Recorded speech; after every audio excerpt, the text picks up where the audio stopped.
Halo, halo.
Mama.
Hello, hello, hello, hello. Mm.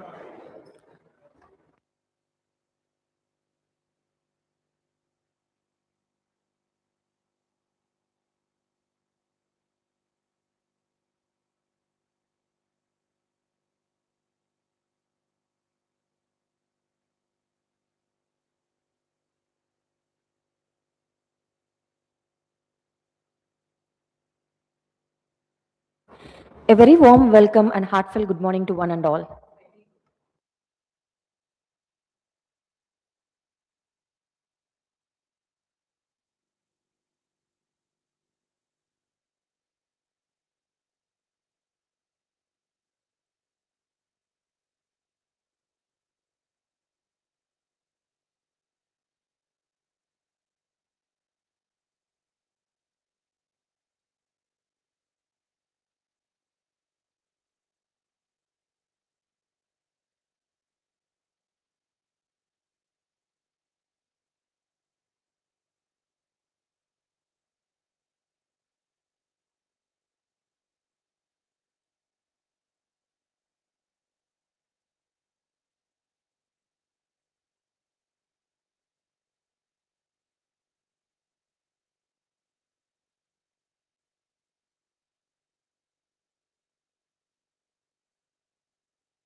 Hello, check.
Hello.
Hello, check. Hello.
Hello.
Shall I start?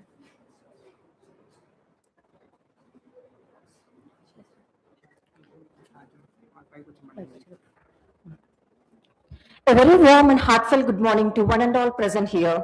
Myself, Dr. A. Amrita, Professor of Dr. Ambedkar Global Law Institute. It's a moment of immense pride and privilege to welcome you all to the two-day national seminar on navigating the future of law, innovation, ethics, and excellence. We are honored by the presence of legal luminaries, esteemed academicians, respected research scholars, and students. It's a profound honor to invite the distinguished luminaries who will guide our proceedings, embodying the spirit of innovation, ethics, and excellence in law. It's my proud privilege to invite our esteemed chief guest, Professor Dr. Ram Batla Venkatrao Garu, Vice Chancellor of India International University of Legal Education and Research, Goa, to kindly ascend the dais, whose gracious presence elevates the stature of this gathering. I request Ash Shravanti to kindly present the bouquet to our esteemed chief guest as a gesture of our respect and warm welcome.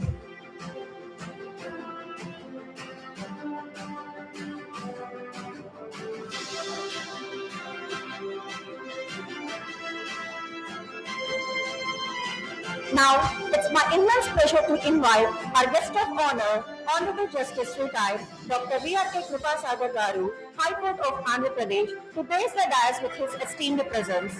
I request D. Kirti to kindly present a bouquet to our profound guest of honor as a gesture of our respect and warm welcome.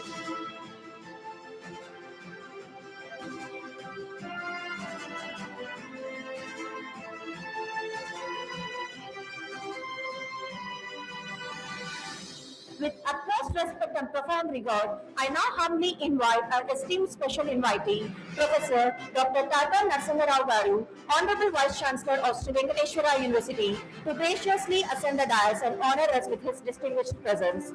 I request Venkat Ratnam to kindly present the bouquet to our esteemed special invitee as a gesture of our respect and warm welcome.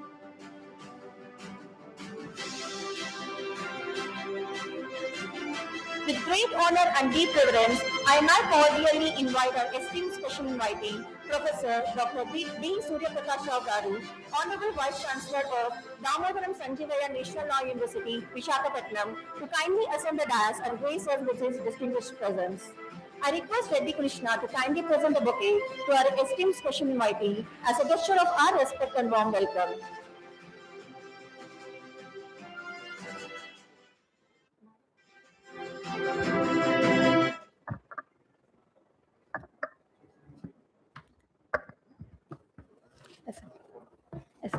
With immense honor and profound reverence, I now have the privilege of inviting our visionary and illustrious chairman, Dr. R. Tippareddy Garu, whose steadfast leadership and unwavering commitment continually uplift the stature of our institution, to graciously ascend the dais and grace this distinguished gathering with his esteemed presence.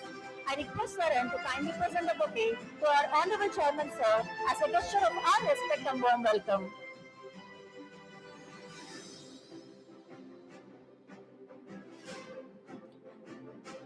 With profound reverence and immense honor, I now have the privilege of inviting our esteemed principal, Dr. Vijay Kumar Behra Garu, an exemplary academic leader whose vision, scholarship, and steadfast guidance continue to elevate the intellectual fabric of our institution, to graciously ascend the dais and grace this distinguished gathering with his esteemed presence. I request K.L. Bhargavi to kindly present the bouquet to our beloved principal as a gesture of our respect and warm welcome. With sincere admiration and deep appreciation, I now invited the dedicated convener of this seminar, Dr. A. Ashwini Ma'am, whose relentless efforts, meticulous planning, and unwavering commitment have been the driving force behind this event, to kindly ascend the dais and honor us with her esteemed presence. I request M. Sirisha to kindly present the bouquet to our beloved convener Ma'am as a gesture of our respect and warm welcome.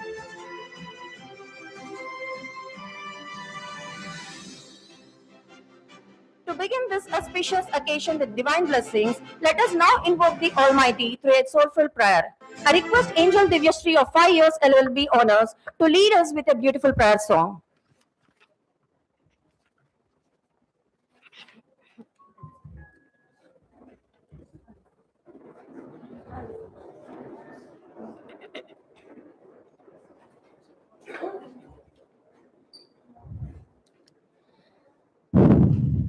பாலும் தெளித்தேனும் பாகும் பருப்பும் இவை நாளும் கலந்துனக்கு நான் தருவேன். கூலம் செய் துங்கக்கரிமுகத்து தூமணியே, நீ எனக்கு சங்க தமிழ் மூன்றும் தா. மாமவது ஸ்ரீ சரஸ்வதி, மாமவது ஸ்ரீ சரஸ்வதி, காமಕೋட்டி பீத நிவாசி, நீமாவது ஸ்ரீ சரஸ்வதி, காமकोटी पीत निवासी, नीमामवधु Shri Saraswati.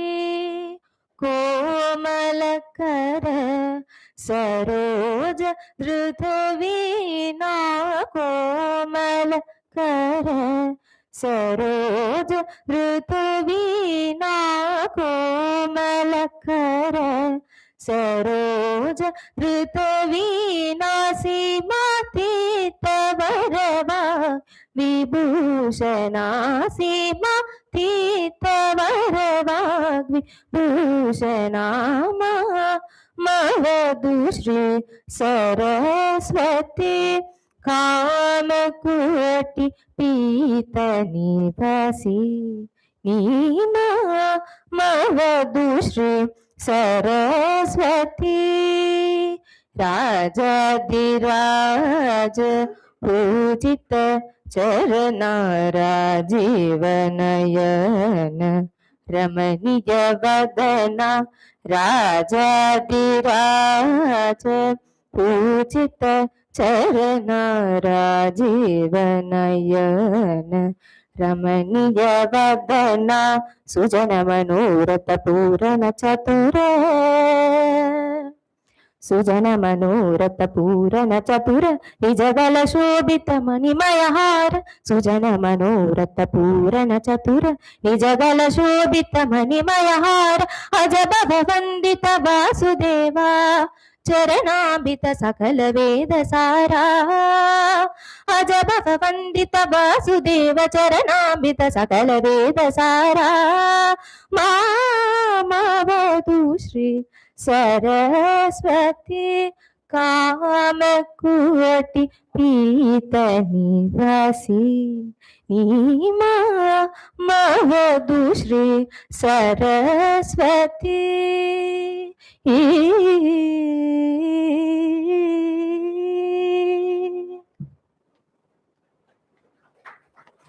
Thank you, Ms. Angel Divyashri.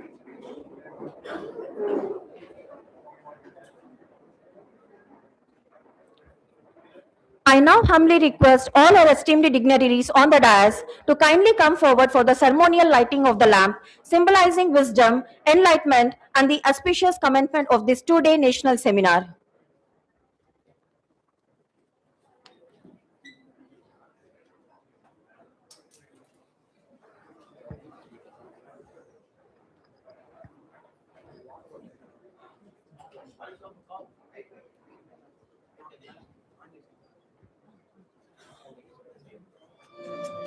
शुभं कुरुत्वं कल्याणम् आरोग्यं धनसम्पदः शुभं कुरुत्वं कल्याणम् आरोग्यं धनसम्पदः शत्रुबुद्धिविनाशाय दीपज्योतिर्नमोऽस्तुते दीपज्योतिर्नमोऽस्तुते दीपज्योतिर्परब्रह्म दीपज्योतिर्जनार्दनः दीपज्योतिर्परब्रह्म दीपज्योतिर्जनार्दनः दीपो हरतु मे पापम् सन्ध्यादीपनमोऽस्तुते ओ दीपब्रह्मरूपस्त्वं ज्योतिषां प्रभुरव्ययः ओ दीपब्रह्मरूपस्त्वं ज्योतिषां प्रभुरव्ययः आरोग्यं देहि पुत्रांश्च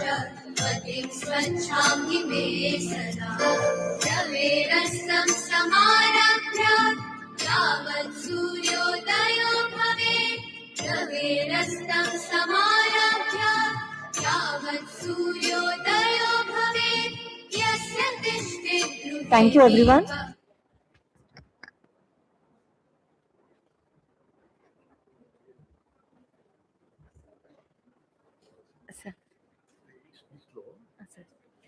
ఎస్వి యూనివర్సిటీ వైస్ ఛాన్సలర్ గారు మాట్లాడిన తర్వాత నా పేరు Okay, sir. ఫ్లైట్ క్యాచ్ చేయాలి Okay, sir. Okay, sir. Thank you. జ్ఞాపకం Okay, sir.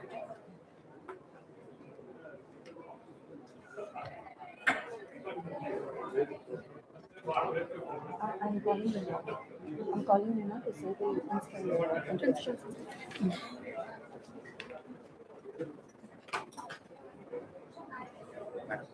ఈ సీట్ ఖాళీ ఉంది అవును పిలిస్తే నువ్వు ఫోటో తీసుకుంటాను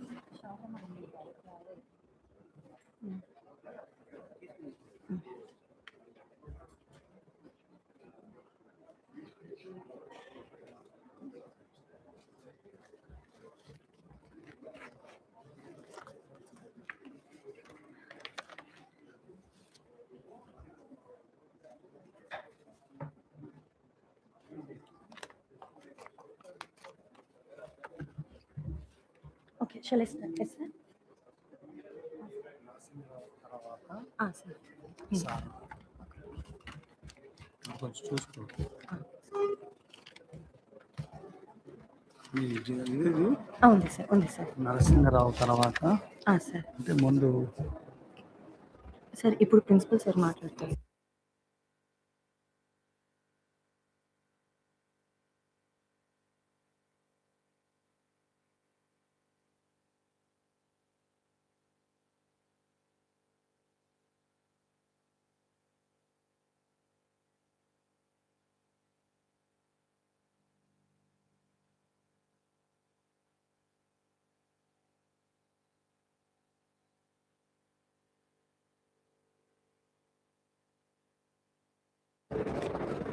I now invite our Professor Atira to offer a comprehensive introduction of our River Principal, Dr. Bijay Kumar Behra Garu.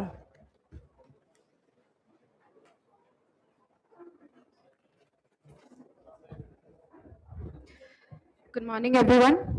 It is my privilege to introduce Dr. Bijay Kumar Behra sir, the principal of our college. Dr. Behra sir began his academic career in history, completing his MA from Berhampur University, Odisha, before pursuing his passion for law. He went on to complete his LLB in 2001, LLM in criminal law in 2004, and MPhil in women's studies and a PhD in criminal law in 2004 from Berhampur University. He also holds an MBA in Human Resource Management from Sikkim Manipal University. He has served as a faculty member at Lingaraj Law College, Berhampur, and later worked at Maharashtra National Law University, Mumbai. Since joining our institution in 2015, he has contributed significantly as an academician and an administrator. He has been serving as principal since 2021.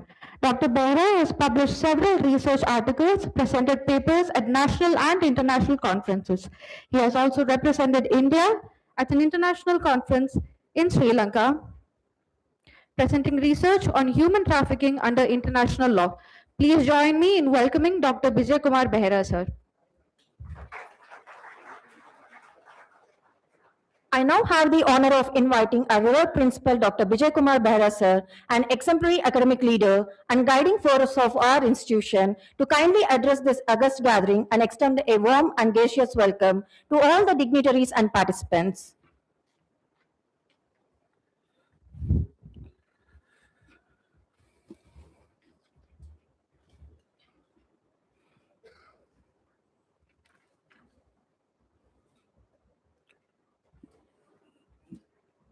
Good morning, everyone. Respected President Ma'am in absentia,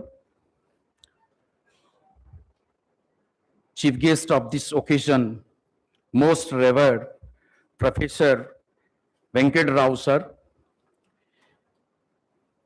today's guest of honor, Honorable Justice Dr. V.R.K. Krupasagar sir, our special invitees, our Vice Chancellor sir, Surya Prakash sir, Honorable Chairman sir, Convener madam, invitees, distinguished guests,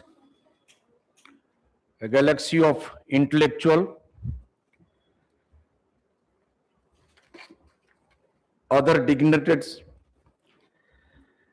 participants, esteemed colleagues, representative from both electronic and print media, ladies and gentlemen.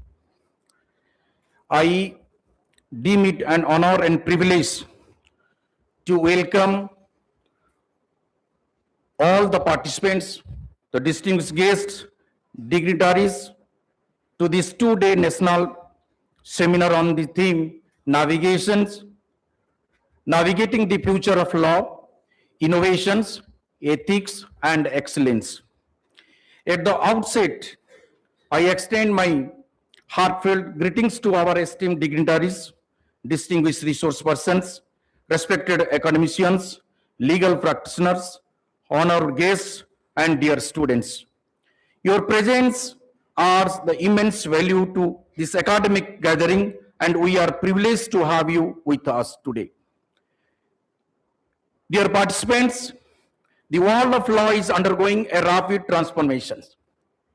Emerging technologies, evolving societal needs, shifting global dynamics, and the increasing emphasis on ethical responsibility are reshaping the legal landscape. In these connections, the theme of our seminar could not be more relevant. As legal educators and learners, it is our duty to engage with these changes, understand their implications, and prepare ourselves to contribute meaningfully to the future of these professions. At Dr. Ambedkar Global Law Institute, we remain committed to nurturing legal minds who embody integrity, innovations, and social responsibility, values deeply rooted in the vision of Dr. B.R. Ambedkar ji. I sincerely thank the organizing committee, faculty members, students, volunteers, and all participants for their dedications and support in making this event possible. Once again, I extend my warm welcome to each one of you. I am confident that this seminar will be enriching, insightful, and impactful. Thank you, and I wish you all a productive and inspiring 2 days aid.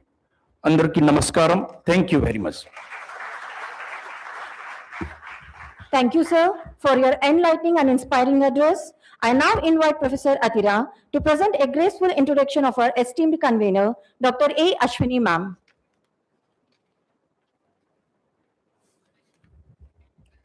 It gives me great pleasure to introduce Dr. Ashwini, the convener of the seminar committee. A former principal and a committed academician with teaching experience since 2007, Dr. Ashwini brings rich expertise in personal law and commercial law. Her interdisciplinary academic background and research contributions, particularly in the areas of adoption and surrogacy, reflect her deep engagement with personal law and family counseling. We acknowledge her leadership and efforts in convening the seminar, and I welcome her to give the keynote address.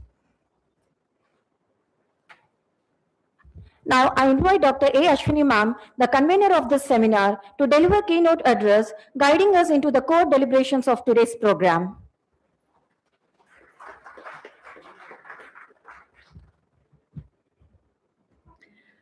Honorable Founder Chairman and Director, Sri R. Tipareddy Sir, Honorable President, Dr. Aduri Sharadama Ma'am in absentia, dear Gayatri, Vice President, and dear Ms. Lakshmi Prasasta, the Secretary, and our beloved Principal, Dr. Bijay Kumar Behra Sir, distinguished Chief Guest of today's program, esteemed Professor Dr. R. Venkatrao, Vice Chancellor, India International University of Legal Education and Research, Goa, distinguished guest of honor, Honorable Justice Retired, Dr. V.R.K. Kripasagar, High Court of Andhra Pradesh, our special invitees, distinguished professors, Professor Dr. Tata Narsingha Rao, Vice Chancellor Sri Venkateshwara University, and Professor Dr. D. Surya Prakash Rao, the Vice Chancellor Dr. Damodaram Sanjeevaya National Law University, Visakhapatnam, eminent scholars, esteemed resource persons like Professor Dr. T.V. Subbarao, Professor Dr. S.V. Pullareddy, Professor Dr. P.B. Pankaja, Professor Dr. T. Sitakumari, Professor Dr. M. Ramakrishna Prasad, Professor Dr. Shaktivel, Professor Dr. Meena Ketan Sahu, Professor Dr. B. Someshwar Rao, Professor Dr. Balaji, Professor Dr. Dilshad Sheikh, Professor Dr. Cholaraja Mudemannan, Professor Dr. Indira Priyadarshini, Professor Dr. Madhuri Paradesi, Professor Dr. M.S.V. Srinivas, Professor Dr. Pettikam Sailaja, and delegates who are present here offline and online, and brethren from print and electronic media, and my esteemed colleagues and beloved students. A very good morning and warm welcome to all on this auspicious occasion. Today is a special day for all of us that the high dignitaries in the helm of affairs are present here to wish us a happy academic journey. Since long, We have been cherishing this idea of organizing a seminar on navigating the future of law, innovation, ethics, and excellence, a subject very close to our hearts. And today the dream has seen the light of day with the phenomenal support of our management and the cooperation of our dear colleagues. With the presence of high dignitaries on the dais, this function has assumed all the more significance. What is the focus of this seminar? It is a fact that we are all living in a digital world. Technologies are evolving in leaps and bounds. The currents of change are strong, reshaping our legal profession, justice system, and environment. Side by side, our society is also fast changing with new patterns of relationships triggering debates on human rights. In this scenario, our journey forward requires three essential bearings: the engine of innovation, the compass of ethics, and the destination of excellence. Today's seminar will focus on these triad. Learning is a lifelong process. The present seminar is aimed to bring together academicians and practitioners, scholars and students on a single platform to deliberate and discuss on a range of topics closely connected with our real-life situations in the contemporary times. We are privileged to have well-learned panelists and paper presenters from renowned institutions who will provide an insight into the nuances of these issues. The present conference is hoped to be a brainstorming academic exercise for all participants. I am sure you will take home a world of knowledge with pleasant memories of Dr. Ambedkar Global Law Institute. With this note, I welcome you one and all. Thank you, ma'am, for your impactful keynote address. I now invite Professor Atira to offer an insightful introduction about our Honorable President, ma'am, Dr. Aduri Shardamagaru in absentia, as well as about our Industrious Chairman, Dr. R. Tippareddy Garu.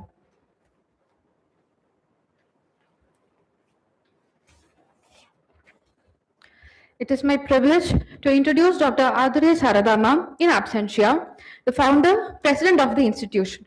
A distinguished medical professional and a visionary leader, Dr. Sharadama brings to the institute a unique blend of clinical excellence, discipline, and compassionate leadership. From the very inception of the college, she has ensured that academic rigor is firmly rooted in moral integrity and human values. Guided by principles of dignity, respect, kindness, and service, her leadership has fostered an environment that nurtures not only professional competence but also social responsibility. Dr. Sharadama continues to inspire both students and faculty through her unwavering commitment to excellence, ethics, and humanity. Please join me in welcoming our esteemed co-founder of this prestigious institute. Moving over, it is my honor again to introduce our esteemed chairman and founder of this institution. A visionary in legal education and social reform, he has dedicated his life to advancing access to justice and educational opportunities for marginalized communities. Under his guidance, the institution has produced nearly 15,000 advocates, over 50 judges, 60 law officers, and public prosecutors, with a significant majority belonging to marginalized communities. His commitment to public service began early as an NSS volunteer during the devastating 1977 cyclone. He worked at the grassroots, providing relief and assisting affected communities in restoring their lives. As a practicing advocate, he had rendered extensive free legal aid to farmers, securing around 50 to 60 crores in compensations for those displaced by land acquisitions and facilitating the waiver of agricultural loans worth 4 to 5 crores. In recognition of his outstanding contribution to educational development and social services, he has been conferred with the National Ambedkar Pule Award. He continues to support inclusivity through scholarships, free judicial services, coachings for SC, STs, and OBC students, and sustained engagement in legal awareness and human rights initiatives. Please join me in warmly welcoming our respected chairman and founder, Tippareddy sir. With deepest respect and profound admiration, I now have the distinct honor of inviting our honorable and visionary chairman, Dr. R. Tippareddy Garu, whose exemplary leadership unwavering dedication, and inspiring guidance have continually uplifted the stature of our institution to graciously address this distinguished gathering and share his invaluable insights.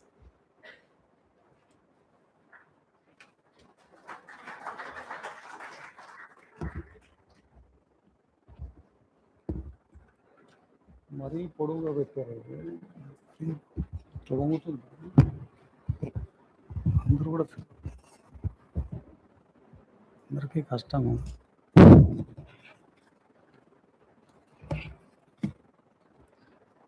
Honorable Vice Chancellor of India International University of Legal Education and Research, Professor Dr. R. Venkatrao Garu, Honorable Justice Dr. V.R.K. Krupasagar Garu, Honorable Vice Chancellor of Sri Venkateswara University, Professor Dr. Tata Narsingh Rao Garu, and Honorable Vice Chancellor of Damboru Sanjeevaya National Law University, D.S.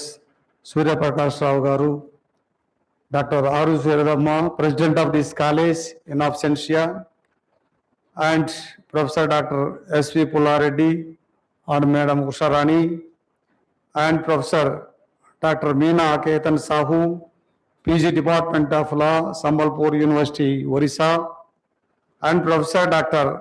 Ramakrishna Garu, VM Sargokar College of Law, Goa, and Professor Dr. Cholaraj Mudimanan Garu, University of Delhi, Professor Dr. MSV Srinivas, Principal, Mahatma Gandhi College of Law, Hyderabad, and Mr. Sai Prasad Reddy, Secretary of Mahatma Gandhi Law College, Hyderabad, and our Principal Vijay Kumar Bekra Garu, and the Professors Soni Ramya of Vijayanagar College of Law, Anantapur, and the resource persons, speakers, research scholars, and academicians, and professionals, and the members of the press. I extend my warm welcome to all of you to this national seminar on the navigating the future of law, innovation, ethics, and excellence. On this occasion, I would like to say a few words about the establishment of the institution. I have established this institution in the year 1991 with nearly over 25 students in a very small building, which was actually considered to be very, what you call, with a very less amenities for the law students. But now slowly, with the cooperation of our mother institute, Sri Venkateswara University, Tirupati, and professors like Professor Venkatrao Garu and Professor Subbarao Garu, Professor Hemlata Madam Garu, and with the encouragement of my friends, Honorable Justice Krupasagar Garu, and my dear friend Mr. Pullareddy Garu and Usha, and my wife Dr. Aduri Saradamba, though she is a gynecologist, but she always speaks about the standards of the students and the institution. She never compromised. And even first time in this AP state, the dress code for the law student is introduced by her only. And later it is being followed by step by all other colleges in this town, and almost the entire state now dress code is being maintained. This is very good. And coming to the national seminar, see, the main object of conducting and holding this type of national seminars in this institution is to get and satisfy the ideals of Dr. B.R. Ambedkar ji. And we wanted to contribute to the society the best competent lawyers who follow the ethics, and they will excel as excellence. And you know the title, Navigating the Future of Law, Innovation, Ethics and Excellence, it gives very clear picture. By bringing all the legal luminaries and the research scholars and the students on one platform, there will be an exchange of knowledge between all these groups. Thereby, the students will get highly benefited and they will become a good competent lawyers and competent academicians in future. As you know very well, in the present context, we have a lack of legislations so far as the development of technology, artificial intelligence and the digital era is compared. And there is no proper cases or procedure to deal with the cyber cases. So keeping in view of all these problems, and by discussion bringing all the legal luminaries and the scholars and the students on one platform, we want to suggest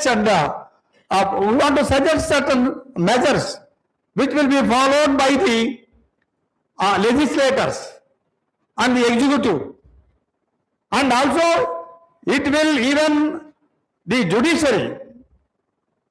The judiciary also, while dispensing with justice, they will also be confronting with certain difficulties, since there is no proper procedure or legislation to deal the cyber cases because of the development of a lot of technology in this country. So keeping in view of all these things, we wanted to hold this seminar and we wanted to have to share the knowledge of all the legal luminaries with the students. Thereby, the institute will produce the best law students, the competent students will follow the ethics.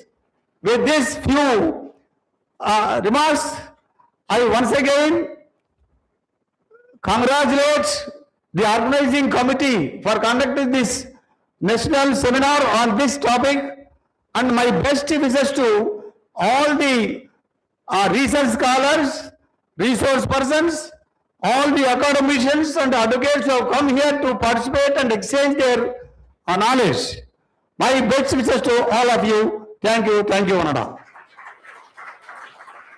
Thank you, sir. Your inspiring message has set a purposeful and encouraging tone for the proceedings ahead. I now graciously request our distinguished guests on the dais to unveil and officially release the highly anticipated sonnet, a cherished compendium of the Studio National Seminar.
Thank you, dignitaries. I now call upon Professor Atira to offer an eloquent and insightful introduction of our special invitee, Professor Dr. Tata Narsingarao Garu.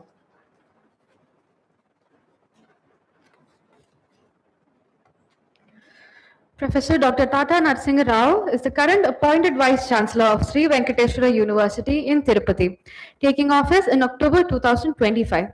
He is an eminent scientist known for his work in material science and his previous role as the director of the International Advanced Research Center for Powder Metallurgy and the New Materials in Hyderabad. Dr. Rao's career includes roles as Director of ARCI, Adjunct Professor at IIT Hyderabad, and positions at the University of Tokyo. He is the Vice Chancellor of Sri Venkateswara University, Tirupati for a 3-year term. Dr. Rao has earned his PhD in chemistry from Banaras Hindu University in the year 1994. His plans for SVU involve developing it into a leading institution through improvements in digital examinations, research facilities, curriculum, and graduate job prospects. Dr. Tata Narsinga Rao has a notable career in research and academia. He has authored over 190 research papers and holds more than 20 patents. His numerous awards include the Material Science Annual Prize 2022 of MRSI, the Bangalore India Nano Innovation Award 2018, and the Technology Day National Award 2016. He is recognized for his dedication to academic quality and administrative improvements. It is an honor to have his esteemed presence at this auspicious event. On this special occasion, it's my distinct honor to invite our esteemed special invitee, Professor Dr. Tata Narsingarao Garu, Honorable Vice Chancellor of Sri Venkateswara University, to kindly address this distinguished gather and share his valuable insights and guidance.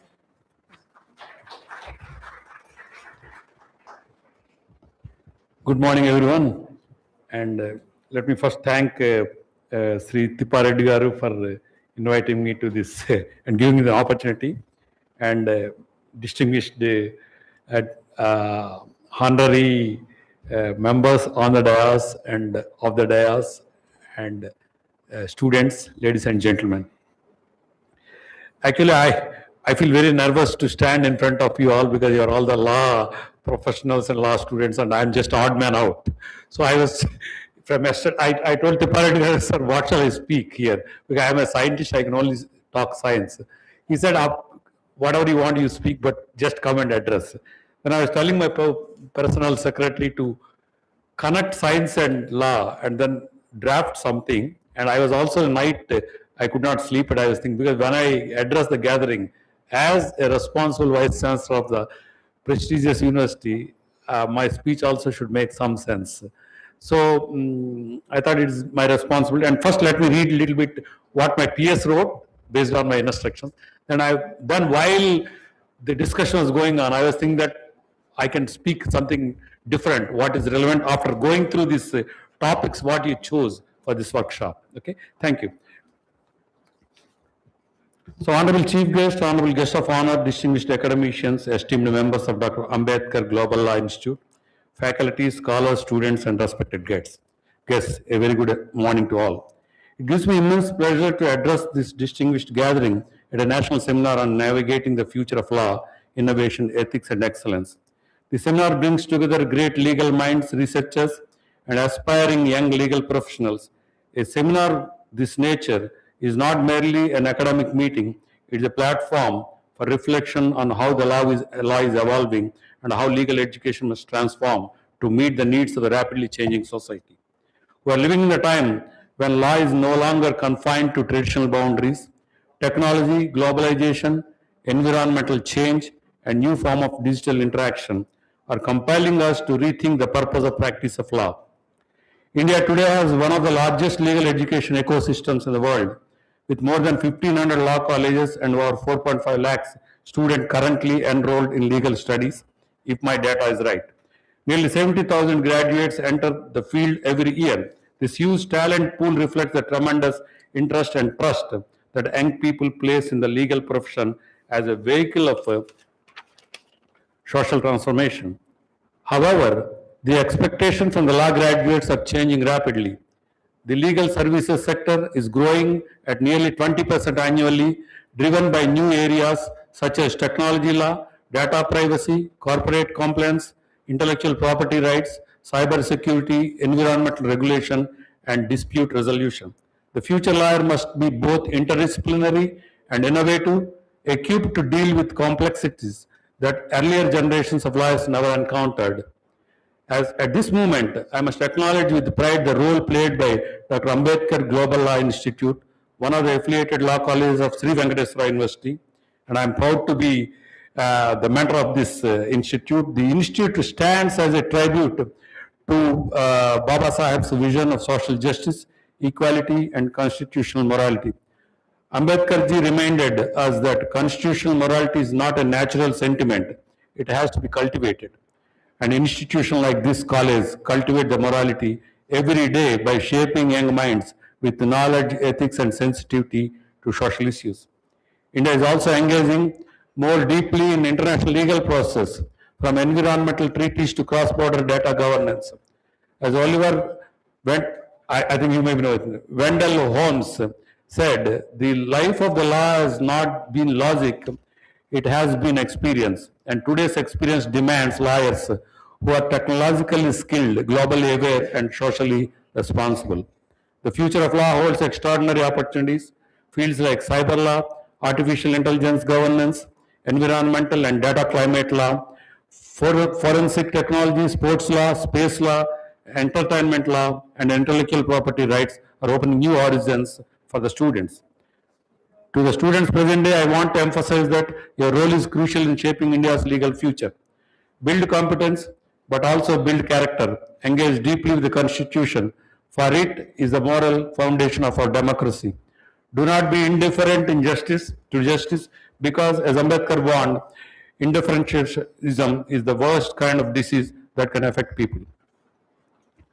So, from the scientific point of view, I was director of a research institute, and then before that I didn't have any touch with legal system.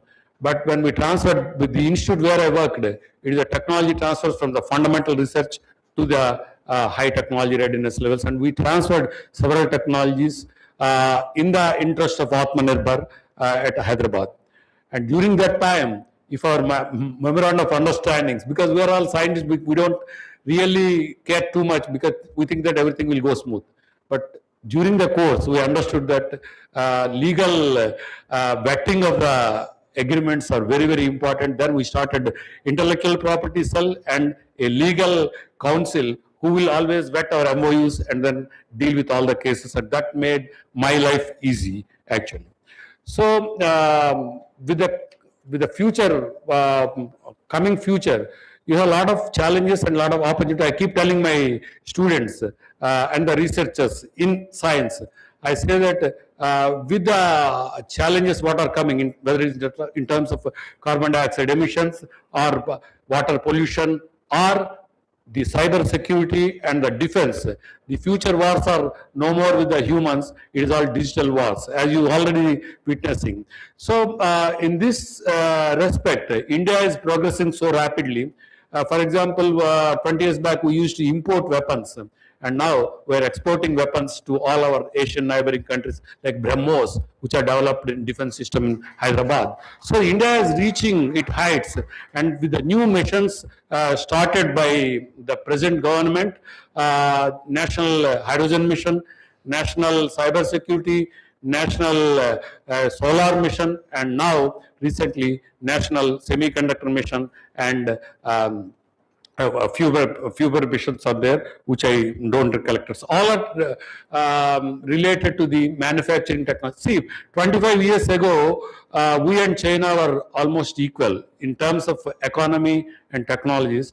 But in 25 years, they have grown and they surpassed America in technologies, because they believe that manufacturing technology is the only one that can make the country rich. But India, on the other way, we mostly depended on service sector, because of course our software technologies are booming very highly, but the contribution to GDP is very minimal, and we do the service in terms of software to the industries which are manufacturing. That's why our people work in the night when it is day in America. because we work for those industries. Now the situation is changing with term of Atmanirbhar, and then the future by 2070, we want to become completely free from carbon dioxide, net zero, and so on. So as the manufacturing sector grows, these issues of what intellectual property and then legal aspect, all this will come. And then with digital technologies, cyber security, digital twinning, all these technologies give a lot of opportunities to the lawyers and the perfect law system. And you choose a subject as you grow up, like we do in science, as we keep narrowing down our focus as you grow towards the PhD. Like that, you also should narrow down and then see what best is the legal subject, whether it's the intellectual property, whether it's cyber security, and then you become excellent professionals, and then that will make indirectly to the nation a great success, not only Indian, but also international law also. Thank you so much. I think this is what I could do with the best in the last 2 days. Thank you so much. Thank you, sir, for your thoughtful guidance and profound wisdom, sir.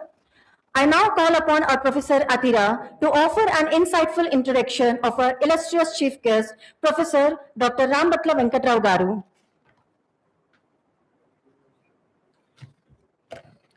It is my honor to welcome Professor Dr. Rambatla Venkata Rao, sir. He is the current Vice Chancellor of the India International University of Legal Education and Research, Goa. A distinguished legal academic with over 45 years in teaching and research, known for his work in human rights, criminal justice, and law, previously serving as VC of NLSIU Bangalore and holding key roles in Andhra University, recognized with awards like N.R. Madhav Menon Best Law Teacher Award.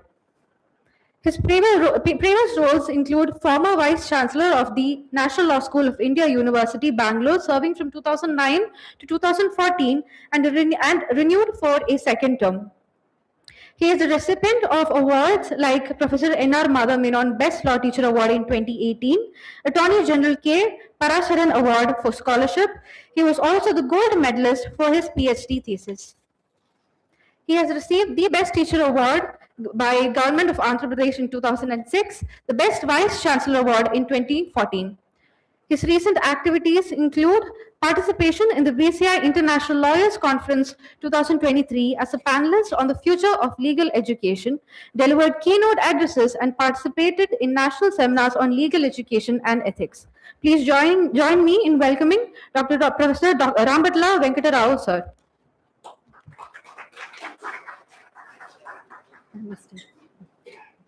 Okay. With immense pleasure and deep respect, I now invite our Honorable Chief Guest, Professor Dr. Rambatla Venkatrao Garu, Vice Chancellor of India International University of Legal Education and Research, Goa, to enlighten us all with his special address on this special occasion. Welcome you, sir.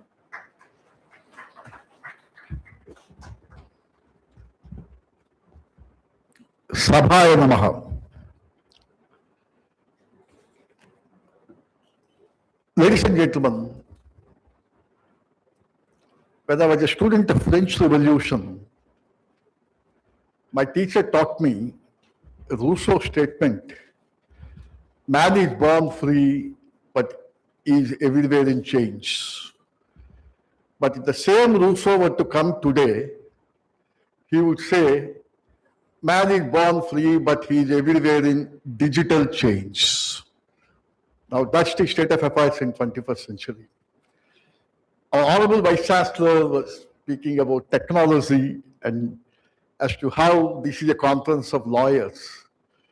Sir, it is a judicious mix of engineering and social engineering, thanks to the initiative of Swasti Bharati. Now, a juxtaposition of engineering and social engineering is what is required today. And my request to Tiparadi is, you have a popular acronym, STEM, Science, Technology, Engineering, and Mathematics in education. I think time has come for us to slightly modify that acronym and include L in between. Science, Technology, Law, Engineering, and Mathematics, and you may call it SMELT, SMELT, Science, mathematics, engineering, law, and technology, this conference can pass a resolution to that and make a recommendation to the Bar Council and the university authorities. But time has now come for us to convert STEM into merit. So, with these few words, I would start my interaction with you by congratulating Professor Tipareddy, because I was one of the few who have seen the baby steps that this institution has taken in 1991. And the turbulent waters through which Tipareddy and the wonderful lady behind him, who stood like a rock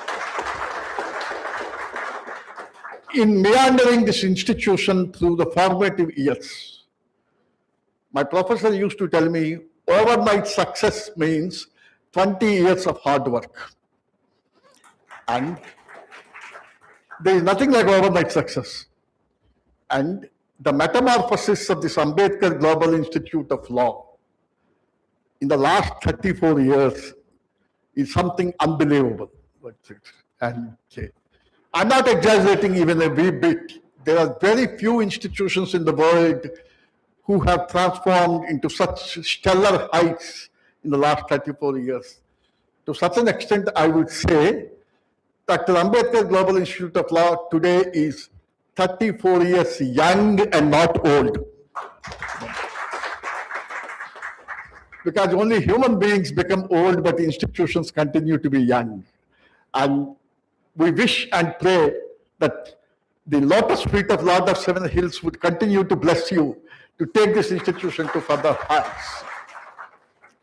Coming down to the conference, I come from a family of music lovers.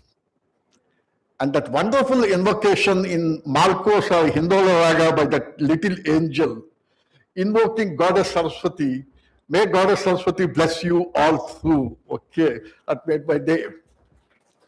And my focus would be on this 21st century angels who are sitting there and not my colleagues. You know, young friends, what do the letters IT stand for? Barack Obama, when he was addressing the denizens of Silicon Valley, when he was seeking votes for his second term in office, Barack Obama is a professor of law, please remember. He said, congratulations to you, Silicon Valley. Congratulations to Americans. You have proved to the world that NASA is the space capital of the world. Silicon Valley is the IT capital of the world. And the word American itself contains icon in the last 4 alphabets. You have proved. But who is there in Silicon Valley, he asked. Who is there in NASA? Everyone excepting Americans, he said. You have the Hispanics, you have the Chinese, you have the South Koreans, above all you have Indians. And then he comes to masterstroke. He said, till yesterday, IT might have stood for information technology, but from today onwards, IT stands for Indian talent. That Indian talent is a fundamental point. Because 3 out of 4 in Silicon Valley are from India, and 2 out of 3 are from South India. That's the demography. And where Barack Obama stopped at IT standing for Indian talent, Guru Charan Das wrote a book called India Grows at Night. In fact, in that book release function, I was sitting next to him in Bangalore. And the title of the book is India Grows at Night. Then I was whispering in his ears, Gurcharanji, I'm your favorite, I read all your books. Now, why did you give the title India Grows at Night? Mischievously, he said, maybe because the government would be sleeping at night. But then he said, Professor Saab, since you have read the book, why I have given the title is, what is daytime for us is nighttime for Europe and United States. And what is nighttime for India is daytime for Europe and United States. All our qualified people, they go to Europe and United States, and they are contributing to the growth of India. They are now coming back. He said, IIT professors would testify that. And therefore I said, India grows at night. And then the punchline, he said, Barack Obama might have stopped at IT standing for Indian talent, but I would say IT stands for India tomorrow. That India tomorrow is represented by you. And the focus of today's seminar is tomorrow, nothing more than that.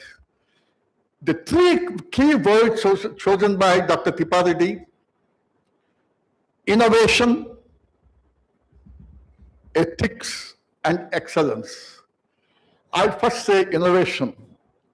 Satya Nadella, you must have heard his name. A phenomenal person.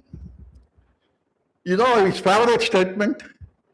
We live in an age of innovation and not renovation. Our parents lived in the age of renovation. We are living in the age of innovation. But do you know the meaning of innovation, he said? You know the meaning of innovation, he said? Empathy turned into action is innovation. Empathy turned into action.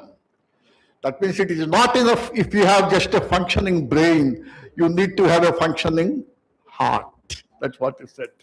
That's what he said. Okay. So innovation, when you speak about it, you speak about empathy. And therefore, he was referring to ethics immediately. Ethics and innovation are inextricably bound together. See, because passion for what you do and compassion for whom you do should be your goal. And that should be followed by excellence. And for excellence, the lotus feet of Dr. B.R. Ambedkar will go. Here, let me tell you, when Tripathi was referring to our Constitution of India and the greatness of Dr. Ambedkar, one experience I would like to share with you. Nelson Mandela, when he was entrusted with the task of drafting the Constitution for South Africa, he went through all the constitutions of the world and he said the Constitution of India is the best constitution in the world. Because it focuses on dignity of the human being, dignity, the summum bonum. And he said, we would like to take the help of experts from India to draft the South African Constitution. And you know, he has invited Haranur from Bangalore, Ravivarma Kumar from Bangalore, and professors from Bangalore to draft the Constitution of South Africa on the lines of Indian Constitution. And that Indian Constitution was given to us by Baba Sahib Dr. B.R. Ambedkar. And this institution is named after Dr. B.R. Ambedkar. I will only tell one thing about our Constitution. I do not know how many of you have read Ambedkar's biography by Dhananjay Akiyar, The Life and Mission of Dr. Ambedkar. Mr. Tripathi, please purchase at least 10 copies of that book to your library. That book has been translated into all the languages in the world, not Indian languages. And in that book, there is a chapter called The Making of the Constitution of India. And he says, Baba Sahib Ambedkar is great because the Constitution of India is great. There he doesn't stop. The Constitution of India is great because, I will read 4 lines from his biography. I got it done by heart, of course. He says, the Indian Constitution is great because Indian society is like a multi-storied building. Sign of civilization. But the second sentence is disturbing. Indian society is like a multi-storied building without a staircase or an elevator. In a multi-storied building where you do not have a staircase or an elevator, people who are born in the ground floor will continue to languish in the ground floor and decay in the ground floor. People who are born in the top floor will have access to all the best things. They go to Doon School to Stephens College to Parliament. Okay. And people who are born in the intermediate course, they are sandwiched. They are neither here nor there. But the third sentence is a masterstroke. The Indian society is like a multi-storied building without a staircase or an elevator. The Constitution of India is the missing staircase or elevator. That means the Constitution of India provides you opportunities. Look at the scenario in India in 1950 and 2025, remember. Now, in 1950, traditional forms of hierarchy licensed exploitation. And the Constitution initiated a new order. And that's the reason why the Constitution of India today is called the new Dharma Shastra for every Indian. And after such a great man, this institution has been named. And that's what it speaks about constitutional morality and ethics. The last one, excellence, I was telling.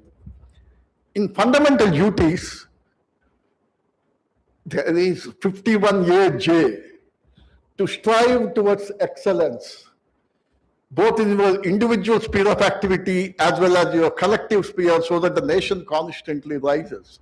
But what do you mean by excellence? Because the seminar focuses on excellence. Winning an Olympic gold medal by doping, is it excellence? Winning a university gold medal by plagiarizing, is it excellence? Winning a prize by doping, is it excellence? Excellence means excellence not in the product, but in the human being. Please remember. Excellent human being. That means academic excellence without human excellence is disastrous.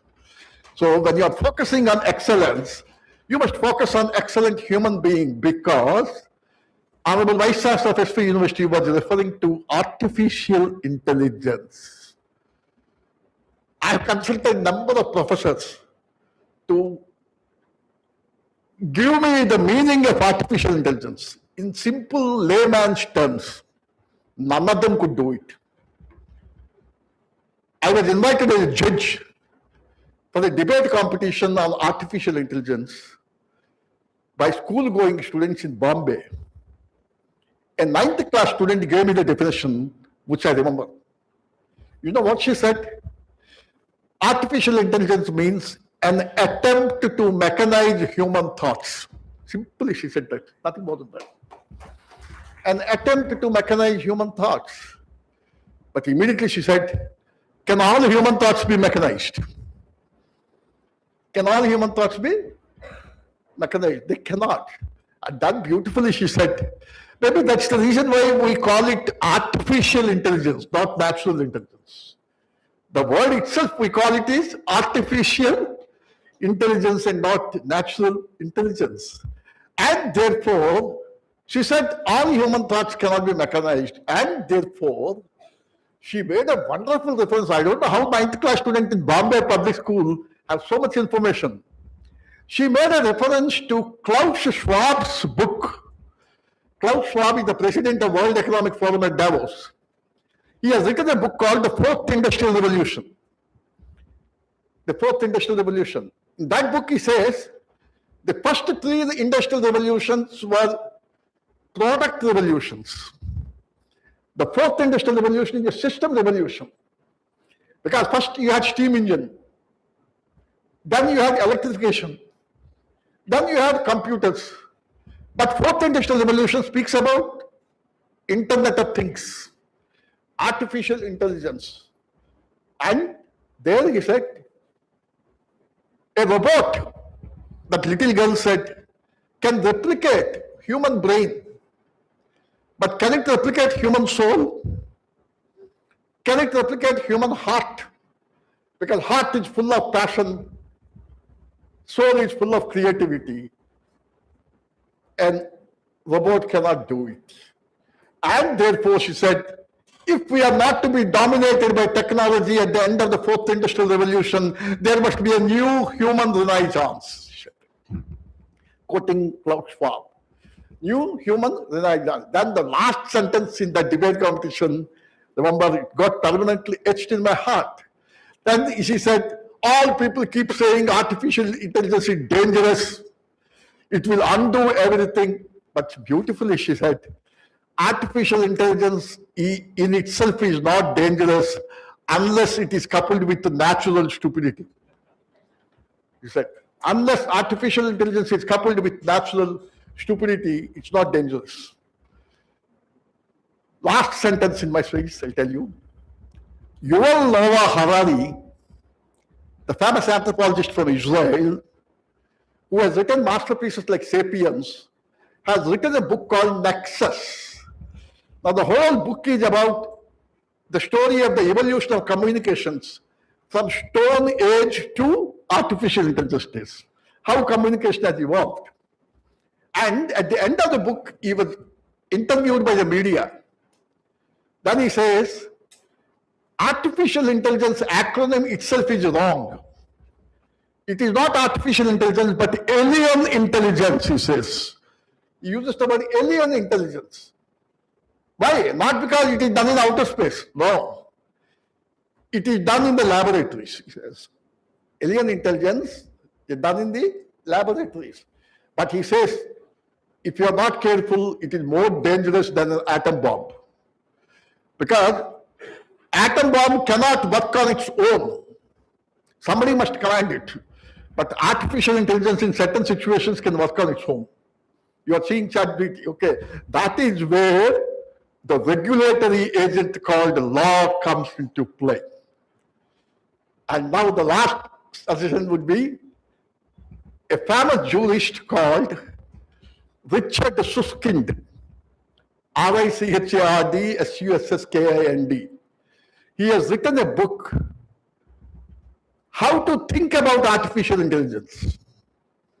To think about artificial intelligence without being perplexed. That book came just 1 month ago in the market, and in the foreword he says, this book is not written by artificial intelligence, but written by me. And so please read that book, and this confluence of the theme, innovation and ethics and excellence, may be a small step today, but like Neil Armstrong said, it will be a giant leap in the history of Dr. Ambedkar Global Institute of Law. My grateful thanks for the opportunity that you have given me.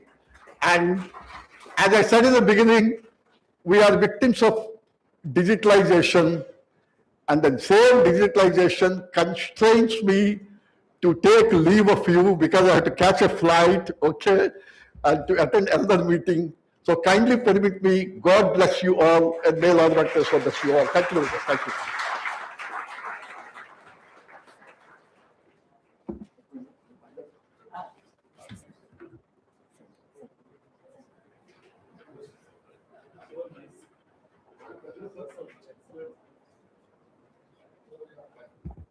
Thank you, sir, for your truly inspiring and thought-provoking inaugural address. Your insights have set a powerful tone for this national seminar, and we are profoundly grateful for your valuable time and expertise with us today. So now I request our honorable dignitaries to felicitate our chief guest. Yes.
Thank you, sir.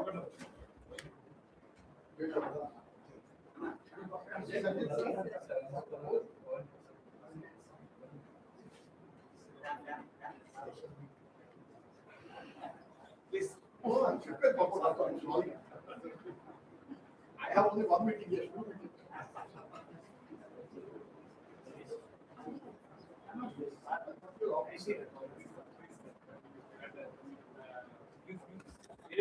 I request our Honorable Chairman, sir, to felicitate our guest, Sir Tata Narasimha Rao, sir.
Let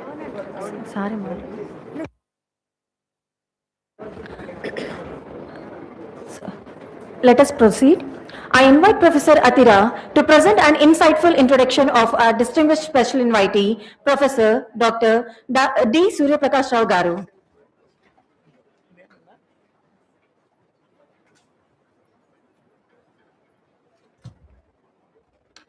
It is my honor to introduce our distinguished special invitee, Professor Dr. D. Suryaprakash Rao, sir, the Honorable Vice Chancellor of Damodaram Sanjeevaya National Law University.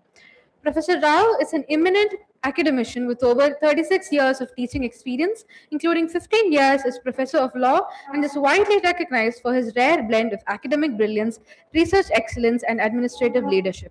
Before joining DSNLU as Vice Chancellor, he served in several key positions at the prestigious Dr. B.R. Ambedkar College of Law, Andhra University, including Principal, Chairman of the Faculty of Law, Chairman of the Board of Studies, and the convener of the Research Forum. He has been honored with multiple accolades, including the Andhra Pradesh State Best Teacher Award in 2016, the Best Research Award of Andhra University 2007, and the Dr. Sarvepalli Radhakrishnan Best Teacher Award 2009. A testament to his outstanding contributions to legal education. Professor Rao's academic interests span a wide range of subjects, including jurisprudence, constitutional law, human rights, family law, criminal law, and commercial laws. He has published over 50 research papers, authored a book, and presented more than 200 papers at national and international conferences. He has also chaired numerous technical sessions and delivered several keynote addresses across the country. As a research mentor, he has guided over 50 PhD scholars, with more than 30 currently pursuing their research under his supervision. Professor Rao has also represented India on the global stage, participating in programs at the United Nations in 2016 and presenting at the Institute of Human Rights at Columbia University, New York. We are privileged to have with us today a scholar, administrator, mentor, and thought leader who has shaped generations of legal minds. Please join me in warmly welcoming Professor Dr. D. Suryaprakash Rao. With deepest respect and admiration, I now have the privilege of inviting our revered special invitee, Professor Dr. D. Surya Prakash Rao Garu, to kindly address this august gathering and enlighten us with his wisdom and vision. Welcome you, sir.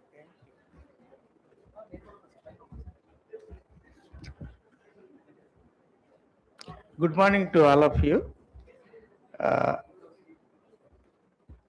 Dignitaries just left the dais of the particularly Justice Krupa Sagar Garu and my distinguished friend Professor Pulla Reddy Garu, other participants of the conference, and teachers, faculty, student friends, invitees. So I deem it a privilege to participate in this particular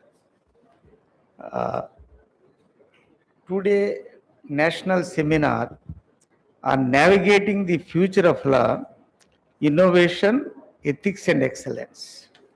Particularly, we just had two important speakers before me, particularly the Vice Chancellor of SV University. Even though he is from science background, he referred to important aspects relating to our legal system.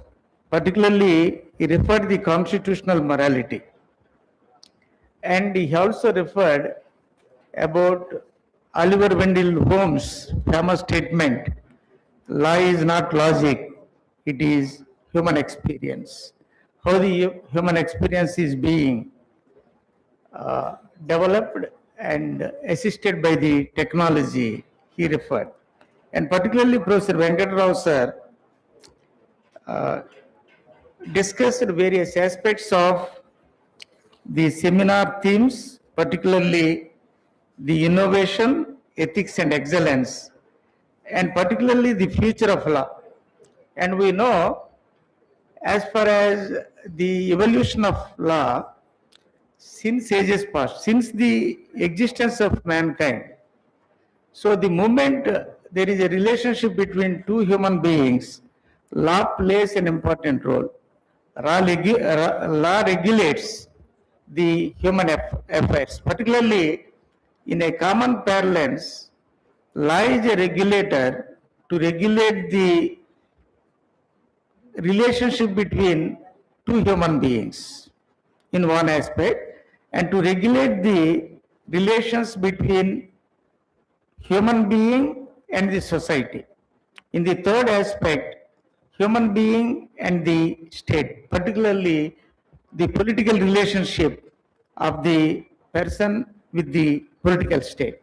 So in that common parlance, the law is understood in different phases by different jurists in different ways. Particularly as we know, whether law is to be understood as it itself as a science, or law is to be understood along with the morals. Law divide of morals is the law with morals is the law.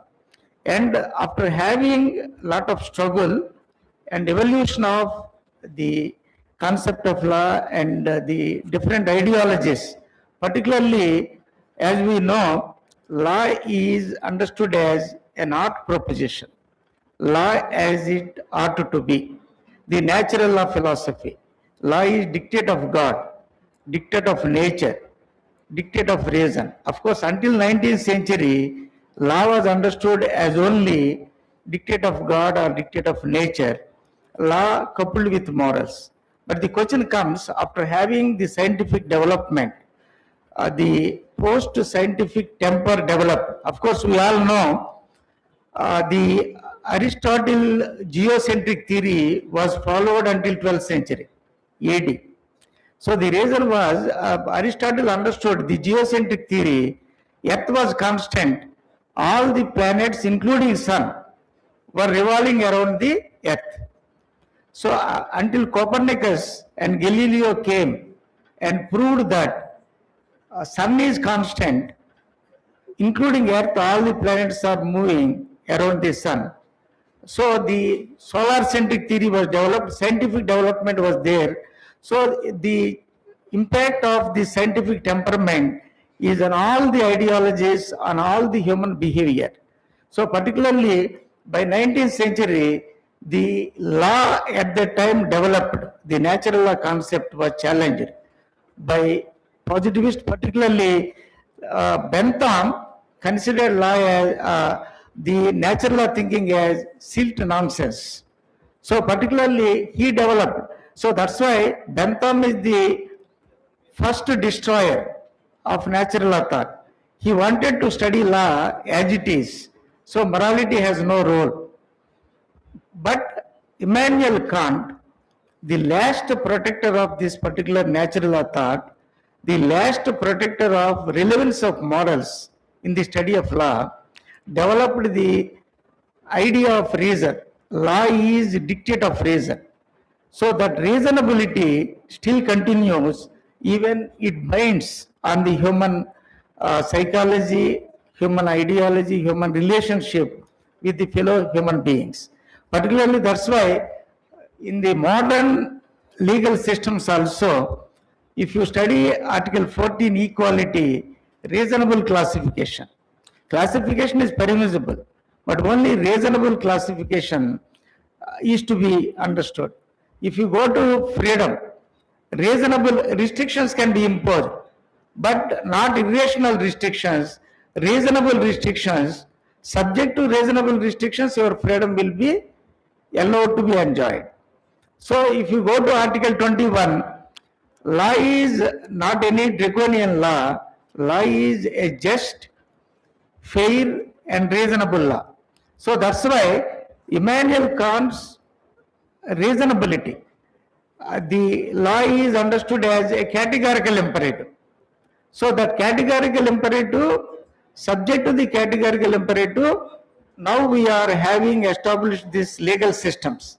So that's why when we study modern legal systems, particularly different jurists, particularly natural law jurists or positive jurists or historical jurists, try to understand law and language are indigenous. Law is not a foreign element. Law is a concept evolved in the society itself. So, particularly Henry Maine tried to understand the law is a progressive law from the stage of codification. Hitherto, every progressive society must be moved from status to contract. And particularly, Henry Maine tried to understand there should be codification. Codification is an indication for any progressive society.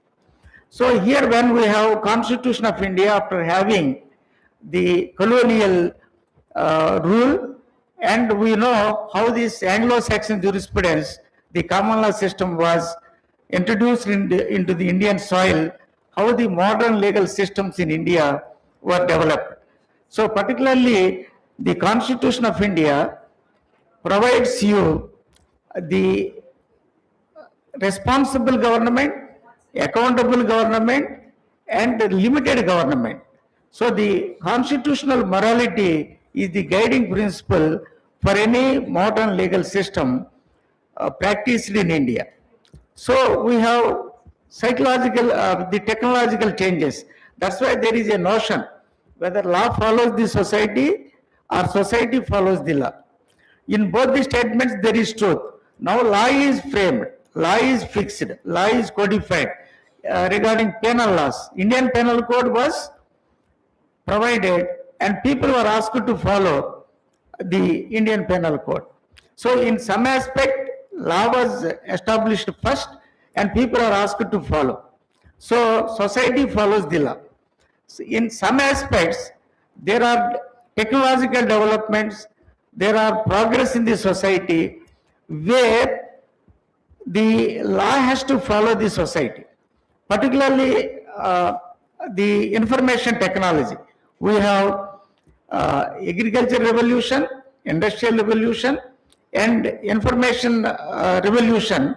Our Professor Venkatrao also discussed about 4 types of post-industrialization. So here, future shock, particularly Alvin Toffler, tried to understand the information ice age. We entered into the ice age, information, communication, and electronics age. So everything is to be influenced by this particular technology and communication and electronics. So particularly Farid Zakaria wrote a book on future of freedom. So particularly when we are talking about the ethics, so what type of ethics, what type of morality we expect? So Farid Zakaria discussed about clash of cultures. We have different cultures. So the clash of cultures is the current problem of the human societies. Unless you have a balance among the different cultures, you cannot have. So particularly, I observed this souvenir released in the context of this particular seminar. So we have more than 200 articles. So all the important different aspects of the law and legal system, theory and practice, all these articles were included, particularly from environmental issues to family law issues, industrial issues, and right to privacy. So all the modern legal issues are covered in the souvenir. So I congratulate the organizers and the souvenir committee to identify the areas for this particular seminar. So different topics which are included regarding the modern legal system and particularly the law and justice in the contemporary society. So I hope this particular seminar will discuss all these things and provide with some recommendations for the future course of navigating of this particular law and particularly what type of law, you know. So law is maybe the justice is understood as natural justice and legal justice, and civil justice and criminal justice, and corrective justice and distributive justice. Particularly, corrective justice demands the correctional behavior, correcting the deviant person and bringing him to the mainstream. That is what is the criminal justice system. And we have distributive justice system, particularly in future, what type of justice we want. We know Rawls' theory of justice and Amartya Sen's concept of justice, particularly fairness is justice, according to Rawls. Removal of inequalities from the society is justice. In between Rawls and Amartya Sen, we have Martha Nussbaum. She developed this particular human capabilities. For her, justice is improving capability. Justice, human capabilities. Before human rights, one should think about the human capabilities. I hope the modern legislations and the legislative drafting and the techniques to make a new legislation, and all these are to be taken into consideration to understand the modern legal system and its role in bringing social transformation in the society, and as well as law is to discharge two functions. Law is an agency for social control. Law is a means to bring social transformation. That is what is distributive justice. That is what is, now we are talking about the constitutional justice. Now we are talking about this transformative justice. So how through law this transformative justice will be brought in the society? All these things are identified and included in the seminar. I hope in the technical sessions all these issues will be discussed. I congratulate once again the organizers of the seminar, particularly Dr. Ambedkar Global Law Institute and its management, particularly the principal, faculty, and the correspondent Dr. Tippareddy Garu. And I hope this seminar will be a great success, and I wish the seminar will be a success. Thank you very much for giving me this opportunity. Thank you. Thank you, sir, for your enlightening speech, and thank you for your wishes, sir. I now invite Professor Atira to present a distinguished introduction of our esteemed guest of honor, Dr. Honorable Justice Retired Dr. V.R.K. Krupasagar Garu.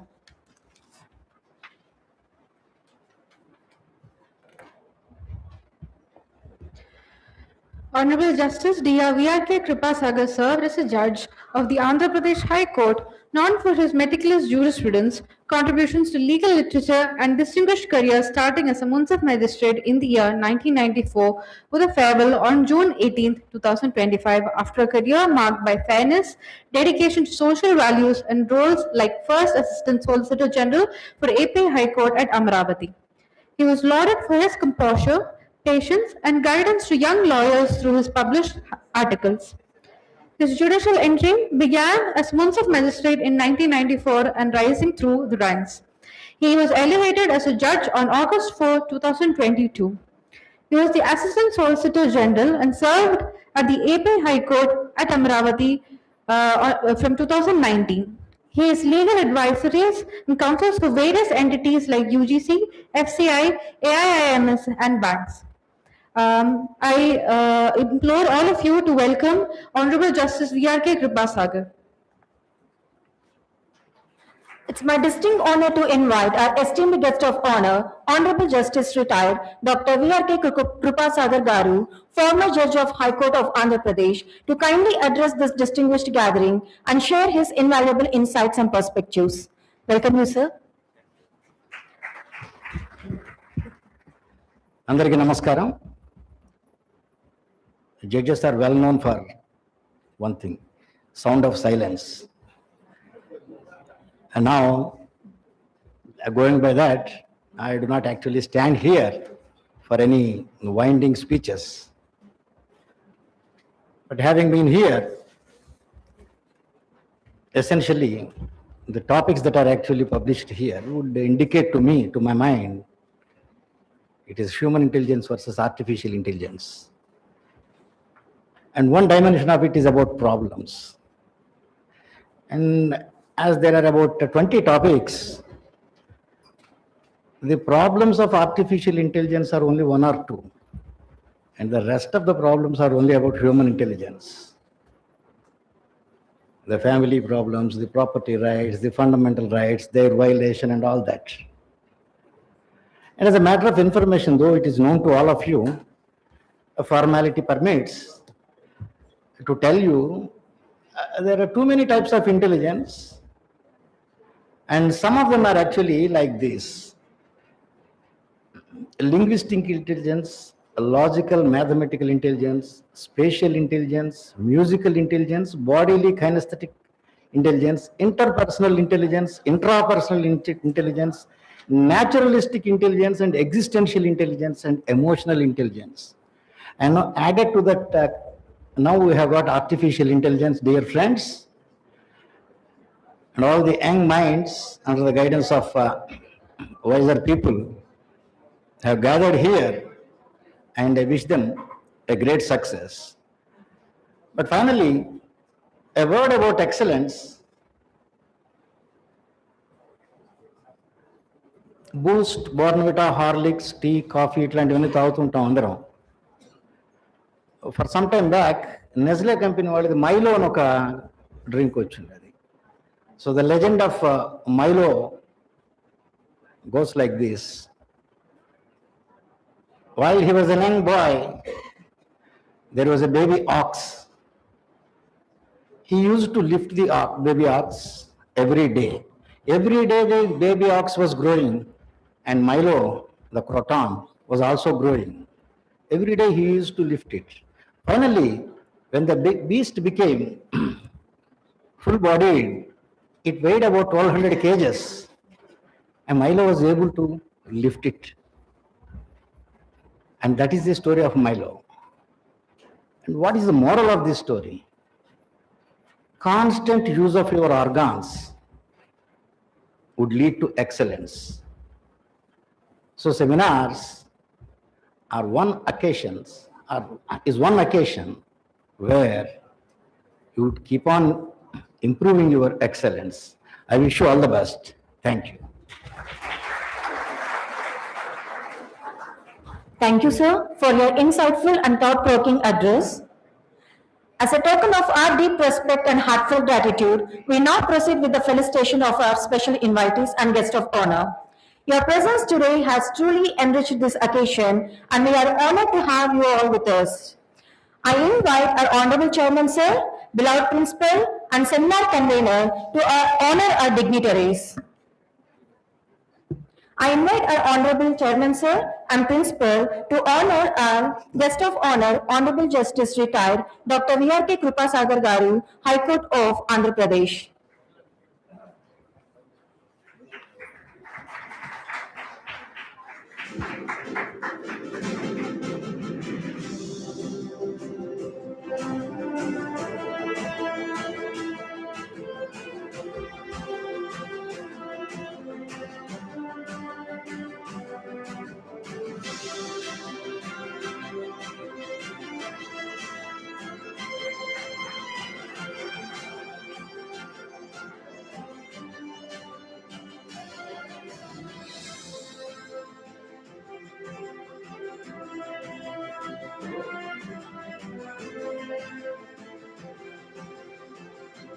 I request our dignitaries to honor our special invitee, Professor Dr. D. Surya Prakash Garu, Vice Chancellor of Damodaram Sanjeevaya National Law University, Visakhapatnam.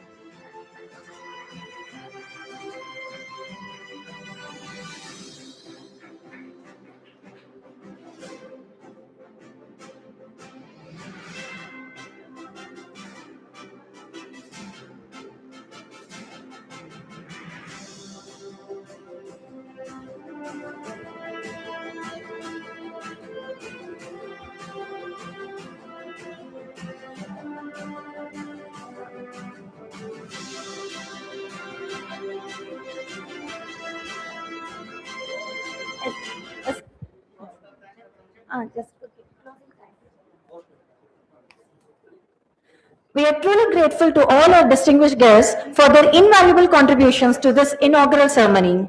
As we conclude this session, we invite all the attendees join us for high tea. We look forward for your continued participation as we reconvene for the technical session as per the schedule. Thank you all.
I request all the participants to have high tea at the ground floor.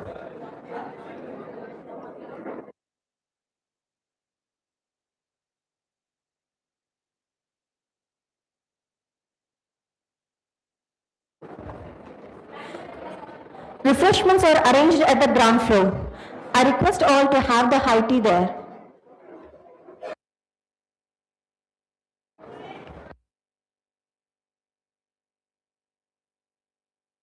Students as well.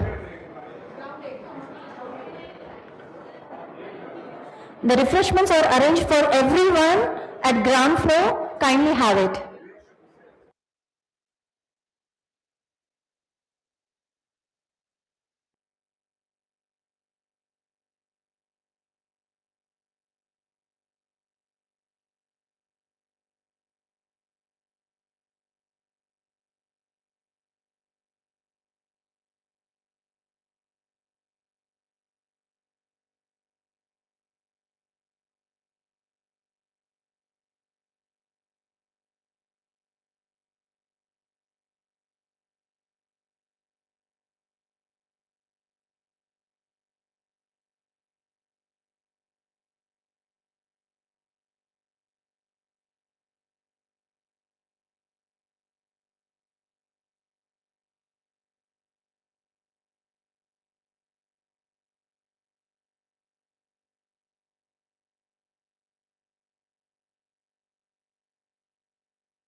Rega madam.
Good morning to all.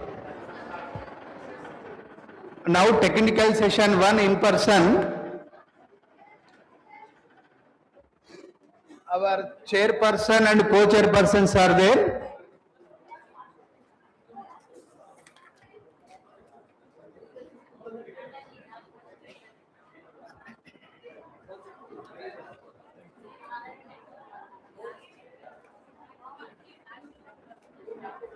Please, all of you sit down. All of you sit down, please. Please sit down. Volunteers, please sit down. Come here, come here. Come this side also. Volunteers. Students, please sit down.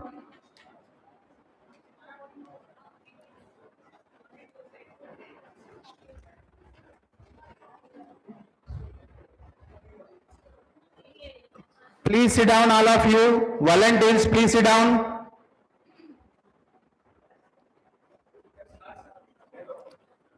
Good morning, sir. So this is the technical session 1 in person, and in this session, the chairperson Sri D. Surya Prakash Rao Garu and co-chairperson Professor Dr. S.V. Pullareddy Garu. Because lack of time, then not reading the total this biography of this two chairperson as well as the co-chairperson, and we will start straight away. Sir, there are 8 papers are there in this session. This session is meant for law and social change, impact of law on society, economy, medicine and technology. Sir, this copy is also kept to you, sir, for you. This total program sheet as well as the paper names, title, name of the presenter is also placed, sir. Now, all of you sit down, please. Now there are 8 presenters are there, sir. Now the first presenter, Dr. Kamlesh Kumar. Kamlesh Kumar is there? Okay, we go to next. Sai Manasa. Then we go to Dr. V. Ramya. Her topic is Law and Social Change in India, Sociological Perspective. I request Dr. Ramya to present her paper.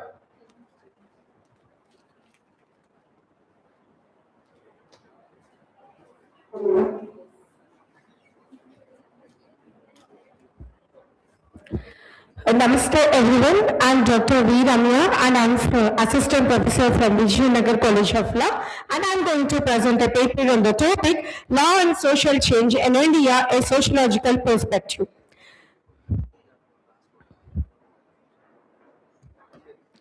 Law and society are inseparable because each constantly influence other. Society is never static because the people values, beliefs and lifestyle changes. Legal system also evolves to respond to the new demands. At the same time, law also plays a very key role in transforming and shaping the society, especially in the countries like India, where inequality, discrimination and social problems have historically existed. A sociological perspective helps us to understand how the legal reforms and social transformations work together in the process of nations building. Coming to the concept of meaning of law, law is a system of rules created and enforced by the state to regulate behavior, protect rights and maintain social order. It is backed up by the authority and is meant to ensure justice, equality and welfare for all its citizens. Coming to the meaning of social change refers to transformation of cultural values, social norms, economic conditions and institutional structures over time. These changes may be rapid, slow, progressive, regressive and planned or unplanned. So coming to the concept of relationship between law and social change. Law and social change have a reciprocal relationship. If you speak about law as a reflection of social values, law changes when society demands new rights and reforms. For example, increasing respect for women's rights lead to stronger law against harassment. If you speak law as a regulator of social behavior, law sets standards of behavior and punishes deviations. For example, law against dowry and child marriage aim to reduce harmful practices. Coming to law as a tool for social integration, law helps to maintain order and resolve conflicts. For example, courts settle disputes and restore social balance. Coming for law is a guide for social progress. Law pushes towards modern and progressive values. For example, abolition of untouchability and increased equality and human dignity. So coming for the concept, law as an instrument of social change. Law directly brings planned and peaceful social changes. Some of the major areas I would like to quote are social justice reforms like promoting equality and uplifting disadvantaged groups. Some of the examples I would like to quote are Article 17, that is abolition of untouchability, reservation policies under Articles 15 and 16, ST-SC Prevention of Atrocities Act 1989. Coming for women-centric reforms like to eliminate gender discrimination and violence, like Dowry Prohibition Act 1961, Protection of Women from Domestic Violence Act 2005, Sexual Harassment at Workplace Act 2013. Law also aims to secure safety, education and welfare of the children, like Child Labor Prohibition Regulation Act of 1986, POCSO Act 2012, Juvenile Justice Act 2015, and others like Right to Education Act 2009, Information Technology Act 2000, Surrogacy Regulation Act, and Data Protection Laws.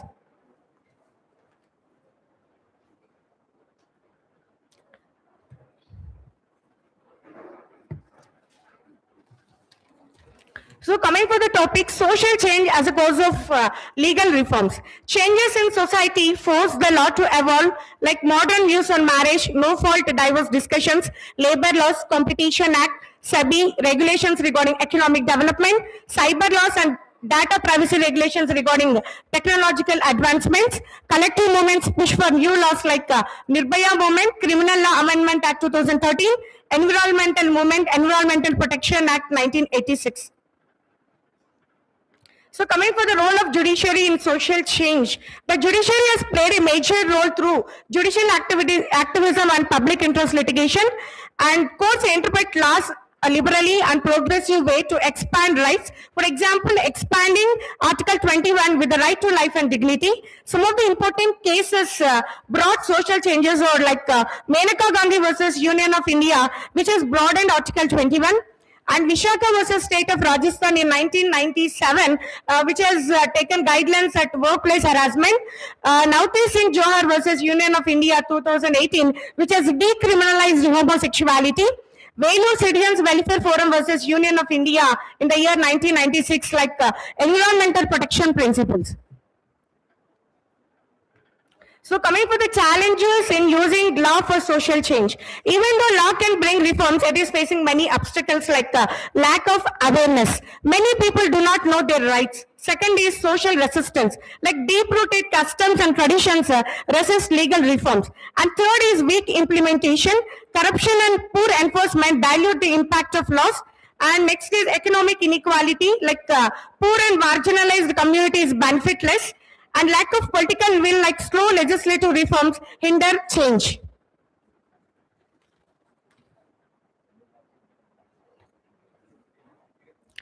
Yeah, coming for some of the sociological theories explaining law and social change, like Emile Durkheim, he says societies move from repressive laws to restitute laws as they modernize. Coming for Max Weber, he says law is shaped by authority, bureaucracy, and rationality. Coming for Rascoe Pound, he says law should be used as a tool of social engineering to balance competing interests. And finally, I would like to conclude by saying law and social change are inseparable parts of the societal development. While social change creates the need for new laws, strong and progressive laws also initiate positive transformation. A sociological perspective reveals that effective social change happens when law, public awareness, judiciary, and social acceptance work together. Ultimately, both law and social change aim to create a society that is just, equal, progressive, and human. So finally, I'll say law cannot stand apart from society, nor society can progress without the guidance of law. Thank you.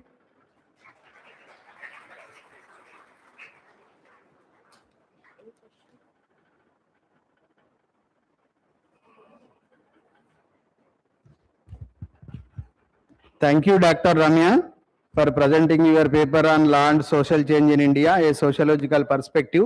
So the changes what you are suggested, so that will be taken care. And then the next participant is Professor Shamal Chandrasekhar Misra and C.H.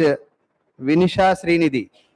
Two persons are there. You kindly present. Your topic is, that is weaponization of women protection laws, analyzing the misuse and societal implications.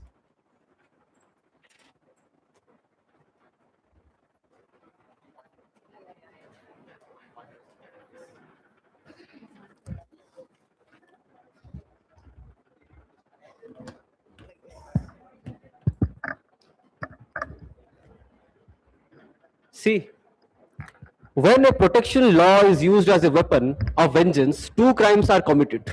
One against the accused and one against every genuine victim who will no longer be believed. And there is a strange case here. Women admits to using AI to create fake rape stories mirroring TikTok challenge, which shows how this thing is impacting our society. Good afternoon, everyone. I am Chandrasekhar Mishra. And I'm CH Vinisha Srinidhi, Assistant Professor. We are here to present a very important yet a very controversial topic, that is weaponization of women protection laws. This presentation examines an extremely sensitive yet essential subject, how laws that were originally meant to protect women are sometimes misused, and how such misuse affects individual society and ultimately the pursuit of justice. India's journey towards gender justice is not new. Actually, it's very old. It's from the ancient. Our scriptures also saying that okay, we need to love, we need to respect women. That's why there are strict laws against this vulnerable sect of the society, that is women. Women protection laws like 498A IPC, the Domestic Violence Act, and the stricter rape law amendments were introduced as corrective measures to counter systematic violence and discrimination. However, in recent decades, we are witnessing a concerning pattern. In certain situations, these protective laws are being used as weapons for vengeance, for vendetta.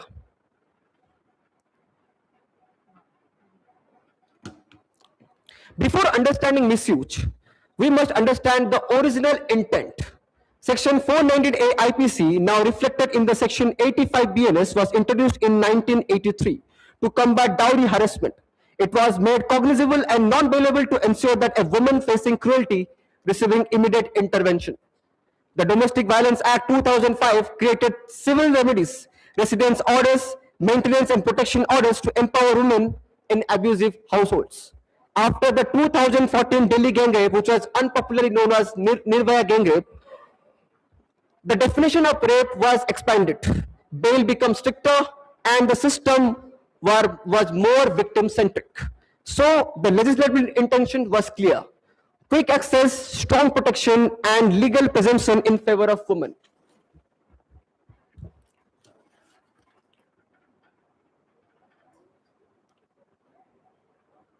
Control. Misuse generally appears in two major areas. First, in matrimonial disputes. Lawyers often refer it as a package deal. Filing 498A, Domestic Violence Act proceedings, and Section 406 IPC all at once. Sometimes even distant relatives like elderly women, unmarried sisters, or relatives living abroad are named without any sort of evidence. Here the goal is not conviction but coercion to pressurize the spouse into settlement, custody agreement, or financial demands. Second, misuse of rape laws.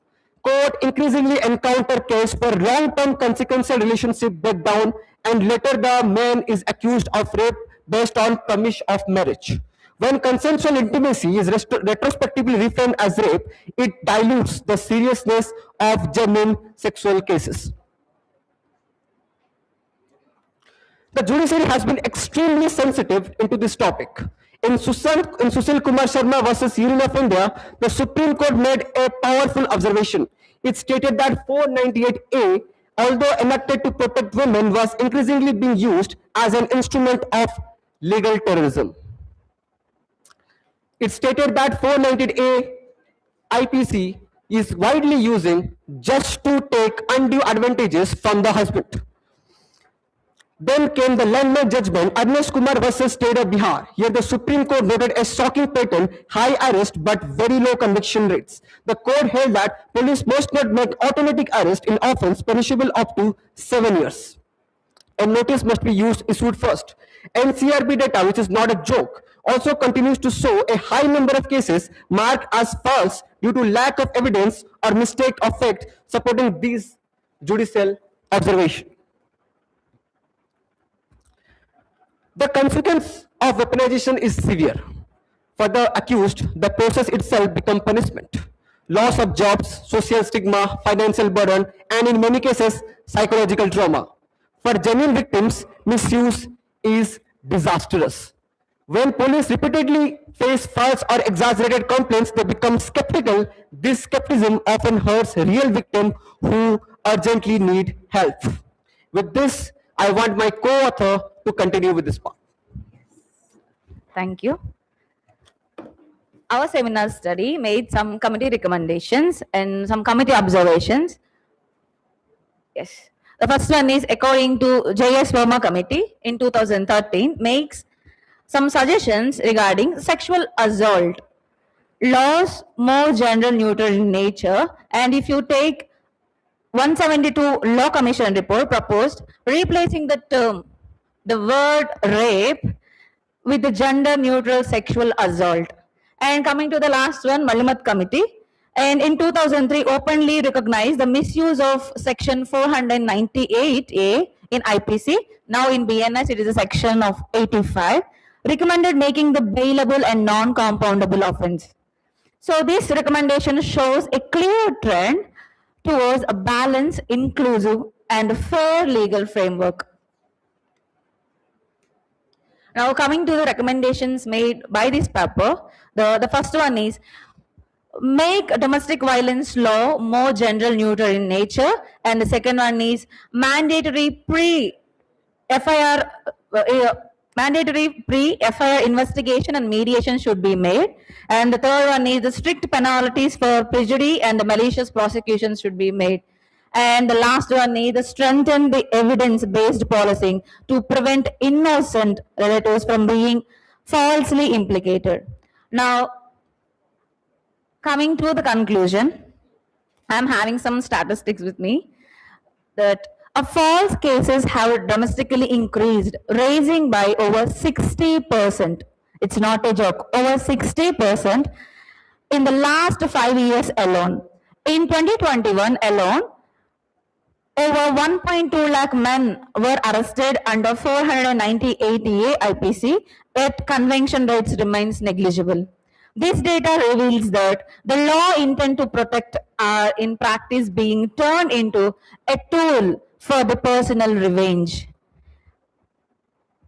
The core issue is a systematic lack of accountability, and the woman who files a fake cases faces no punishment, no apology, and no accountability.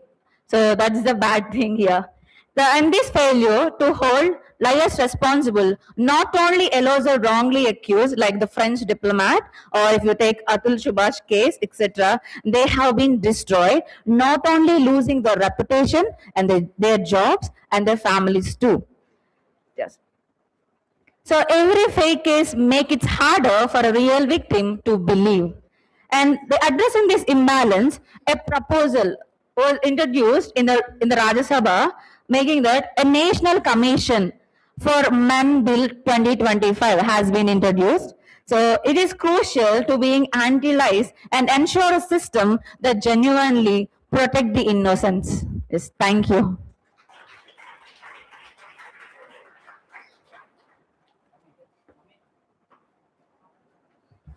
Thank you very much. And the next participant is Mrs. Julie Molly. The topic is on the study on the changing dimensions of law relating to care and protection of the rights of senior citizens. I request Madam to present her paper.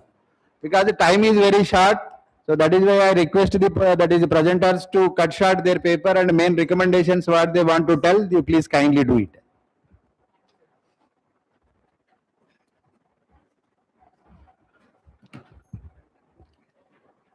Mada Pida Guru Devam, the four pillars who shape our life, guide our path, and bless our journey. Good afternoon, everyone present here, respected chairperson, co-chairperson, distinguished panel members, esteemed faculty, fellow researchers, and dear participants. Myself, Julie. It's my honor to present my paper titled A Study on the Changing Dimensions of Law Relating to Care and Protection of Senior Citizens. In today's world, the elderly, who once stood as the pillars of family and society, are increasingly facing neglect, loneliness, economic insecurity, and abuse. As traditional joint family systems break down and modern lifestyles evolve, there is an urgent need for a strong legal and social framework that protects their dignity, autonomy, and rights. My presentation focusing on India's transition from a moral obligation based approach to a rights based legal framework for elder protection. And my study also highlights the existing gaps in implementation and proposes practical recommendations to ensure meaningful care for our senior citizens. And now I begin with my presentation. India is entering a phase of rapid population aging. With improved life expectancy and changing social structures, the number of senior citizens is rising sharply. While traditionally, the joint family system ensured care for the elderly, but today, nuclear families, migration, and work pressures have weakened these support systems. So, this transformation has made legal protection and social welfare mechanisms essential to safeguard the dignity, security, and well being of senior citizen. So, we need to know who is a senior citizen. Senior citizen is an elderly person who is in the later stage of life and may need care, support, and protection socially, economically, and legally. So I told you like some situations are happening. One such reason is decline of joint family system, increased migration of youth, economic dependency of seniors, higher incidence of neglect, abuse and property disputes, and increasing need for institutional care such as old age homes. These changes highlight that aging is not a biological process, but we need certain legal actions too. Now coming to the constitutional protection, though not the constitution does not specifically mention senior citizens, but the following articles, Article 41, Article 21, Directive Principles of State Policy, these are providing assistance to the old age people. And when we are coming to the Act, the statutory framework, there is an Act there, Maintenance and Welfare of Parents and Senior Citizens Act 2007. This Act mainly focuses on legal right to maintenance from children and relatives. Recently in 2025, very clearly the interpretation was given by our Honorable Supreme Court. Relatives, children includes even stepchildren also. And establishing tribunals, providing monthly maintenance, protection of life and liberty, making so many old age homes. So this act transferred elder care from a cultural duty to legal obligation. So when we think about the laws, we need to know about the amendments, what changes, because our presentation topic itself is what is next. So 2019, one amendment bill was introduced, which was mainly concentrating on home care services, enhanced police support. 2022, again a draft was there, focusing on the growing elderly population. And 2025, September, there was a discussion in Parliament how to make changes inside the Act. And when we come to the Bharatiya Nagarik Suraksha Sanhita, what we can understand, there are even the Bharati BNS is also not providing directly, but it is providing certain protections.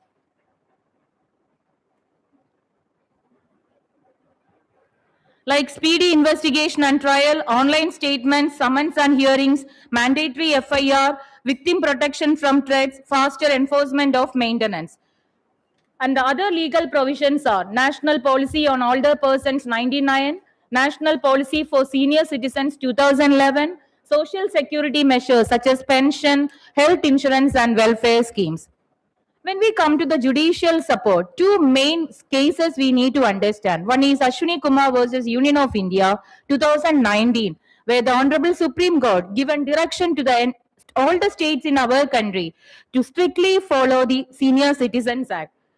And these are the judicial support.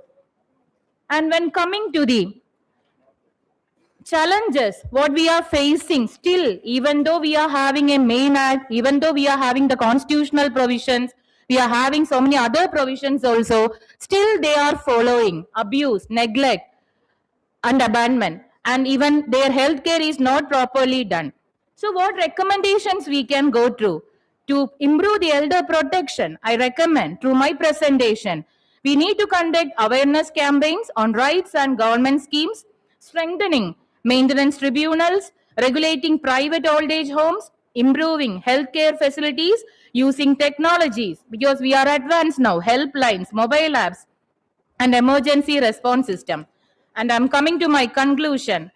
Caring your senior citizens is not only a legal duty, it's our moral obligation, a social responsibility, and a constitutional commitment. As India ages, our legal framework must evolve to ensure that every senior citizen lives with dignity, security, independence, and the main thing, respect. A society that honors its elders is the society that honors its value. And thank you.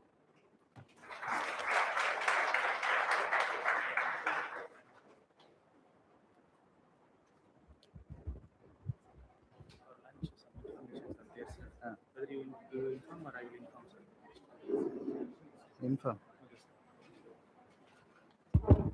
Dear all, kind attention that lunch has been arranged for the day scholars in the second floor, room number 4 and 5. For hostel students, in the hostel mess itself has been arranged. For the participants, volunteers, chief guest and resource person, in the food court, it has been arranged.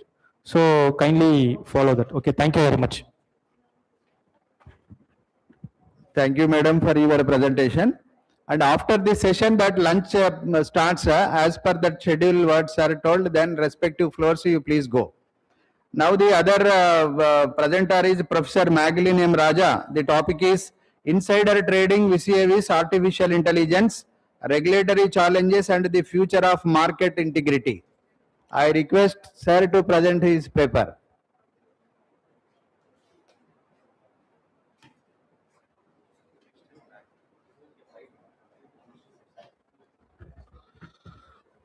Good afternoon, everyone. Respected legal luminaries and my dear students. The topic which I am going to discuss is Insider Trading vis-a-vis Artificial Intelligence, Regulatory Challenges and the Future of Market Integrity. Before I start my presentation, I would like to pose a single question. How many of you aware of online trading? Just raise your hand. Online trading. Only few. Then others, you may not understand my presentation. I'm sorry. Okay, anyway, it's my duty to present. Financial history has changed with AI in securities market. AI trading algorithm access enormous data sets and monitor market signals, execute plans quicker than humans. What I mean, insider trader means a person who is in a public company having access of material non-public information is called as an insider. It is considered as illegal under SEBI. SEBI is nothing but Security Exchange Board of India. And insider trading legislation implies human insiders employs UPSI. UPSI means unpublished sensitive information for undue market benefit. And AI complicates these assumptions like insiders algorithmic may make choices based on data patterns. And they can launch market distorting trades without guidance or prediction. This article uses worldwide legislation to evaluate insider trading and artificial intelligence in India. It states that knowledge and possession alone cannot enforce insider trading. and tech-driven information, automated judgments, and vague self-learning algo threats require regulation. Here, the key elements which I used: insider, someone with access to MNPI. MNPI is nothing but material non-public information likely to affect stock price and breach of duty and trust.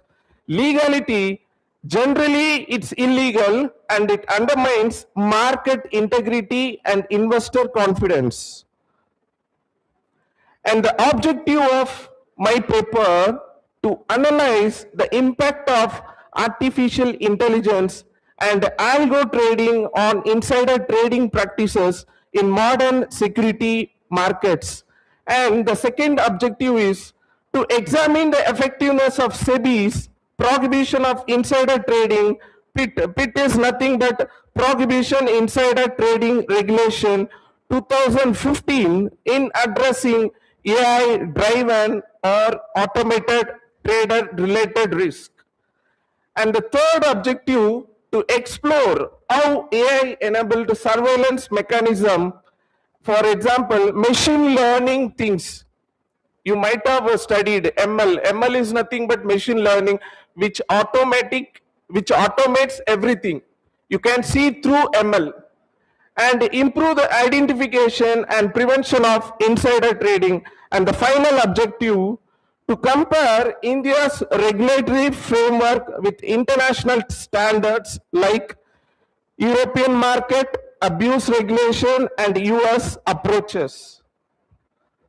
And the methodology which I used: research designed, the qualitative plus doctrinal, wherein data source I have used primary plus secondary, and the data collection, document and content analysis, and the analysis techniques I used legal interpretation, market integrity model. The findings and conclusion gives AI risk plus regulatory challenges. Finally, it gives solutions. And the finding of my presentation: AI is reshaping insider trading dynamics. As you all know, when we are going advanced, the same time we are in the threat also. So SEBI current PIT is Prohibition Insider Trading Regulation do not fully address about AI risk. As we all know, when we are using AI, automatically it takes all the data also. And AI increases both opportunities for abuse and the effectiveness of detection. It also detects the mistake, and it also takes all your data as well. And regulatory surveillance remains reactive rather than predictive. And finally, market integrity faces new pressures. Because of this AI, you may be pushed to market pressure.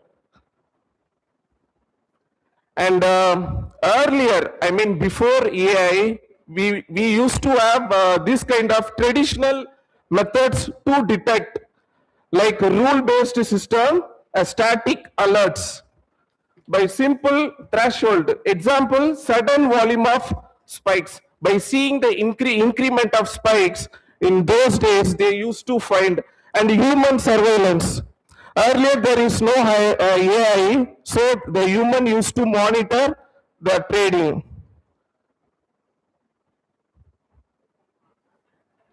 And AI's role in enhanced detection: point number one, real-time processing.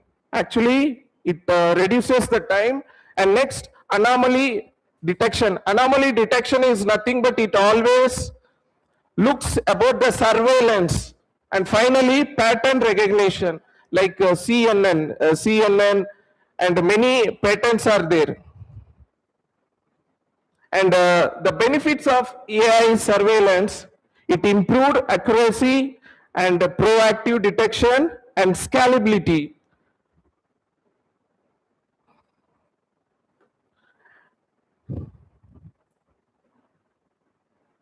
And the challenges and ethical concerns: it mainly explain about the black box. You might have known about black box. which cannot be detected. Once, if you are getting into the risk through black box, nobody can find. Even the person who programmed AI cannot also find the black box issue. And next, data privacy. AI relies on vast amount on internal data like communication, personal traits, raising concerns about employee privacy.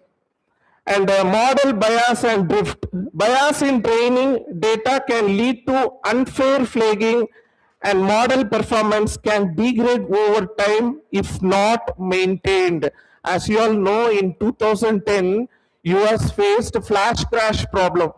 How many of you know about flash crash problem where they lost all their data? So when we are stepping towards AI, we may also get into this kind of troubles. Finally, mitigation and future outlook, like regulatory adaptation should be improved, and it should be monitored, and a strong governance and policy should be maintained. And the recommendation which I want to impose should be strengthen AI integrated surveillance system, and it should be mandated through algo trading like audit trails, and there should be a introduction of a regulatory sandbox for AI, and it should be expanded through definitions under prohibition, insider trading, and enhance cross-border cooperation. And suggestions. Develop a clear legal test to differentiate between AI, legitimate AI-driven prediction and insider trading using privilege algo access. Next, encourage capacity building programs for regulators like workshop. We should conduct a workshop for the regulators. And finally, create a guidelines for responsible AI using security markets. The market should be more stringent. And finally, periodic review of PIT regulations. There should be a proper monitoring PIT regulations, like to keep pace with the technological developments such as deep learning, quantum computing, and advanced automated trading. And here I have concluded, simultaneously AI presents a new sophisticated risk to market integrity. And next, AI is a powerful tool vital for detecting and it modern a complex market abuse. The future requires a balance between technological innovation and robust regulatory oversight to maintain a fair and transparent financial market. Within this, I would like to conclude my session. Thank you.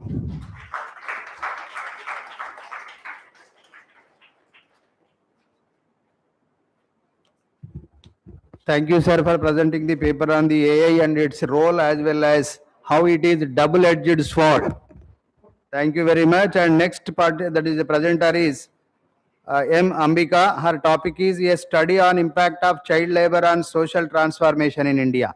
I request Madam to present her paper.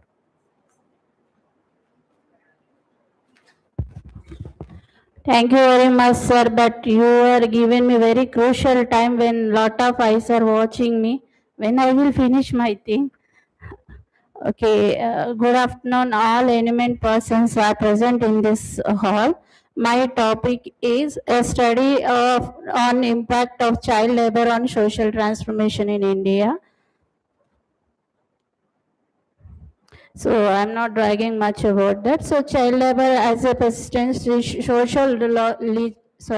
legal problem in India. So it is relevant with the society. So only I want to say only law will not do all the kind of things to modify or change or given some kind of things to this subject. So it social and legal both need to be go together, then only this implementation is happen, and especially this burning topic, because we know lot of developing countries like Japan and South Korea are facing lot of kind of child birth ratio.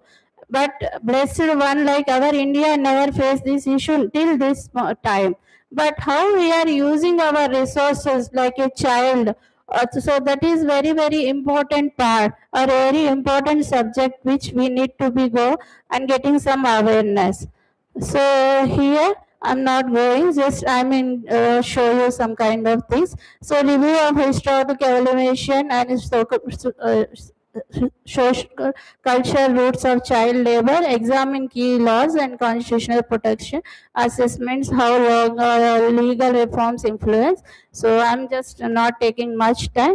So here some kind of categories are there which we are going to deal, like the slave system, or not only for children, the slave system, it is there from beginning of the human culture. So I just want to know like what is the system pre-colonial, colonial era, post-independence, and the main part is 1986. So after getting independence, first time we are focusing this issue or this topic, and we start to regulate approach the Hazaris and non-Hazaris distinction. So what is the meaning of Hazaris and what not Hazaris means? Hazaris means somewhat the dangerous.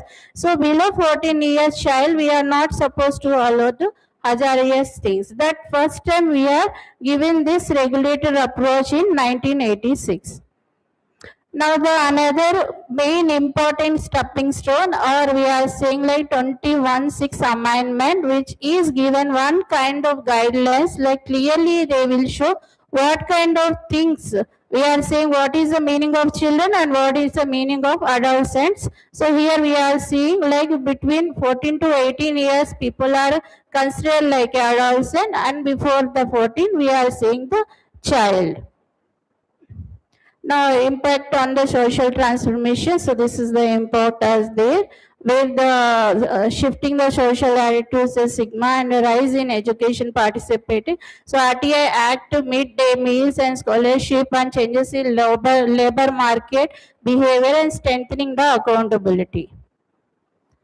Now the seeing this is like how the social and economic challenges we are facing to this child labor system, why it is still continue. So this is the some of the key points which we need to be modified, improve, either whether the social, either the law. So like poverty, economic necessity, large informal, unorganized sector, cultural activity of child work and family enterprise loophole, and etc. etc. So role of judiciary, definitely judiciary making a lot of changes. So this is somewhat stepping stones, or we are saying the important laws basing on this case laws. So one is the MC Mehta, state of Tamil Nadu, Bandhuva Mukti Morcha, and Bachpan Bachao Andolan. So government initiations to rehabilitation of machinery like National Child Labor Project and ICPS, SAMGAR, Sexture, and the School Access and Skill India and PM Cares or somewhat. So limitation and need for the reform, family enterprises, definitely family play the major role when the families are understanding their child and child education and their future development, then only it will stop. The first role is coming to family definitely.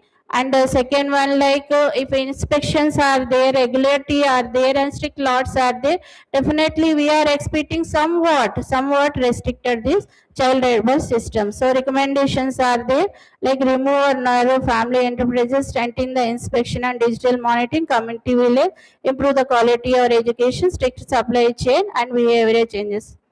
So this is overall thing. So I just conclude in few lines only. So law are critically from transformation, but not enough alone. To elimination require the collective responsibility, government plus communities plus family. Thank you very much.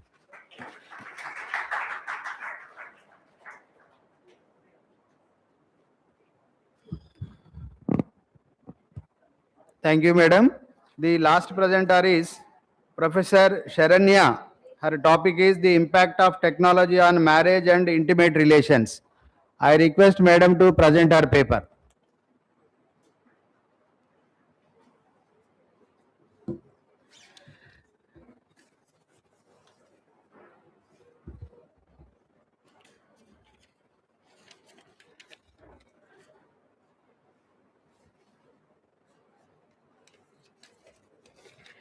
Good afternoon, all. My name is Sharanya. I'm working as an academic consultant in Krishnadevaraya University, and my topic is impact of technology on marriage and intimate relationship. Okay, so now the technology has become an inseparable from the modern human experience. From the moment individuals wake up to time they go to sleep, digital devices are being the part of the communication system and emotional expression, social interaction, and decision making process.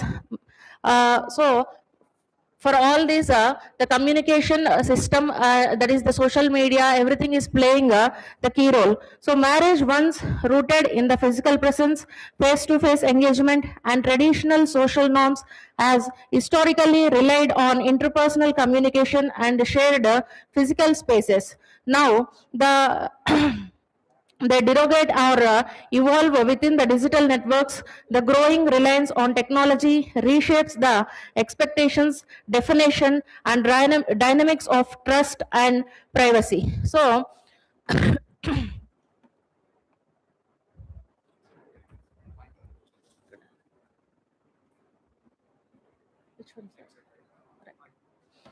so this technology has transformed the how the couples communicate and maintain the relationships. So, and this is giving a rise to the new opportunities and new risk. So this paper mainly focus on the impact, legal issues, and ethical challenges. And there are the positive impacts of the technology. That is, the first thing is instant communication. Okay, so now we are instantly communicating. See, when we know that once a thing has happened previously, the impact, if if you are communicated about that thing, the impact will be less. But due to this instant communication, like texting and video calls, it is having a lot of impact on the inmate relationships. And relationships apps are enhancing the connection. So and next one is access to the counseling and support online. So due to the rise in this counseling and support online, this is a positive impact and having a good impact. And this helps the long distance relationships. This is one side a positive impact, and other side like it is also having the negative impacts like digital distractions, reducing the quality of the time. Okay, so, and next one is the overuse of social media, and people are getting addicted to the social media, and they are talking more and more. When the talk is more, definitely it will lead to the more distractions and conflicts between the spouses and inmate relationships.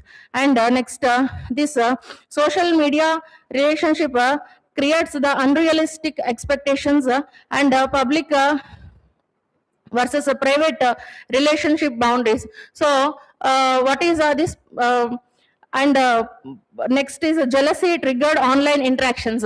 And online interactions, it is creating more jealousy nowadays. Whatever we do, we are just communicating instantly by keeping our statuses and all. So this is triggering the jealous in the people. Previously people used to think, see, whatever happens to us, we should hide them, our development, our things, everything we need to hide, they used to think. But nowadays everything, you purchase any gold or you buy a new house, everything you want to share it with all the people, and thereby it is causing jealousy and impacting the relationships. And this social media and postings is improving the misunderstandings and thereby causing the affecting bad adverse effect to the relations. And cyber security risks and data leaks from the apps and the devices, and hacking of personal messages and photos, and revenge porn and unlawful sharing, needs of digital safety. These and all are the security risks that we are facing due to the improvement of this technology. And legal challenges, coming to the legal challenges which we are facing, laws on digital harassment and cyber stacking, legal consequences of sharing the private data. When we are sharing the private data, what are the legal consequences of that? And digital evidence in diverse cases, how far as they are admissible, like you know pretty well, like 65B of Indian Evidence Act. Okay, so digital evidence on these diverse cases and data protection and these consent laws are to be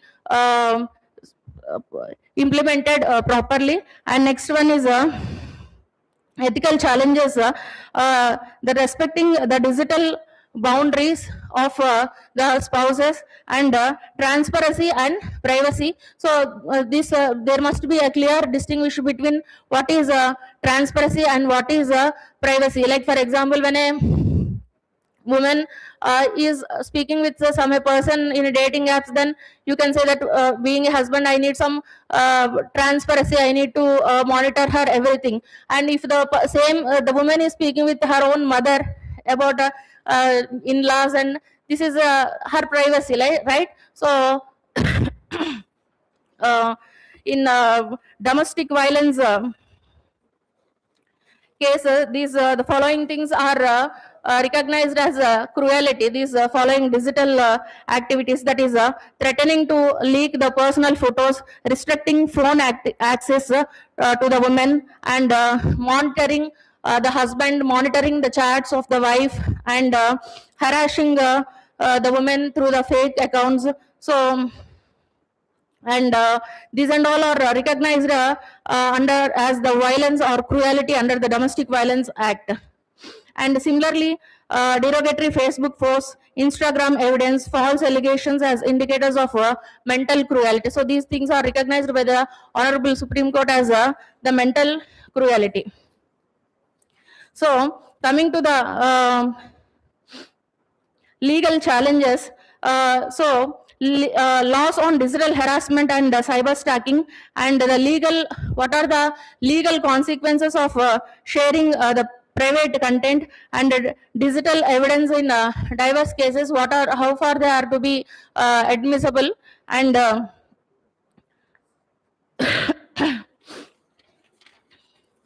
coming to the conclusion, this technology affects both the quality and stability of relationship, and the importance of digital literacy, that is how far you can that is by distinguishing what is meant by what is, how far the acts of a person can be treated as a privacy, and how far they can you can take the acts as a transparency by distinguish between the both.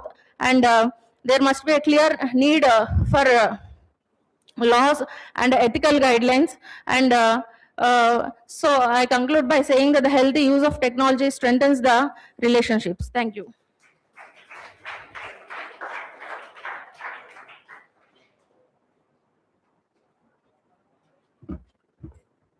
Thank you very much, madam. So now, under this session, law and social change, impact of law on society, economy, medicine and technology.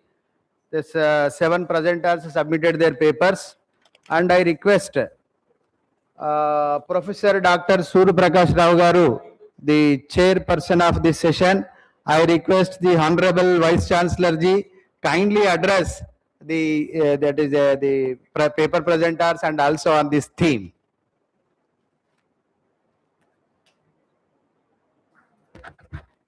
Good afternoon. As chairperson of the technical session, it is my bounden duty to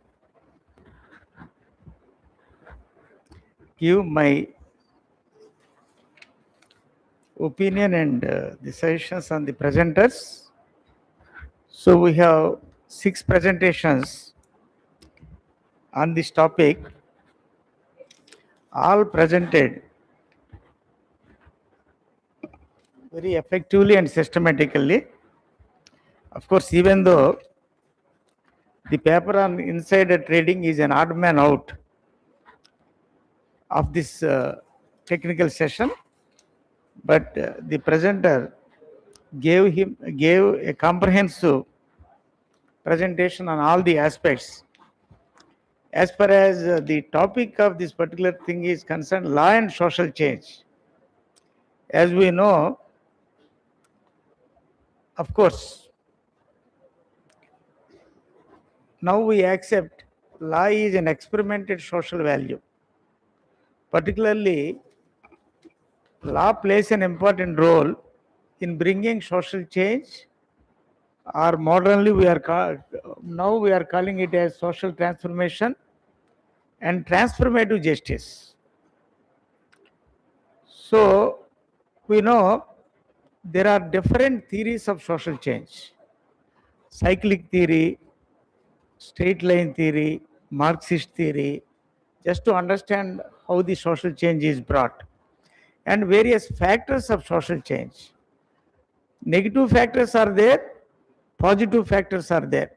As far as negative factors are concerned, floods will come, cyclones will come, earthquakes come. So these are all negative factors. All of a sudden, these factors, particularly an earthquake, Latur earthquakes, and the tsunami effect, these are the negative factors on the society. Sometimes there is a lot of change, but the positive factors of the social change are education. Education brings social transformation in the society, and family brings social transformation. Religion plays an important role in transforming the society, and particularly law is an important factor to bring social transformation. When we brought the Constitution of India in 1950, now we are celebrating 75 years success of the Indian Constitution in India, and how the social transformation was brought through the Constitution of India. In the inaugural session also, various speakers discussed about the importance of the Constitution of India and the contribution of different constitutional makers to the Constitution. Particularly, if you are aware of the constitutional structure, we have the salient features. We have constitutional supremacy, we have fundamental rights, directive principles, fundamental duties. These all give constitutionalism, the antithesis of arbitrariness, unaccountability, and dictatorship. So constitutionalism promotes limited government, responsible government, and accountable government. And through this particular constitutionalism part, and we have fundamental rights played an important role in bringing social transformation.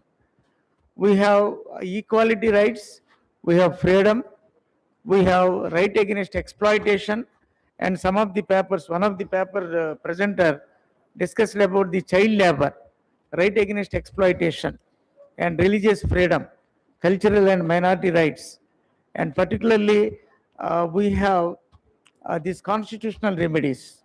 So when the fundamental rights are given to the people, the corresponding duty is laid down on the apex court. So by making Supreme Court of India as the chief custodian of the fundamental rights, it is the duty of the Supreme Court of India to enforce the fundamental rights. So because in the process of enforcing, the judiciary, the judicial process developed several techniques, particularly public interest litigation and various techniques in order to give true dynamic meaning of this particular fundamental rights. And we have directive principles also, and at least some of the important directives should be read with fundamental rights in bringing social transformation, particularly equal pay for equal work. In Ranadhir Singh case in 1982, Justice Chennappa Reddy converted the directive as a fundamental right under Article 23. And Unni Krishnan case, Unnikrishnan versus State of AP, where Article 45, free and compulsory education to the children in the age group of 6 years to 14 years, a directive was converted as a fundamental right. Taking the advantage of that particular judgment, the Parliament brought this 89th constitutional amendment through which Article 21 capital A was brought. That is what is fundamental right to primary education. The corresponding fundamental duty, 11th fundamental duty was inserted in the fundamental duty chapter. It is the duty of the parents and ward to send their children in the age group of 6 years to 14 years to the schools. So under that, the central government and state governments brought various schemes to enforce this particular new article, Article 21A. That's why, as far as the legal system or the legislations, several legislations are brought to bring social transformation. Regarding offences against women, various legislations were brought, and in order to promote gender justice, various legislations were brought, and particularly offences against women also. In Bharatiya Nyaya Samhita, now offences against women were brought to the forefront, and some of the new offences were brought. And my point here is that whatever legislation it may be, unless you have the enforcement with morality, moral ethics, and long back we have this lady directory case, corrupting the public morals is to be tackled. It should be understood as an offense, because there was no offense in the statute. But in one library, in one bookshop, a lady directory book was kept in the corner, where the addresses of the some women with phone numbers and everything were there. Then when police booked the case, the owner of the shop, bookshop, contended that he did not commit any offense. The reason is a book was kept in the corner. But the court said that when there is an attempt to corrupt the public morals, it should be prevented. And we have mischief rule also. So in that aspect, we should have to understand the importance of ethics, the importance of morals in implementation of any legal provision. So we have lot of legislations are there. Whenever there is a necessity, we are bringing new legislations. All these are to be brought for the sake of social transformation. So I congratulate all the 6 paper presenters. So thank you very much for giving me this opportunity to chair this session. Thank you.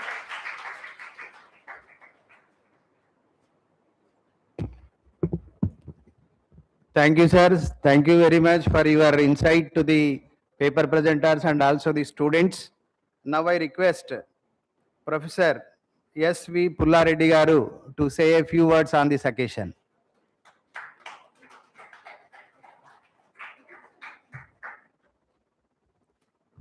Good afternoon to you all.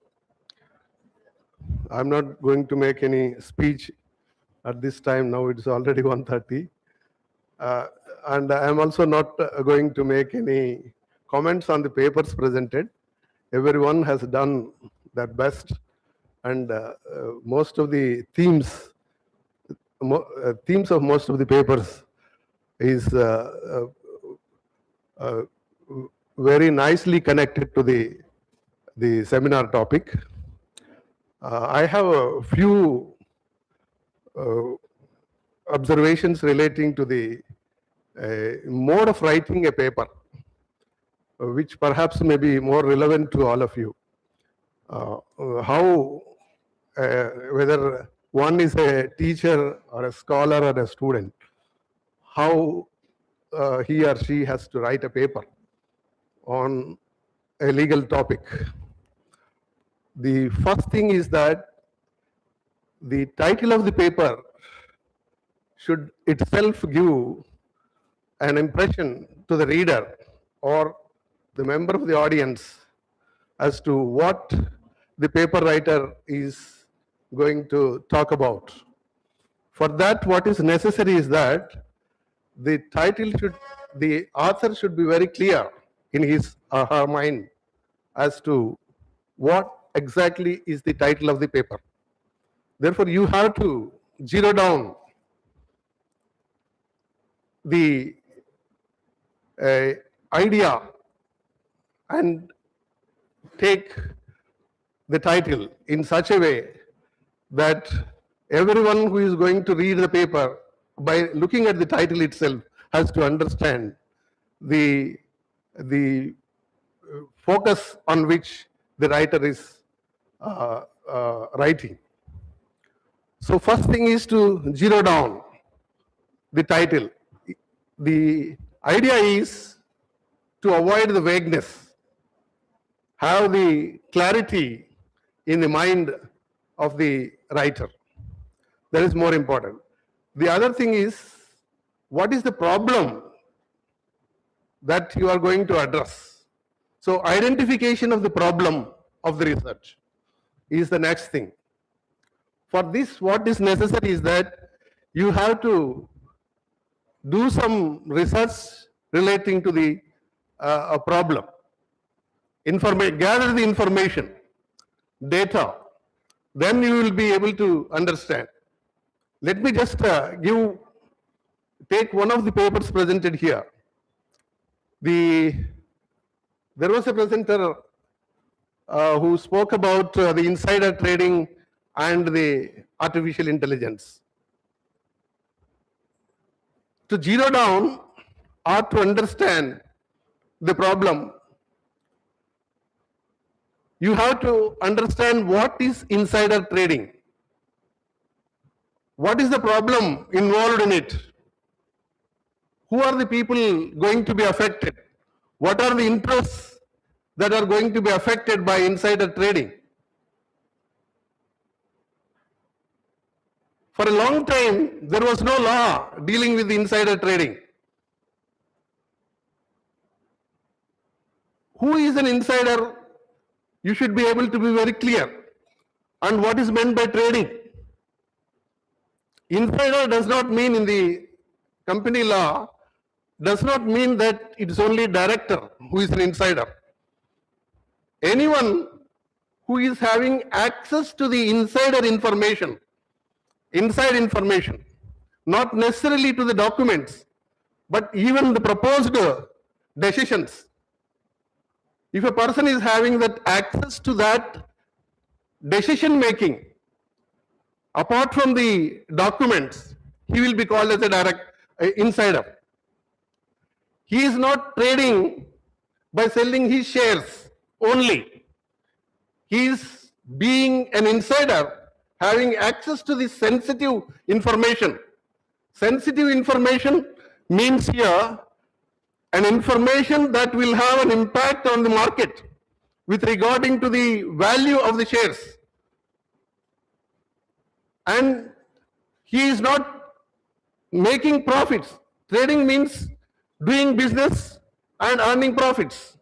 If one sells his own shares and makes profit, there is nothing wrong. But here, he is selling not necessarily his shares, but he is selling the trust and confidence that is reposed on him. So, it is the breach of trust that is taking place in every insider trading. There may be a possibility of increase in the share value of the shares in the next day or after a few days. The person who is having information about certain sensitive information in the company may be selling his shares immediately because he knows that the value of the shares will be increased.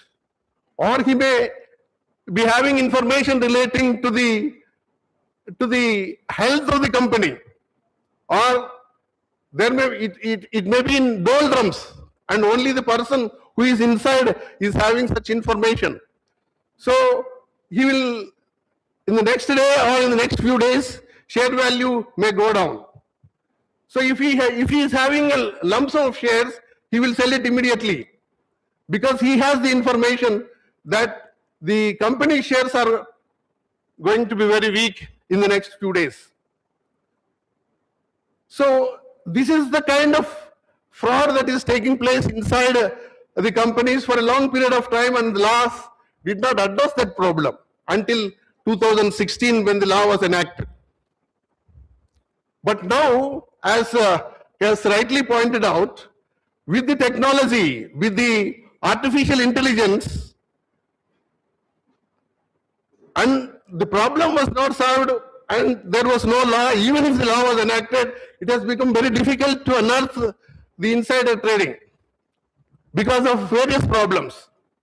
Because the information that you can collect until the artificial intelligence generated certain data, it has become very difficult. The only way by which you can acquire the information is that what was the share value few days before or few weeks before, and what was the share value when he sold or when he purchased the shares in the market. This can be ascertained based on the records as to how many transactions that he did in the previous month, how many transactions that he did, based on the data, based on the information that is available on records. But there may be certain information which is not on record. It has become very difficult. This is a problem faced by most of the companies, and the shareholders suffered a lot for a long period of time in the history of the companies. Therefore, the magnitude of the problem, one should identify. The magnitude of the problem and the laws that are available to address such problem. What is the lacuna that is existing in the law to address this problem and to solve the problem? After all, every problem is to be solved, and clients will come to you only for the solution. So the solution does not lie in the existing law, and therefore the technology, whether it is possible by the use of technology you can solve this problem or not. And at the same time, identify the problem, do the research, apply the law, find out the lacuna, and then look for the conclusions that you suggest or recommendations that you suggest. When you suggest a recommendation, it should be based on your own study, not based on somebody else has stated like this, somebody else. Maybe you can take the opinion of other people, opinion of some other author also. But every writer should have his own perception, so that your perception should be able to challenge the others to ask question. When you say that this is the law available, these are the weaknesses, that is not sufficient. What is the suggestion that you are going to make? What is your own perception about the legal problem? What is your own perception about the solution to the problem when you write a paper? Therefore, the writer of the paper should have a clarity with regarding to the title, with regarding to the magnitude of the problem, with regarding to the laws that are existing to address the problem, and the lacunas that are existing, and the kind of changes that are taking place, especially in the context of transformation or developments in the science and technology, and how this science and technology can help solve the problem. To what extent? Without affecting other things. You know, the AI is going to affect most important fundamental right of the individuals. So in the process of finding a solution, you should not create another problem. It affects the individual's right to privacy, which is considered as a human right. So it is necessary to balance the conflicting interest of the individual and the society. Society here, in the context of insider trading, is the shareholders' interest as well as the company's interest. So while protecting the shareholders' interest and company's interest, you should not unduly affect the individual's fundamental right to privacy. Therefore, you have to balance, and therefore, as somebody has pointed out, you have to use the technology in a healthy and meaningful manner. So the point that I am mentioning here is that The writer should have this idea while writing the paper.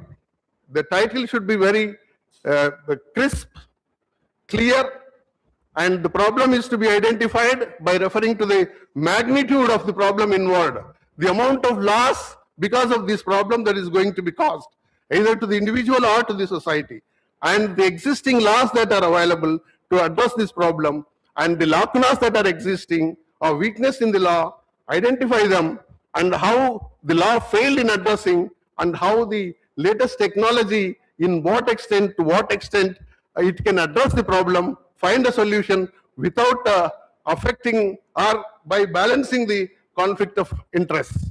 That's how you should write a paper on any topic that you choose. Thank you for giving me this opportunity.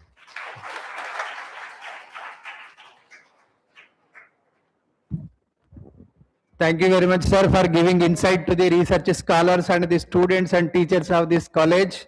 Thank you. Because what the guidance given by sir, it is very much useful to the students and research scholars, and we will follow the guidelines which given by you, sir. And now, the second session starts at 2:30. The presenters are there. You please be ready. Come to this hall at 2:30. The name are Kumaran, N. Pravina, Anjana Ramana, and also K.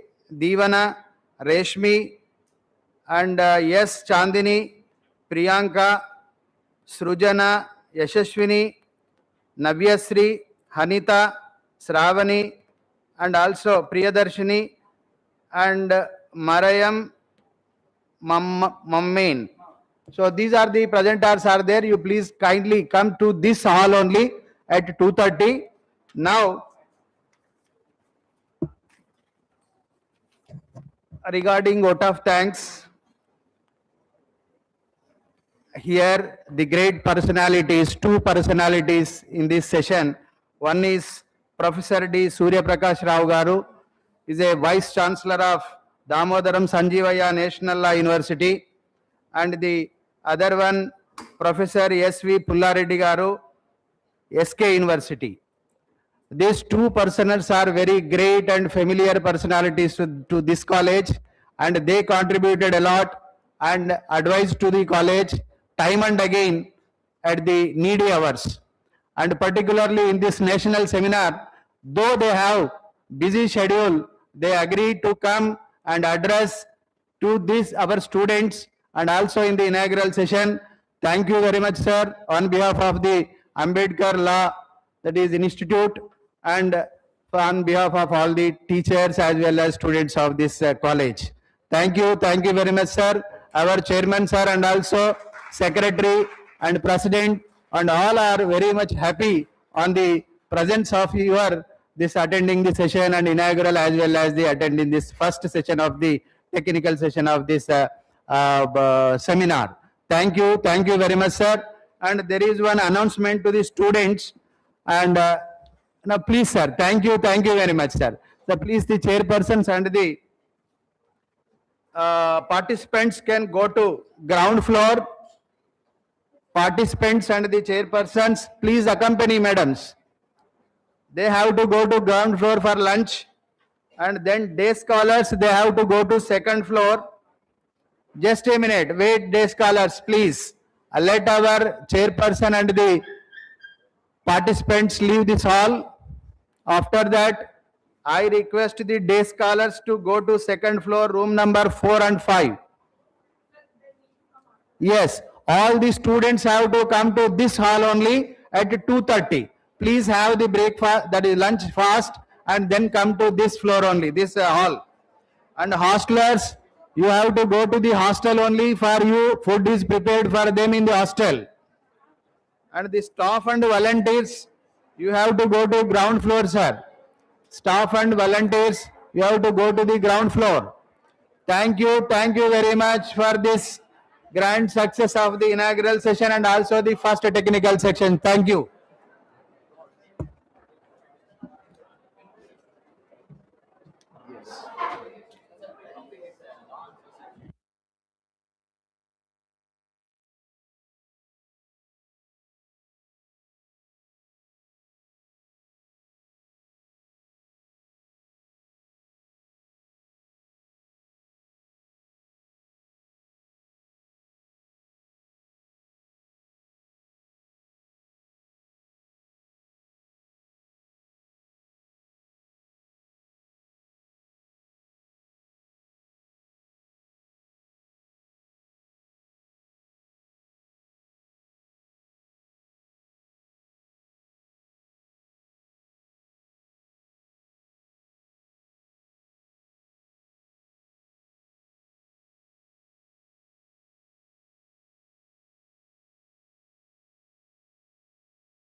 Good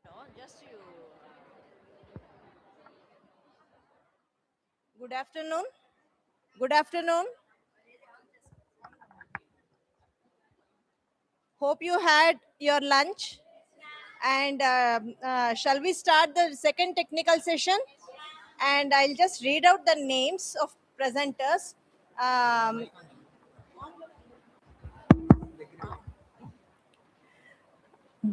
Rutresh Kumaran, N. Praveena, Ajan Ramana,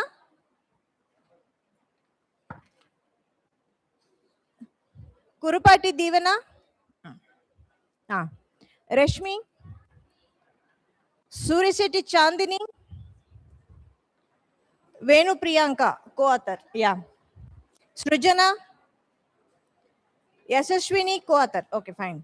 Navyasri, Hanita, Shravani, Nana will Manavallu. Okay, okay. Ofir Priyadarshini, Mega Mariam, yes.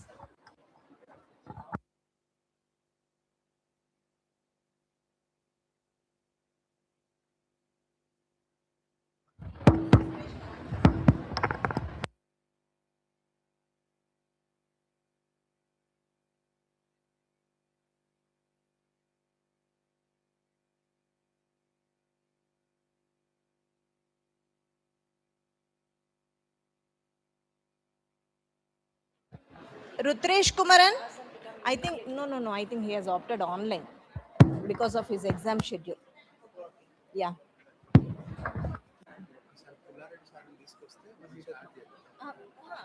Krupasagar sir. Praveena N.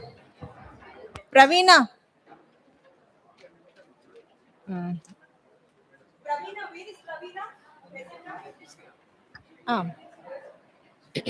ఇది మీరు just వస్తారులే వాళ్ళు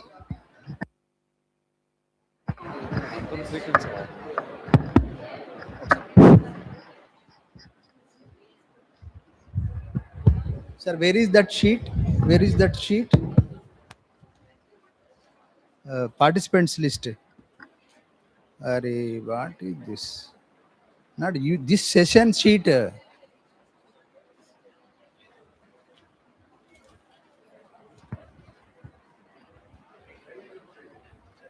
Will you please come and press? You have to read it. Yeah, I don't like started. I don't like started. I will do it otherwise. Okay.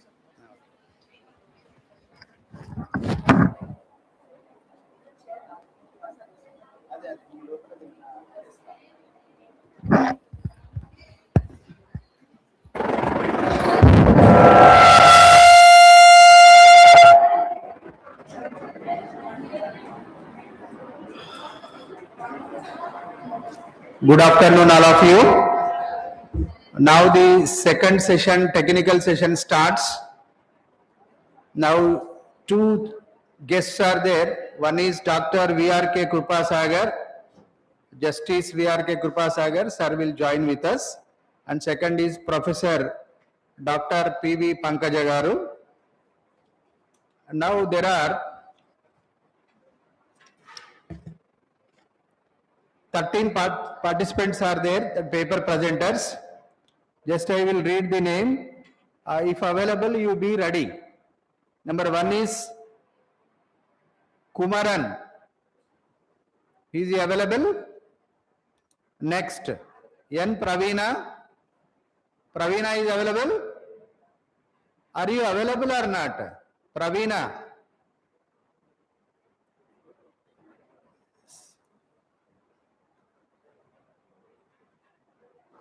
Ajara Marana.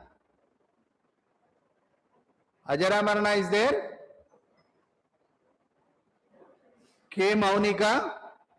Okay. And then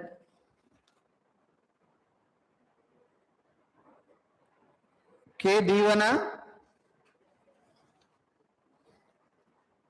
Reshmi. Yes. Yes, Chandini. Priyanka. Okay. Srujana. Yashashwini. Navyasri. Hanita. Shravani. Shravani is there. Priyadarshini. Marayam. Mammen. Okay. Right. So these participants are there. You please be ready. Be ready. The session is going to start within 5 minutes. Your name.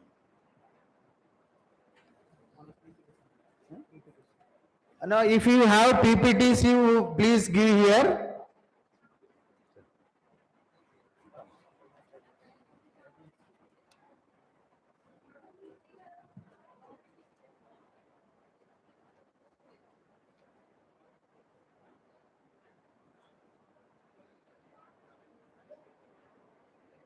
Tell your name. అవి పోయింది అది కాదు కాదు ఇప్పుడు చెప్పండి ఎక్కువ time తీసుకోవద్దు topic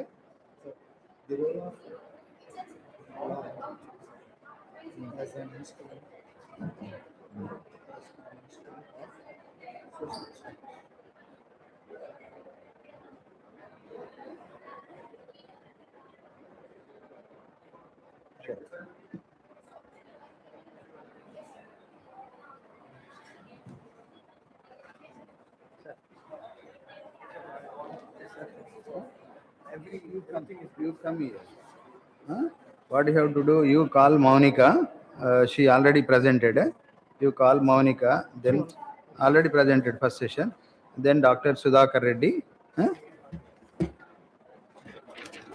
Then the tick persons one after the other. Then you go. Then call the person. Then topic also you read. Then I will tell after coming the guest. Sure.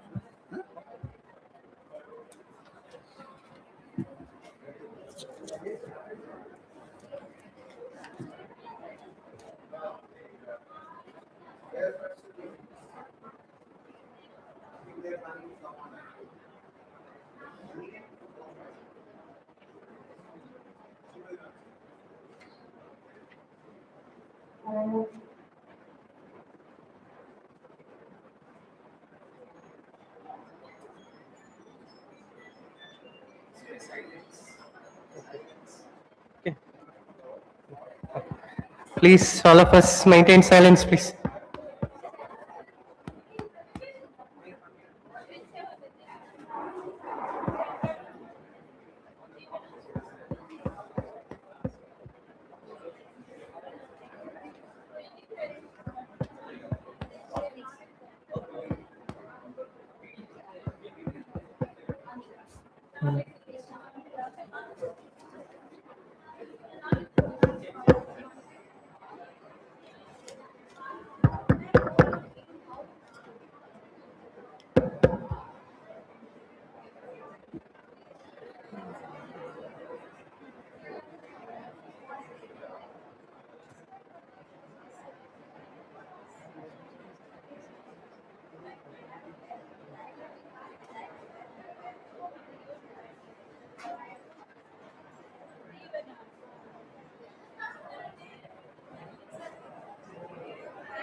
Please be seated, sir.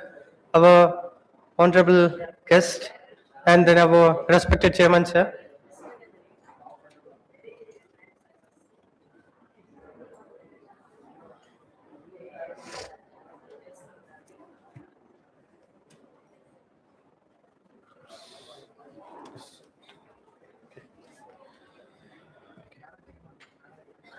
Good afternoon, one and all. Respected dignitaries. Okay. First of all, respected chairman, sir, and then honorable. Okay. Yes. Okay. Okay. Honorable Chief Justice, sorry, pardon, okay. Honorable Justice retired Dr. VRK Kribasagar, sir, and then Professor Dr. PB Pankaja, ma'am. Welcome to today's national seminar conducted by Dr. Ambedkar Global Law Institute. And then our topic is, our national seminar is of navigating the future of law. It means to recognize that law can no longer afford to be merely reactive. We can have proactive laws. We are here today to embrace the challenge of making proactive laws. Okay. The future of justice will not be defined by judicial precedents. We can have our collective ability to anticipate the legal vacuum created by rapid globalization and technological change. And the Bhagavad Gita always mentioned about no two creatures can be made exactly some kinds of changes. Okay, even if the Tata, even if the Mahindra cannot make the similar goods or products, if your judicial precedents have some kinds of whatever locating problems. If I hear navigating, the word I heard at first in what if I'm teaching the marine laws, navigating the words. Okay, so as a Noah's Ark, we can navigate the designated place. Okay, exact place, we can reach it. We can predict our law in future. So, first of all, I welcome all of us of the dignitaries in the dais, respected teachers, and then welcome to seminar sessions, afternoon session. First of all, with the prior permission of the judges, and then I'm calling K. Monica to present the first presentation in national seminar conducting by Dr. Ambedkar Global Law Institute.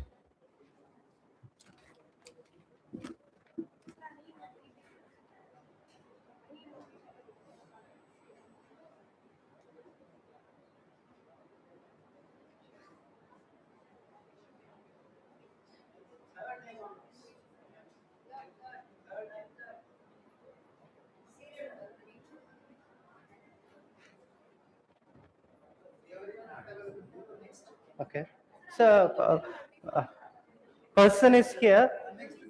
Okay. Okay. Yeah. Some technical issues. So, okay. Yes. Next, I'm calling Dr. K. Sudhar Reddy. Dr. K. Sudhar Reddy. Sudhakar Reddy, please.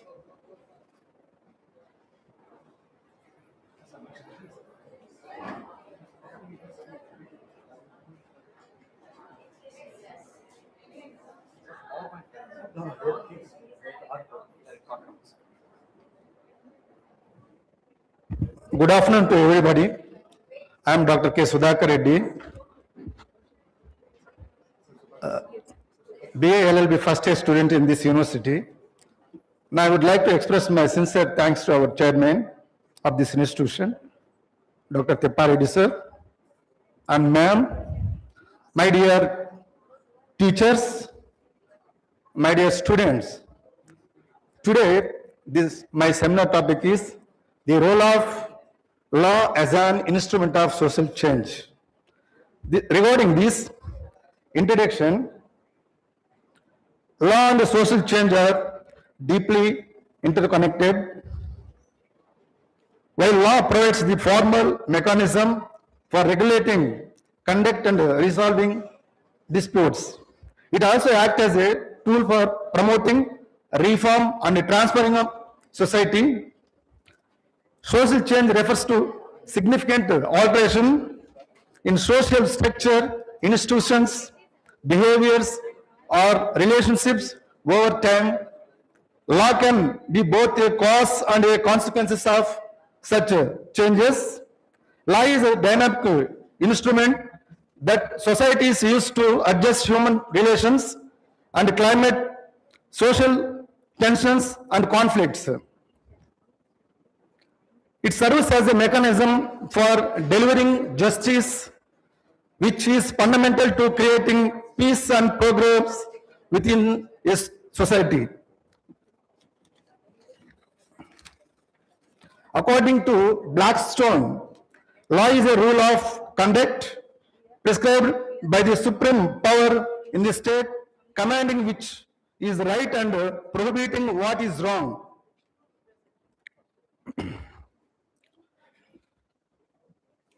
Next, law changed society.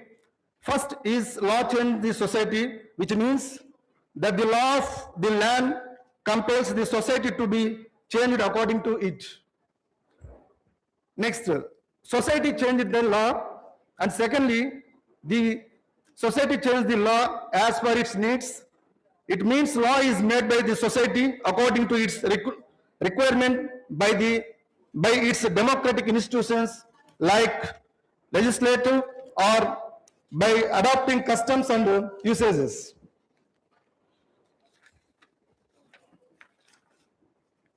Now, law as an instrument of social change in India, it illustrates the instrumental role of law in social change. It is essential to examine key transformation that have occurred in India. Change is inevitable, and understanding these changes demonstrate by dynamic nature of social evolution. In this, the first one, abolition of sati system.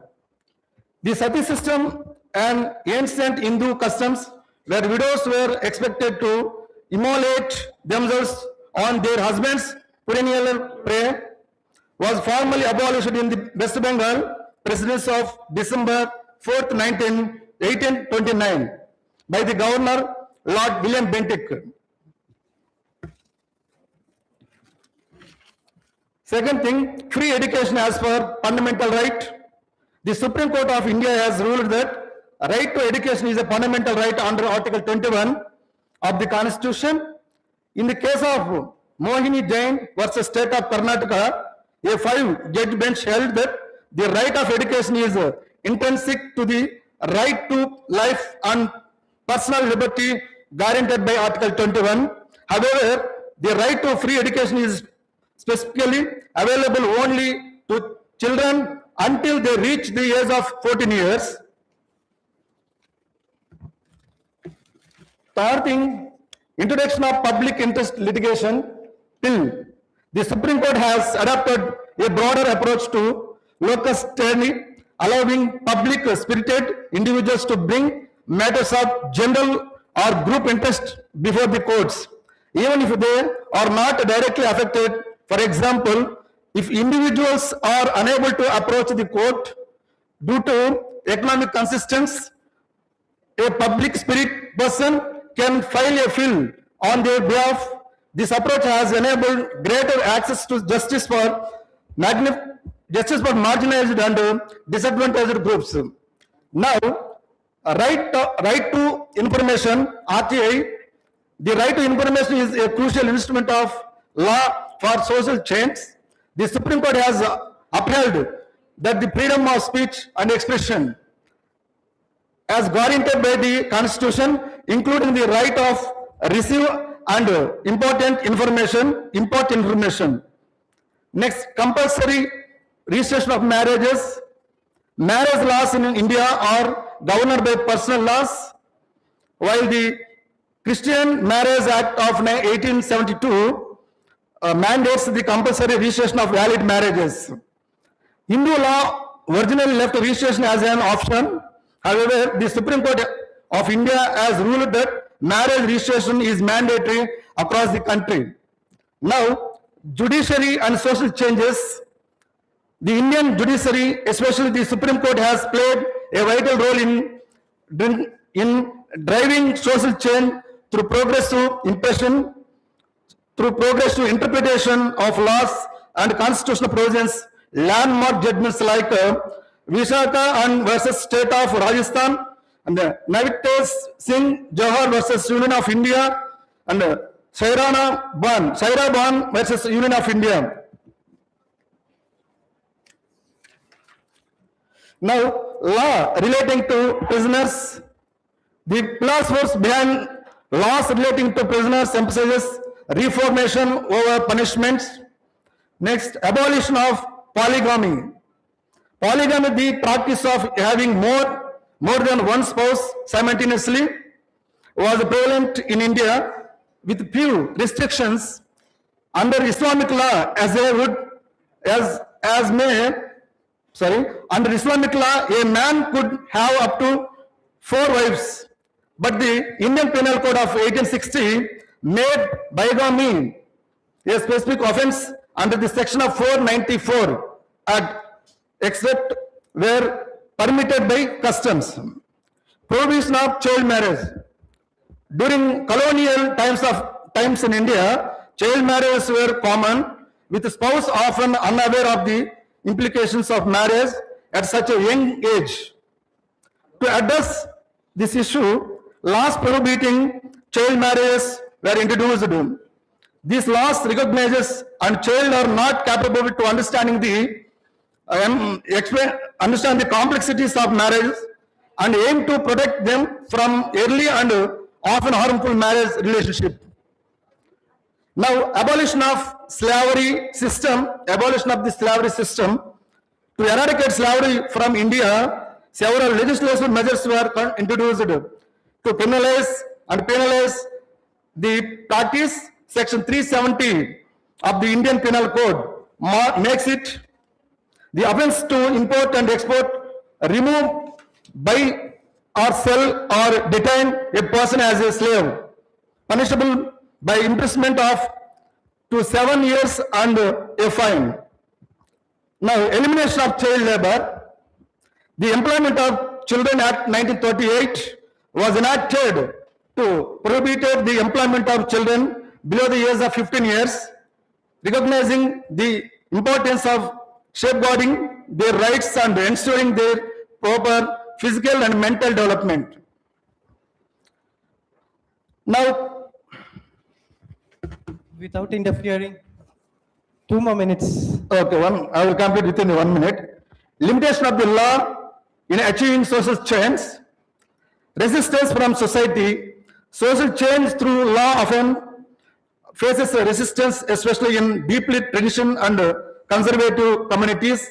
Second one, implementation gaps. Law may exist on paper, but lack effective implementation due to corruption, administrative apathy, or lack of awareness. And third one, legal illiteracy. Many people, especially in rural areas, remain unaware of their rights and eliminates under the law. So my conclusion in this topic, law is both a mirror and a motor of social change. When effectively drafted and properly implemented, it can reshape attitudes, disseminate injustice, and build a more equitable society. However, for law to act as a true agent of change, it must be supported by political will, public awareness, and institutional capacity.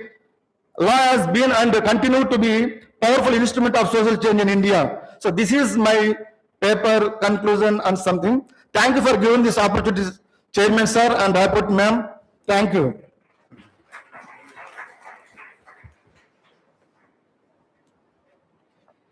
Thank you, Sudhakar Reddy. There is any more clarification for the respected judges can ask?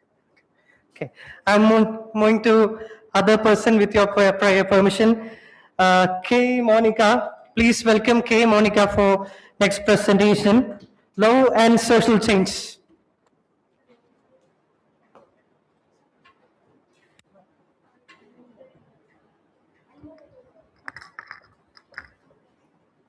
Om Namo Venkateshaya. I'm an honor to stand before you. My take is on law and social change. So law and social change are really very important, extremely important topics, because the law and the social change will together work and explain how the social change will work. And let's begin with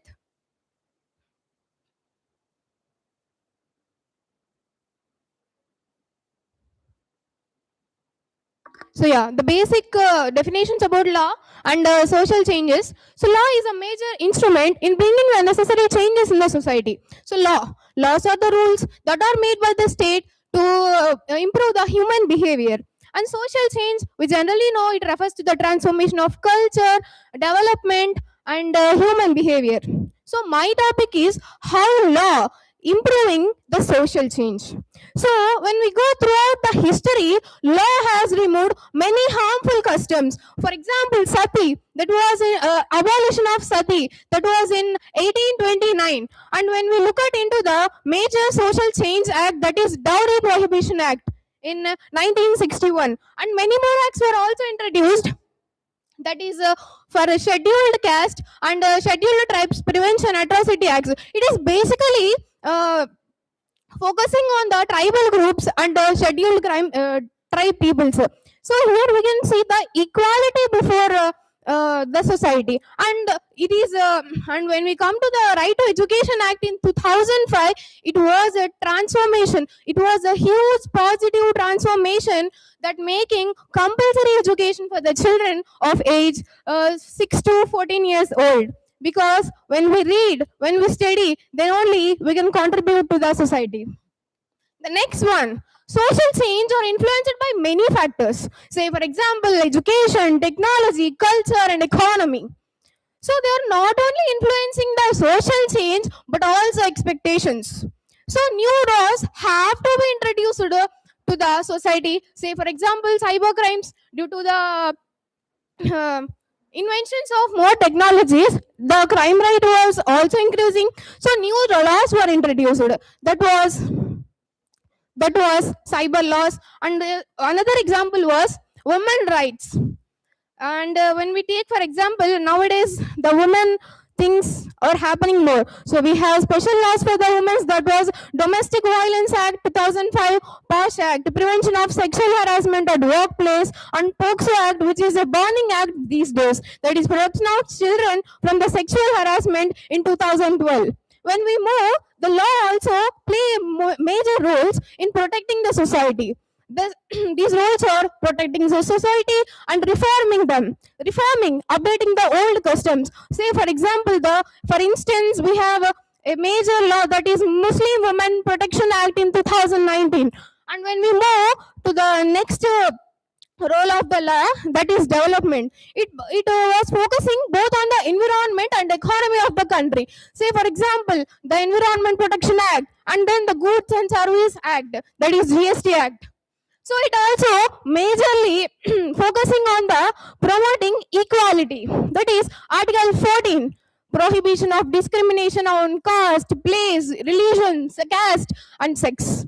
So here we can see the significant role of the law in changing and improving the social change. And when we know the judiciary system also played a major role in changing the society due to the judicial activisms. So say for example, many landmark judgments were there. There are Maneka Gandhi versus State of India and Vishaka versus State of Rajasthan given many guidelines for the women. And there was also a major case, that is Nalsa versus Union of India. Here we can clear-cutly see the equality in the society.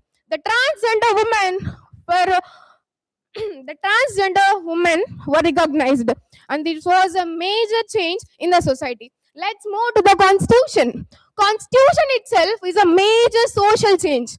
It gives many rights, fundamental duties, fundamental rights, and many more things.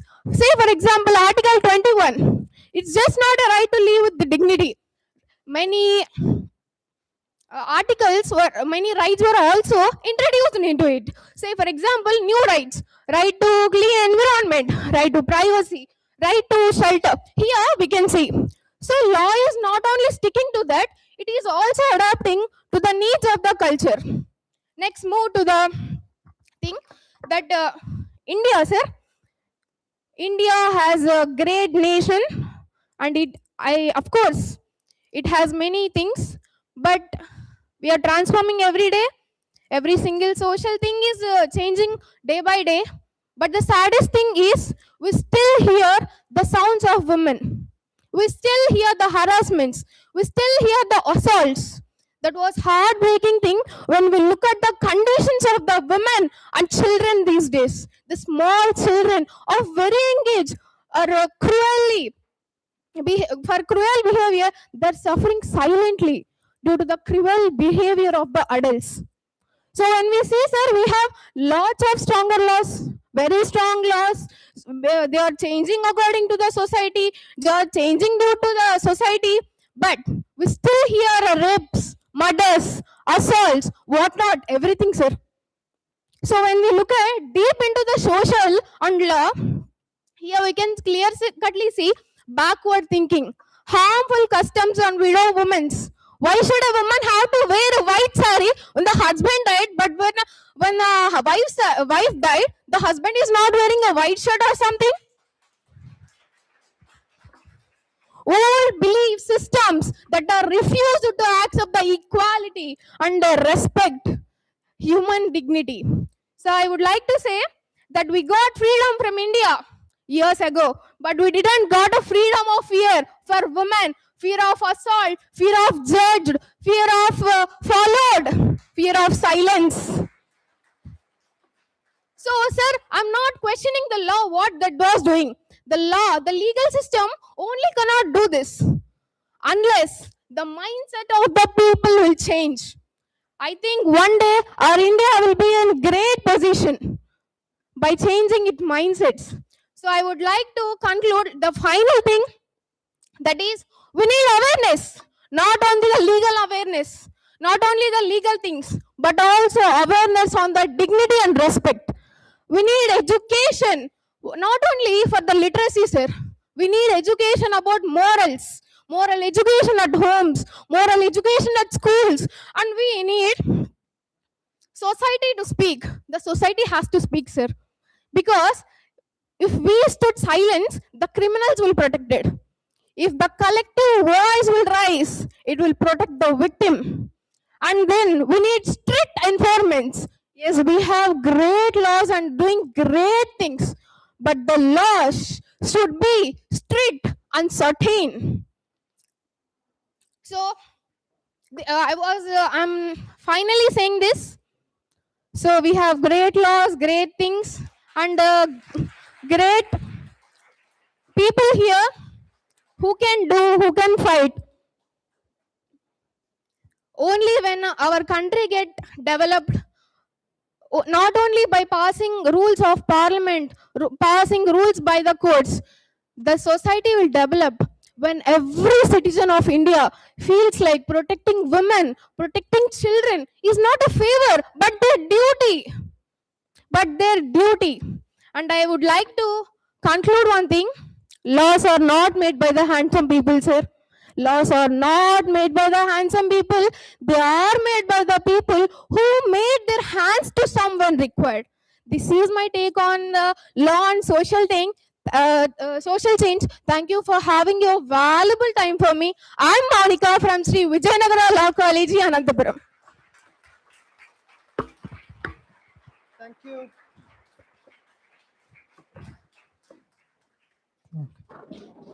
Thank you, Monica. And then I'm calling next participant in this. So sorry for that. There is one question to Monica. Monica, please.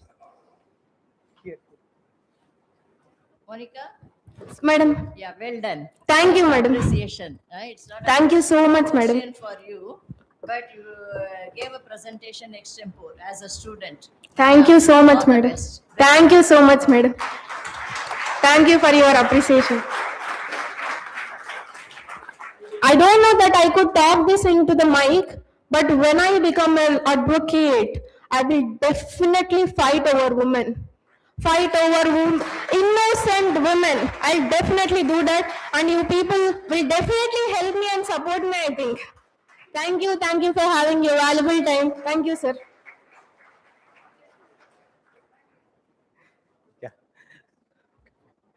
Thank you for Monica. I'm calling the next participant, Miss Kurapati Devena. Devena, please.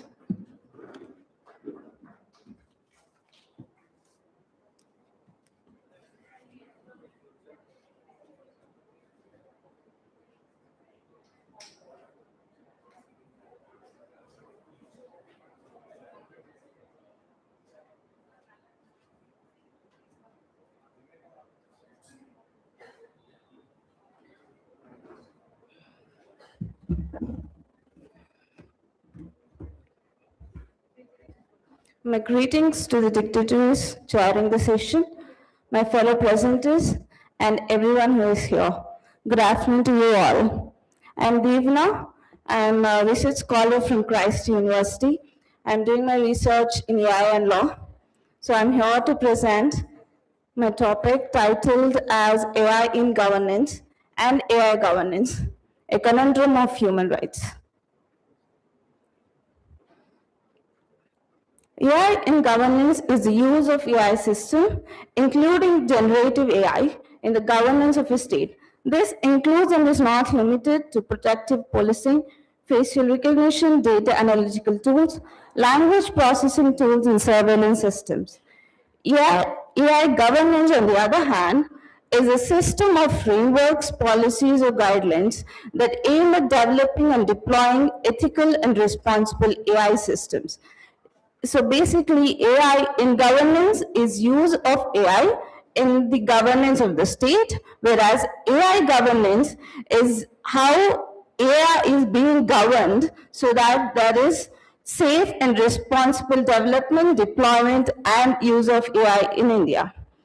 Moving on, these are my research objectives for this paper.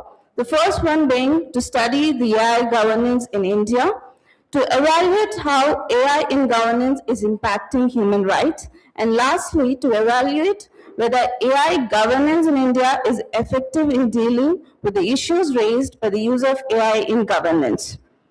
This is a scheme of the study, so I have divided into four. One, AI in governance, which is promotion of the human rights. The second, AI in governance, conundrum of human rights, AI governance in India, suggestions and conclusion.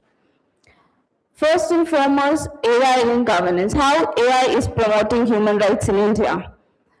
AI has opened up opportunities and avenues for achieving better governance. When we look for what is good governance, there is no universal definition of what is good governance, but there are certain principles and that are universally accepted. And AI governance is considered as a vehicle for the promotion of human rights.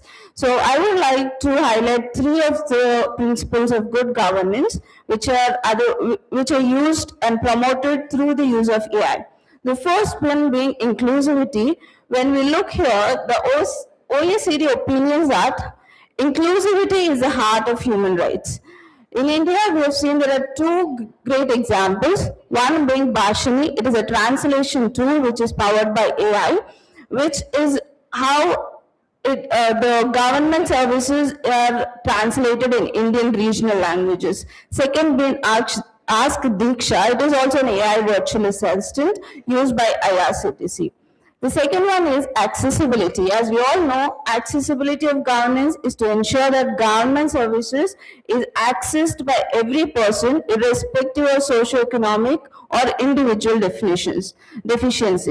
So Kisan E-Mitra is a great example here, which is an AI assistant that enables farmers to get real-time information. The third pillar of good governance is efficiency, and AI is a boon to promote efficiency in India. Three of the examples that I've mentioned here are Sarvan AI, Diksha Digital Learning, Parivar Pehchan Patra. This is introduced in Haryana, which is aimed at streamlining the beneficiary of all the welfare schemes.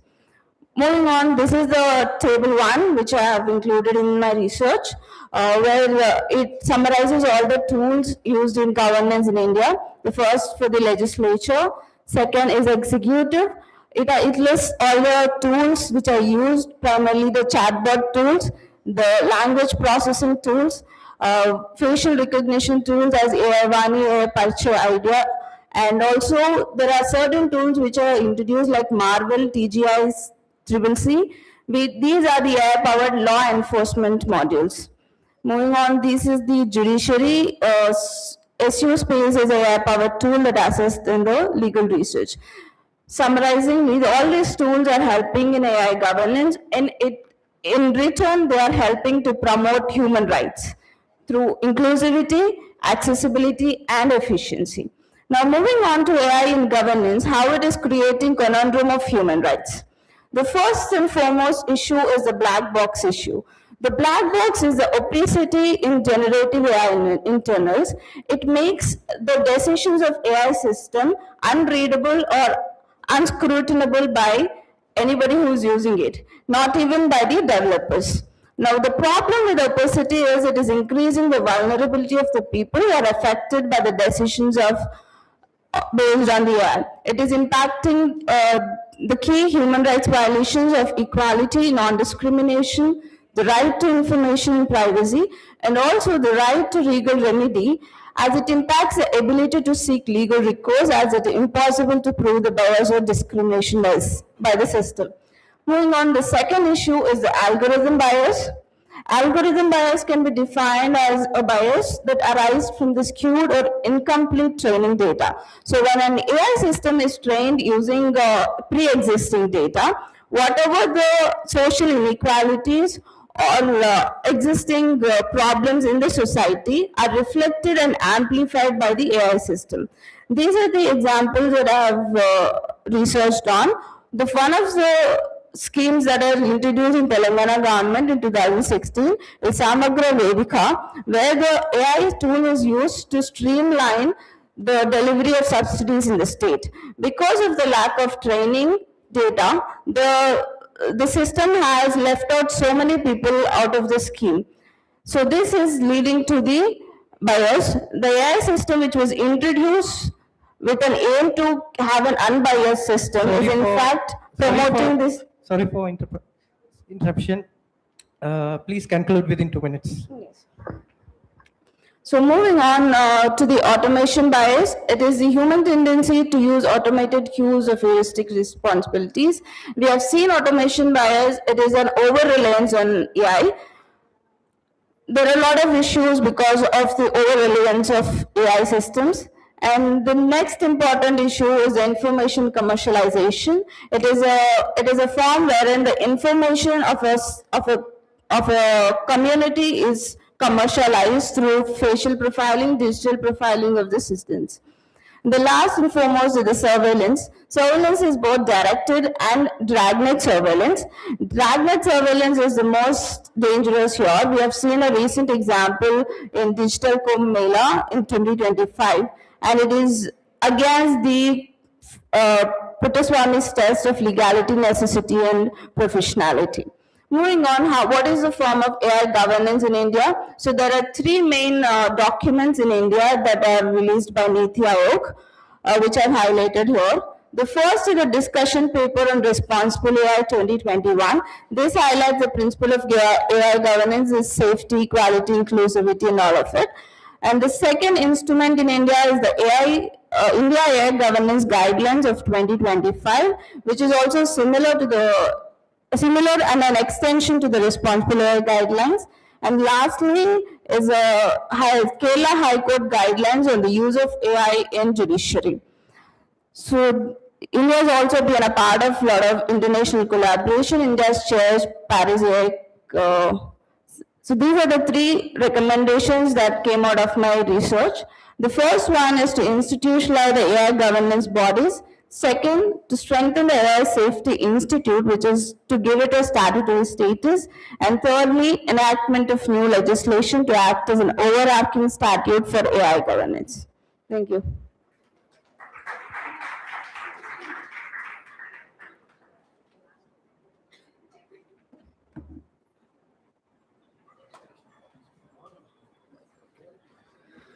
Thank you for the last presentation by Kurapatti Devana. The honorable judges, any clarifications? Okay. So, with permission, I'm calling Assistant Professor Rashmi Madam. Rashmi are working in this Ambedkar Global Law Institute, Tirupati.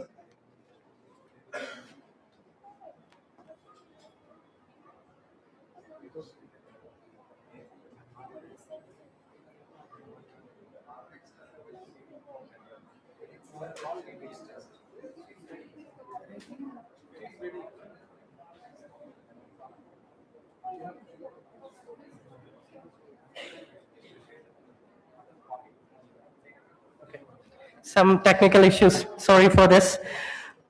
Next I'm calling Miss Suriseti Chantini and Miss Asapu Venu Priyanka. Please come forward and then present. Miss Suriseti Chantini and Miss Asapu Venu Priyanka.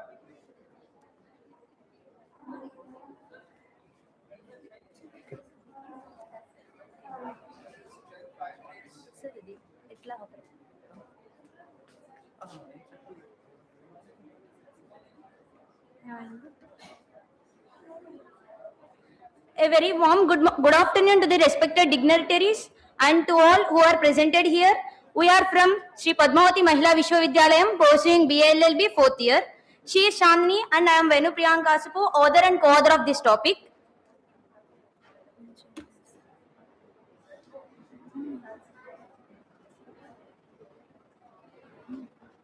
So now we are going to present on the topic of impact of technology on marriage and intimate relationships. Coming to the introduction, a group of people who love, support and care for each other is considered as a family. The family is constituted or established by the marriage. It is a sacramental ceremony, includes the certain rights and obligations of the spouses. It includes intimate relationship, involves the feelings of closeness, affection, understanding and support among them, like friends, couple or anyone. Coming to the objective, the technology influences the marriage and intimate relationships in various ways, such as in sometimes helps to improve the relationships and sometimes it destroys. So it is very important to study how couple can effectively manage the technology to build the strong bond. Ultimately, it offers certain practical recommendations to foster healthy relationships in the digital era. And then methodology is based on the qualitative method of research, where it involves the interviews by gathering the some people, friends, family members and ask them how technology affecting their relations, understanding and their digital life. When we saw the impacts of technology, it has the positive and the negative impacts. So there are several positive impacts are there.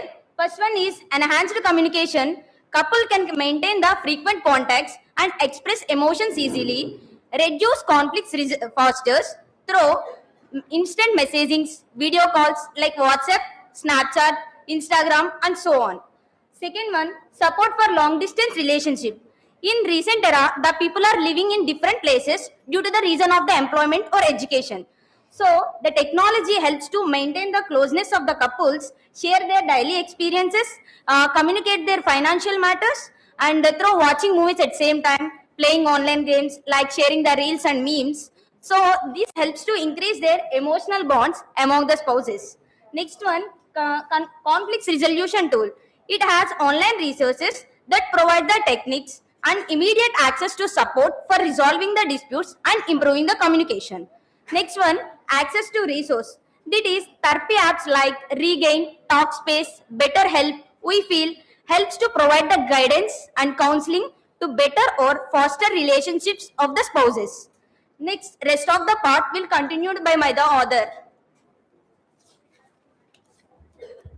Thank you.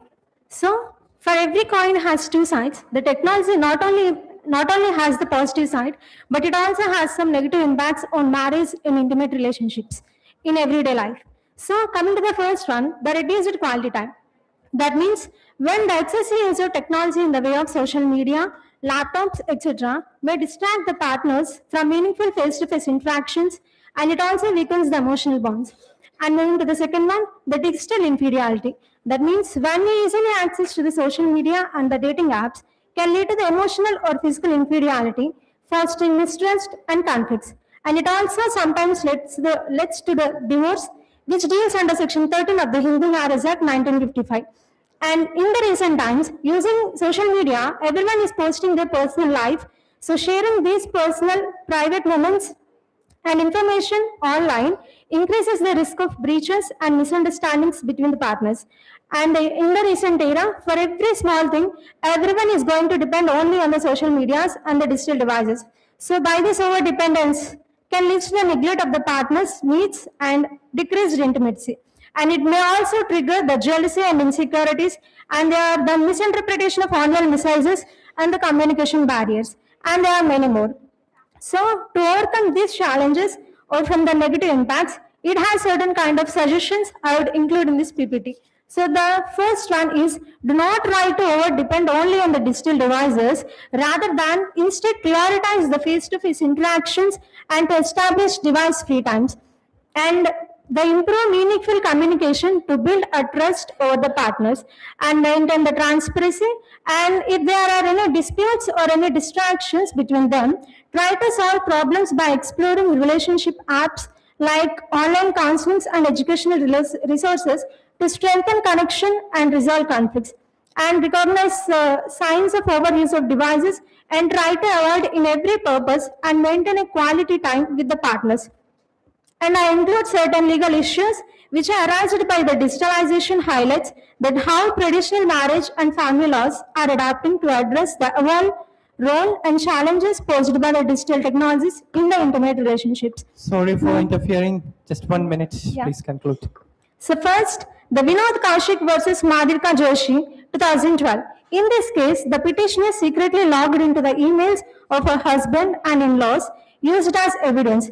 The court files another case under the Information Technology Act, which violates Section 43 of the IT Act. And the court said it shows that secretly checking the partner's messages usually damages trust, even if courts accept that as an evidence.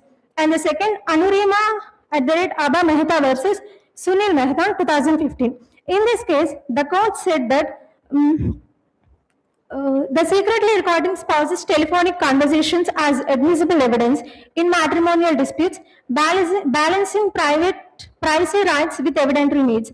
And I'm going to conclude that technology plays a crucial role in shaping marriage and intimate relationships, offer both benefits and as well as challenges. So rather than accessing technology or using digital devices for every purpose, I think it's better to spend a quality time with the partners, and it increases their emotional bond and helps to reduce the disputes between them by using some counseling tools. So overall, technology's impact depends on how consciously it's used by the partners. And thank you for this wonderful opportunity. Thanks.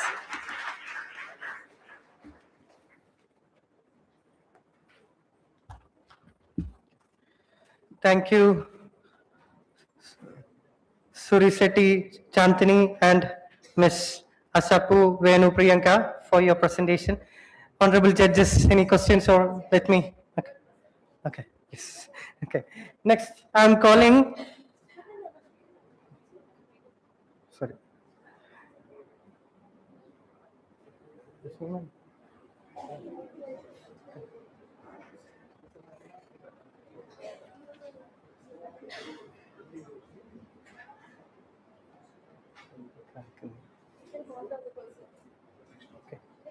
Okay. Next, I'm calling Ms. Navya Sri for Dr. Ambedkar Global Law Institute for next presentation.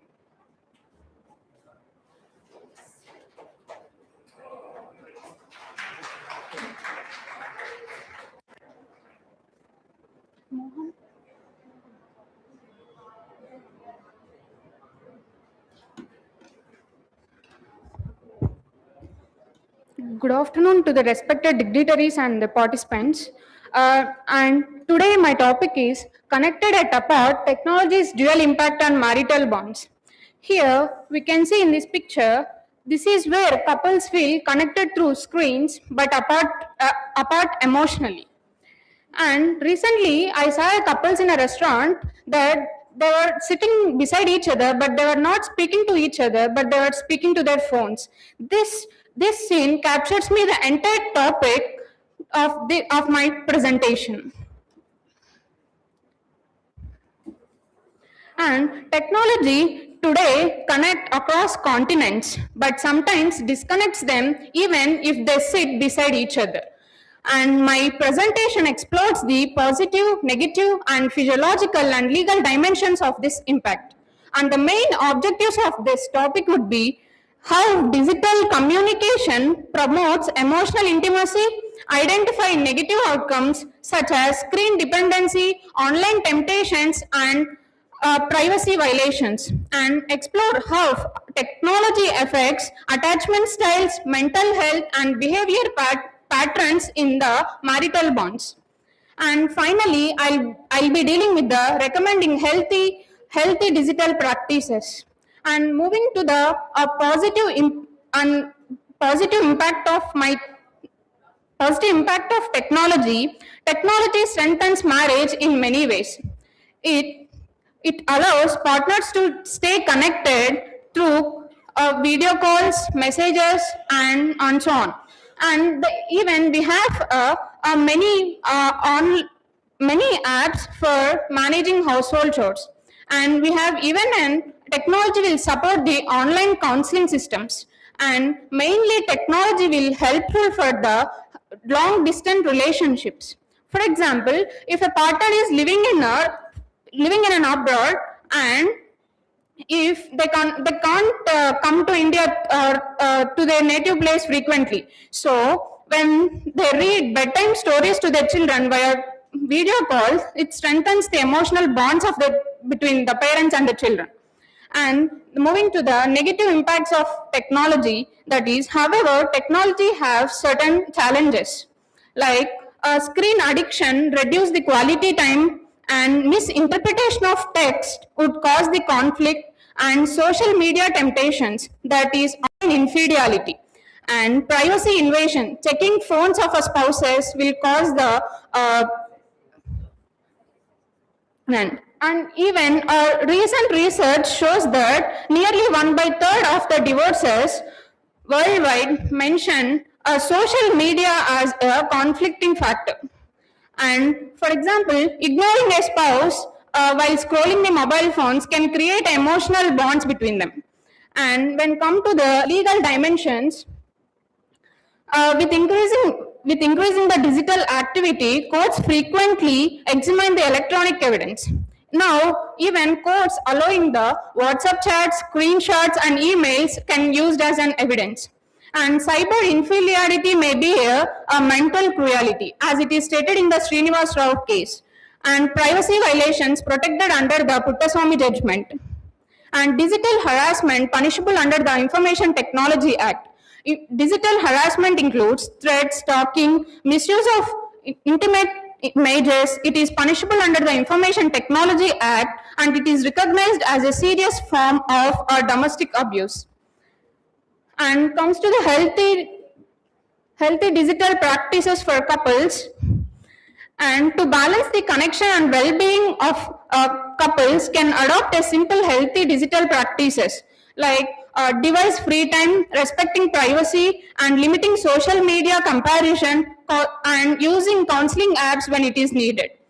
And for example, having device free dinners improve emotional bond. And come to the conclusion. In conclusion, technology itself is not a problem, but when it misuses is a problem. When it is used with trust, awareness, and boundaries, it strengthens the marriage. When it misuses it, it becomes the silent third person between the partners. Technology should support the relationship, not substitute them. And technology should be a lamp that lights the relationship, but not a fire that burns it. Thank you.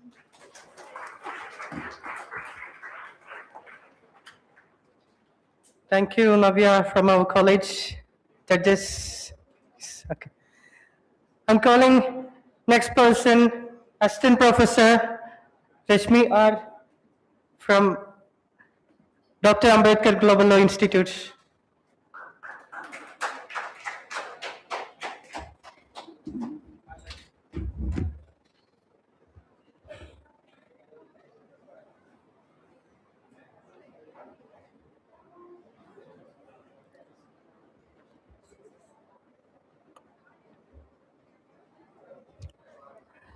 Good afternoon and greetings to one and all present here.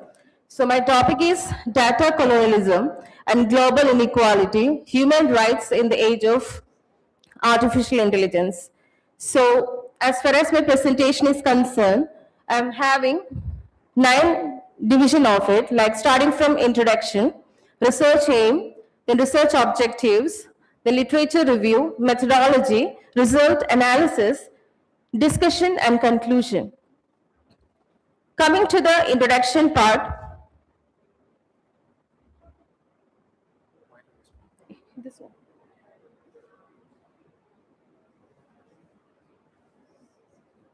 Yes, coming to the introduction part, we can say that data has become a global resource in the digital era. So AI relies heavily on large-scale data extraction. Extraction means to extract the information and all the profile of a person. Data colonialism involves extraction and control of data, especially from the global south. So global south specially refer to the region which is less developed or developing, particularly like Asia, Africa and all. So AI-driven system create both opportunities as well as inequalities. Okay.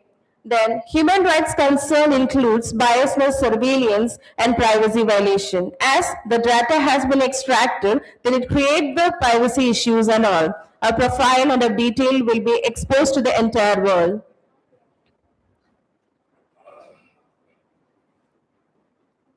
So my research aim is to assess the effects of data colonialism on human rights within international law and analyze it sustains global inequality in the artificial era. Then research objectives includes to examine the theory and functions of data colonialism, investigate global north-south power imbalances in artificial intelligence, then to assess impact on equality, privacy and developmental rights. We are either evaluating the international framework like UDHR, ICCPR and GDPR as well. Then to propose a right-based decolonized data. My literature review includes, like as stated by Caldwell and Mejias, data digital capitalism creates a system in which people, communities, and countries, especially those in the global south, become raw material for data mining. As first stated by Zubos 2019, infrastructural dominance have control over platforms, cloud system, algorithms, and communication networks. Then UNESCO 2021, the development of AI is focused in wealthy nations, causing the global south to become technologically dependent. And AI tools as search engines reinforce sexist and racist attitudes as stated by Nobel 2018. And opaque AI models disproportionately harm disadvantaged groups that stated by OMA in 2016. Then coming to the methodology part, here I'm having the research philosophy as interpretivism plus critical theory, and research approach both qualitative and doctrinal. And coming to the research strategy and design, it's descriptive, analytical plus case oriented. And methodological choice, mono method, that is qualitative only with multiple qualitative techniques. And data collection and analysis, document, and we are just moving with thematic analysis as well. So as far as the methodology has been concerned, we are coming up with the results like data colonialism operates as a structural form of digital domination similar to historical colonial pattern, and AI-driven data extraction amplifies global inequality, especially between technologically dominant countries and data-producing developing countries. The national human rights framework offers safeguard, but they are still inadequate, inconsistent, and out of deal with the native effect of artificial intelligence. There is an urgent need for a right-based global data governance framework grounded in transparency, accountability, equality, and digital sovereignty. So coming up the results, again, we are having the conclusion like digital monopolies create a new data-based geopolitical hierarchy, and human rights violation has become a systematic rather than accidental due to the algorithmic and prejudice and surveillance.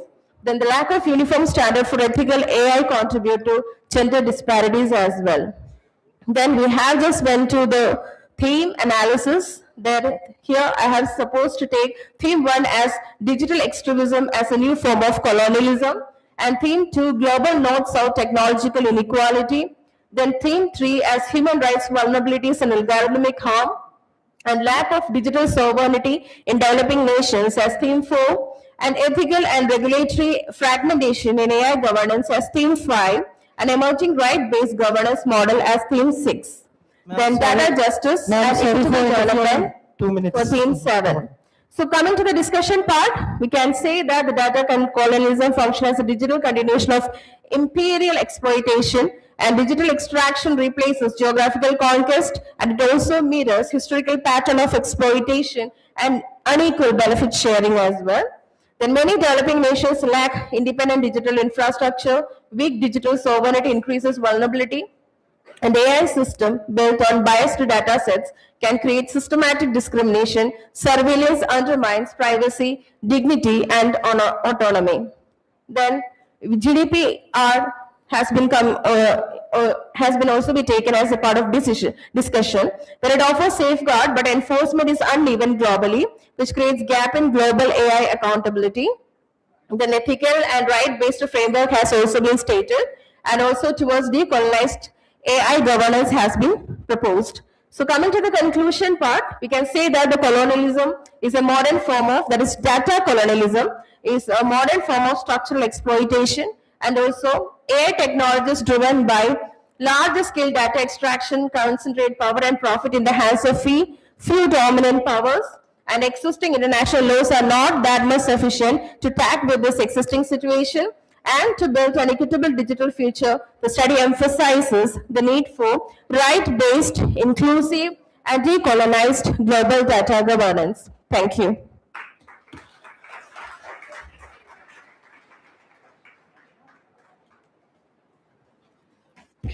Thank you, ma'am, for your presentation. With the judges, please, can I call another person? Next, I'm calling one of the students in final semester, Miss V. Hanita, for Dr. Ambedkar Global Law Institute.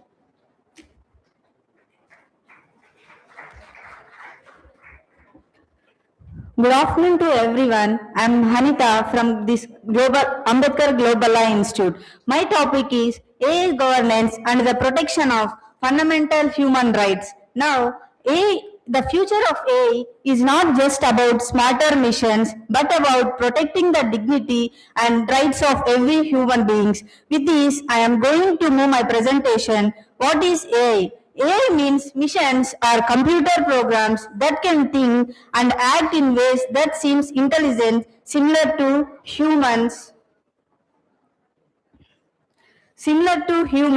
like ChatGPT answering your questions, mapping, finding the best routes.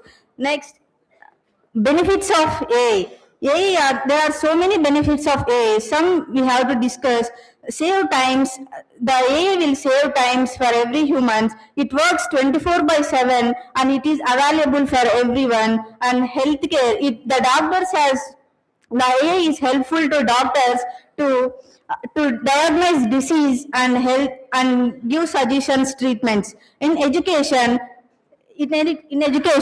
AI helps to students. In education, AI helps to students like they have to learn their own by choosing the learning apps, etc. And the AI will encourage innovations like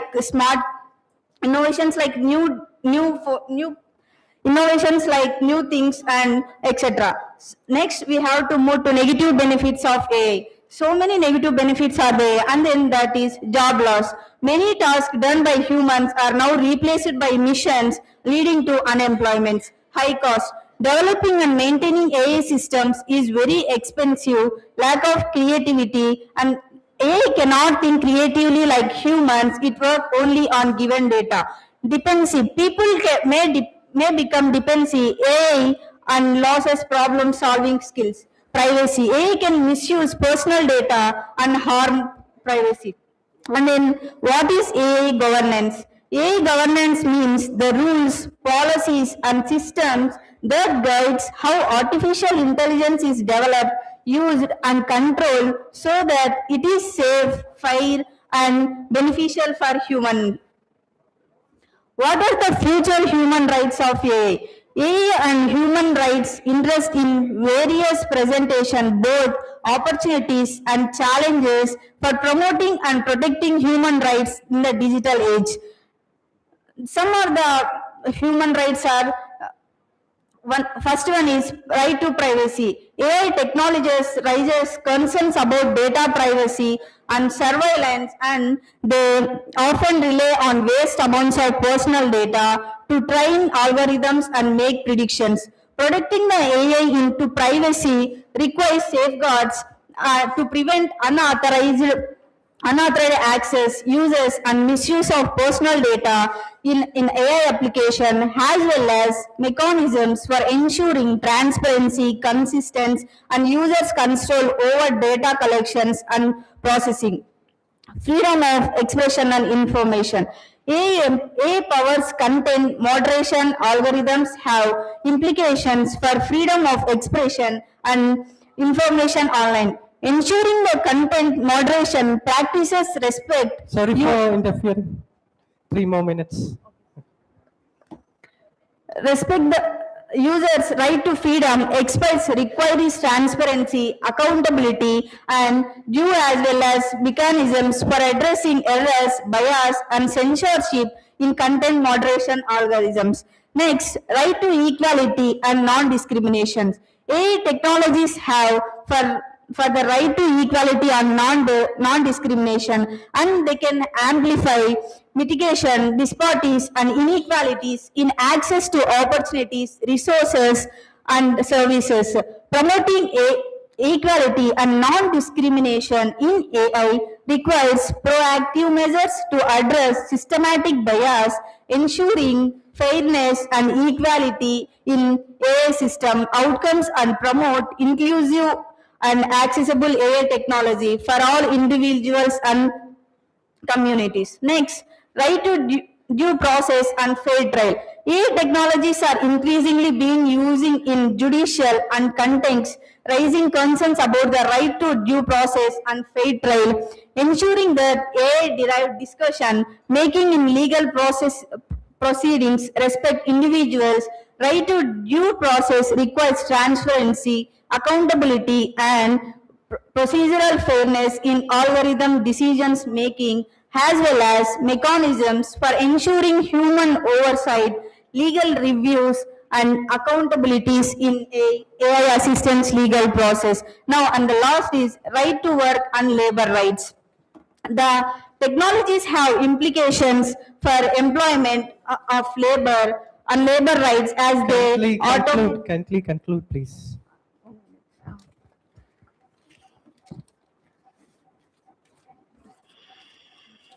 From these, I am concluding that the future of human rights depends not only on innovations but on how responsibilities we regulate it. Thank you.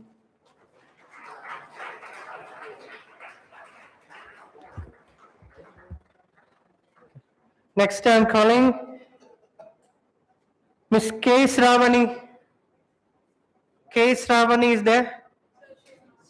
She's not there. Next person, Ms. C. Ofir Priyadarshini.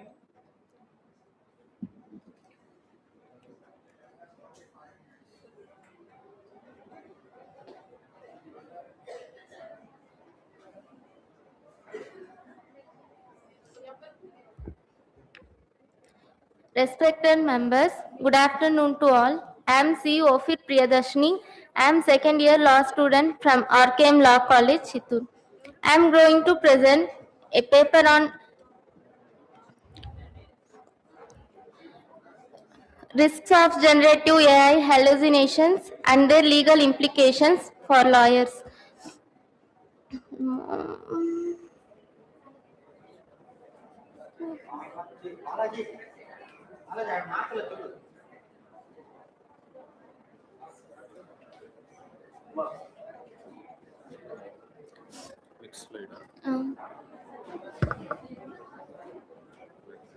Okay. Which one, ma? Second. Check the. ఇది వచ్చి next ఇది previous Okay. Telugu ఇది next Okay, sir. Thank you. The rise of AI in legal practice, promise and peril. Generative AI tools like ChatGPT are transforming legal workflows. They promise faster drafting, more efficient research, and a reward focus on strategic thinking for legal professions. However, a scientific challenge has emerged since mid-2023. Over 120 cases of AI-driven legal hallucinations have been identified, with more than 58 cases in 2025 alone. Hallucinations, AI fabricants, falsifiable but false legal citations, case laws, or statutory interpretations, presenting them like as a fact. Hallucinations in action, real courtroom incidents. May 2023, Mata versus Avenica, an attorney cited 6 non-existing cases generated by ChatGPT, leading to sanctions for violating the duties of candor. 2025 California case, a lawyer was fined $10,000 for 21 out of 23 fabricants in a appellated brief, highlighting the several financial and professional consequences. Georgia divorce case, Shahid versus Azam, a court order contained fake precedents. The appellated court vacated the decision and sanctioned the lawyer innovator. Judicial errors, even judges have unknowingly issued options hallucinated cases, later retracting them upon discussing under underscoring the pervasive nature of the issue. Why does AI hallucinations happen? Predictive text generation, artificial guessing, stylistically convincing fabrications, predicative text generation, LLM operating by predicting the most probably next word or phrase based Sorry on for interfering, 2 more minutes. the legal ethical extracts from lawyers' profession, misconduct, court sanctions, marketplace claims, ethical violations like submitting hallucinations content can lead to several professions misconduct chain damaging a lawyer's career. And court sanctions are integrally increasingly improvising sanctions, including monetary fines or disciplinary actions for AI generative errors. Malpractice claims can file malpractice claims like if AI hallucination negativity impact the case, leading to scientific liability. The erosion of trust undermines the very founder of the legal system and highlighting the citizen needs the meticulous oversighting. Can legal AI tools solve the problems? Specialized legal AI Kindly conclude, please. Kindly conclude, please. Specialized legal AI platforms such Letix AI and Westlaw AI unitized retrieval or augmented generation to ground responsible in verified legal databases aim to reduce hallucinations. And finally, the building a culture of AI scriptism and verifications like AI assistance, not oral embed verification, defensible word flows, and the path forward regulations, training and technology, AI regulations and mandatory training, tech collaborations. And the last, finally, the conclusion, harnessing AI without losing legal integrity, balancing innovation and risks. Generative AI offers transforming benefits but carries serious hallucinations, risk they demand vigilance. Lawyers' role is key. Lawyers must lead with ethical, comprehensive training and meticulous verification to prevent AI-driven errors, upholds justice. The future of law depends on balancing technical innovation in uncompromising accuracy, Please, time up, time up. Time up. Fine. Time up. Thank you for giving this opportunity.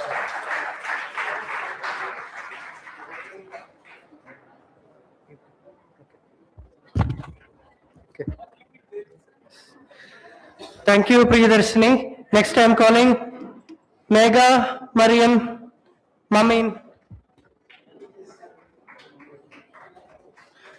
from Dr. Ambedkar Global Law Institute.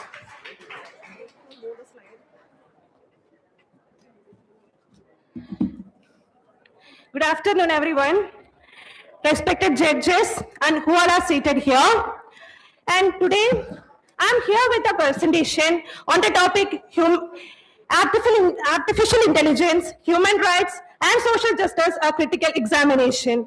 Artificial intelligence has emerged as a transformative force, shaping governance, public administration, healthcare, and socio-economic structures. And artificial intelligence has transitioned from a futuristic concept to an integral component, contemporary societal functioning. And I would like to say, as society is dynamic in nature, law can never be constant. And vice versa, as law is dynamic, society can never be constant. So moving on, my methodology is completely qualitative study, doctoral and analytical researches. And the data I have collected from ICCPR, UNESCO, OECD, AI ethics case laws. Moving on to the objectives of my study.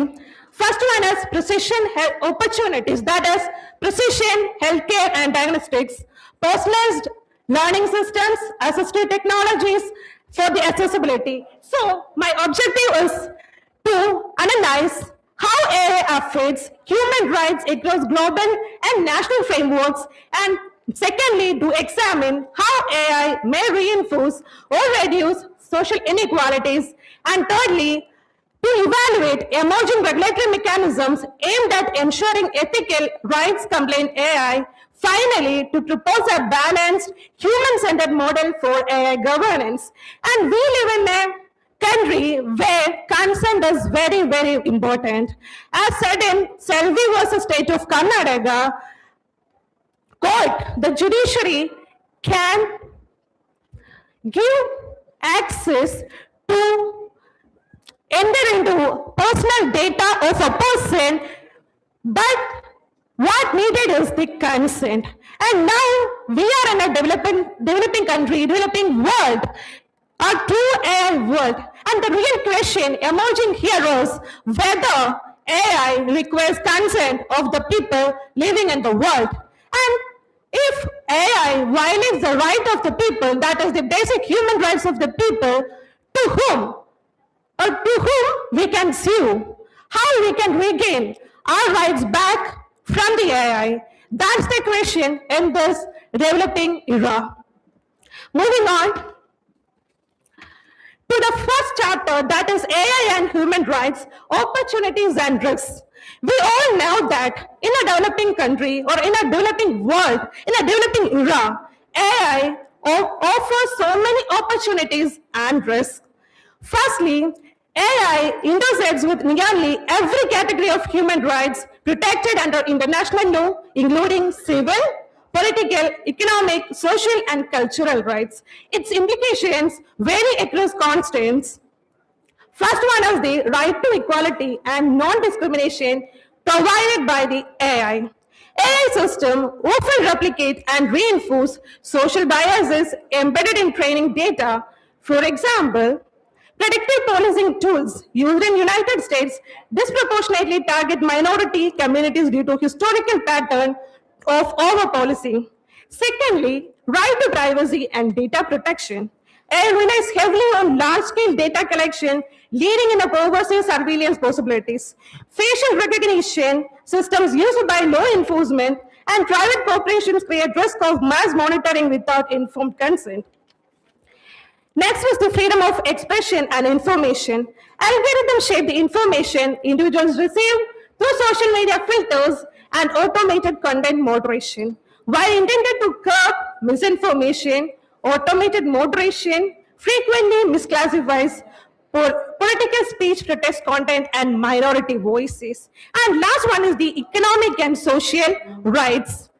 AI can advance developmental rights by improving healthcare diagnostics, optimizing welfare distribution, and enhancing education delivery.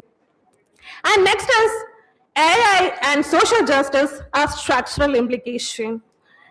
AI's impact on social justice extends beyond individual rights to collective and structural dimensions. Firstly, algorithmic bias and marginalized communities.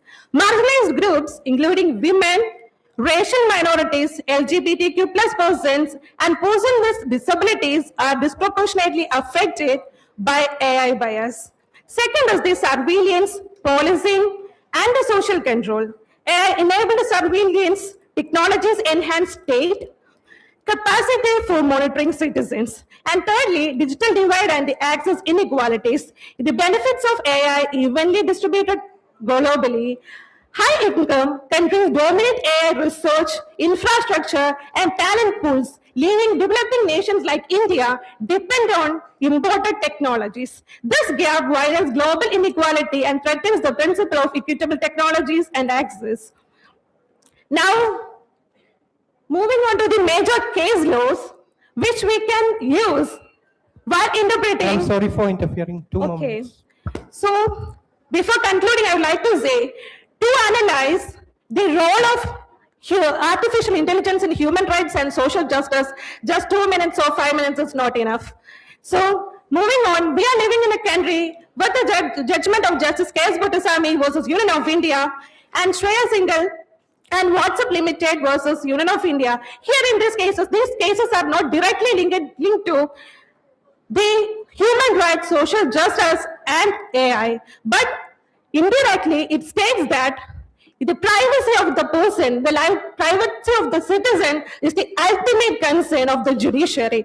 In order to interfere into the privacy of a person, the consent of that particular person is necessary. And the question here is, what is the consent as that of concerning about the artificial intelligence? And I would like to say there is no laws for governing or for regulating the AI. So we would like to rely on the European Union's AI Act that is enacted in the year 2024. In that, it is the first comprehensive AI statute in the world. And unfortunately or fortunately, we have to rely on the the definition made in this particular statute. Article 3, Clause 1 of the Act says AI system means a machine-based system that is designed to operate with varying levels of autonomy that for explicit or implicit objectives interferes from the input it receives, how to generate output such as predictions, contents, recommendations, or decisions that can influence physical or virtual environment. And I would like to conclude that AI in this digital world is very necessary. What is needed is a proper rule, a proper regulation, a proper statute for regulating the AI, use of AI, managing the use of AI, and the court to interpret how far the AI can peep into the privacy of the citizens in our country. Thank you. Thank you for giving this opportunity.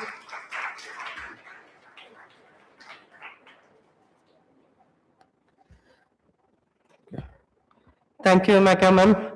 I'm calling next person, Ms. K. Srujana and Ms. K. Yasaswini for presenting.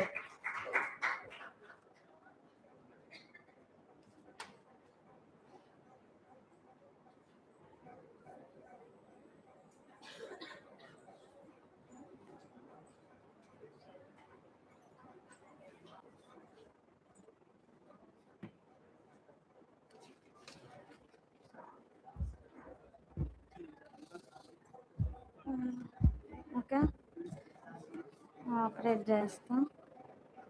Respected dignitaries, chairperson and co-chairperson, professors, scholars, press and electronic media, all participants and students, a warm good afternoon to each and everyone presented over here. Myself, K. Srujana, pursuing BA LLB, 5IDC, 4th year, SPMBB. And she's... I'm K. Shishwini from BA LLB 4th year from SPMBB.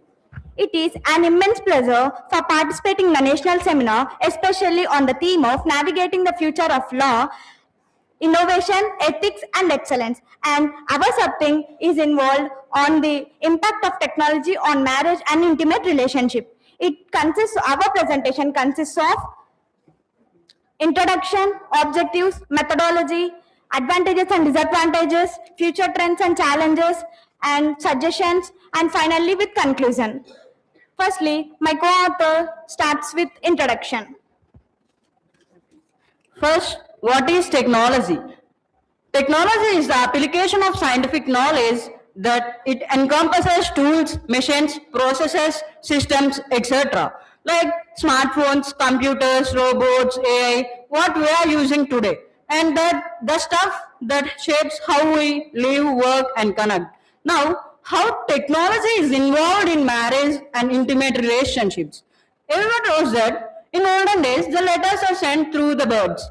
But no technology has been improved on those days. So, day by day, technology has been improved like social media apps, what we are using today. Many people utilizes this technology in many purposes. Some people uses it for good and some people utilize it for unuseful things also. And social media helps to people of couples to connect and communicate with each other. Mostly, it helps for long distance relationships, as well as there are some drawbacks like distractions, jealousy, and lack of face-to-face interactions, etc. While coming to objectives, the impact of technology on marriage increase the intimacy and conflict between the couples. This leads to breakdown of trust between the couples. For social media, there is both positive and negative impacts. Studies aim to understand the causes of conflict arising from the technology, such as disruption caused by devices. Now, while coming to methodology, the methodology and impact of technology on marriage and intimate relationships has been profound on multifaceted, shaping the way couples connect, communicate, and sustain their bonds. In digital age, the technology legal advancement has transformed traditional relationship dynamics.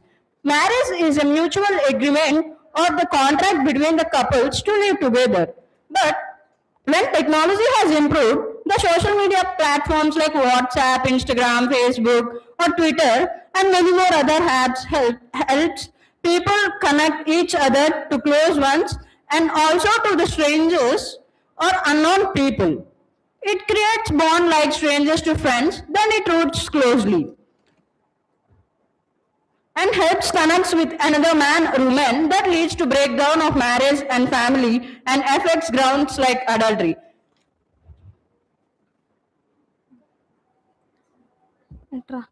Coming to advantages of marriage and intimate relationship, here are few advantages. Firstly, coming to enhanced communication. In this, technology enables couples to stay connected regardless of geographical barriers. Instant messaging, video calls, and facilitates real-time conversations, shares their daily experiences with their share of bonds. And coming to accessibility to support and resources. In this, the internet provides access the wealth of relationship advice services and support groups. Especially the couples can seek help, and also more conveniently, anonymously. It is seen that especially beneficial for addressing conflicts or emotional struggles. Coming to disadvantages of technology on marriage and intimate relationship. In this, firstly, it deals about potential for mistrust and jealousy. In this, we see that the couples are especially seen through interactions through communication like online, which may cause conflicts between the both partners. And coming to privacy and boundary issues, it is seen that the digital boundaries can be difficult with issues such as monitoring each other's online activities, causing conflicts and privacy violations. Coming to future trends and challenges, it is seen that as we peer into the future, we can anticipate many trends based on the dynamics of relationship. Present trend is mostly based on the virtual reality and augmented reality. The impact of technology in relationship is deeply new technological dimensions for togetherness. The digital world can create misunderstanding, jealousy, and also insecurity. Moving on to suggestions. Here are few suggestions. Firstly, it deals about the online counseling and self-help tools support relationship improvements, and text, video calls, and it can bridge physical distances, maintaining closeness. And coming to online interaction can foster jealousy, suspicion, and infidelity, which means disbelief. And it is seen that text-based communication without non-verbal was increases misunderstandings and conflicts between the partner. And finally, I conclude by saying that hence the technology exerts the dual influence on modern relationship, which provides valuable away. It provides a level of intimacy the virtual interactions cannot replicate. Hence, we can see that for successful relationships in the present digital age, there are face-to-face interaction should be there between the partners. And coming to the case laws.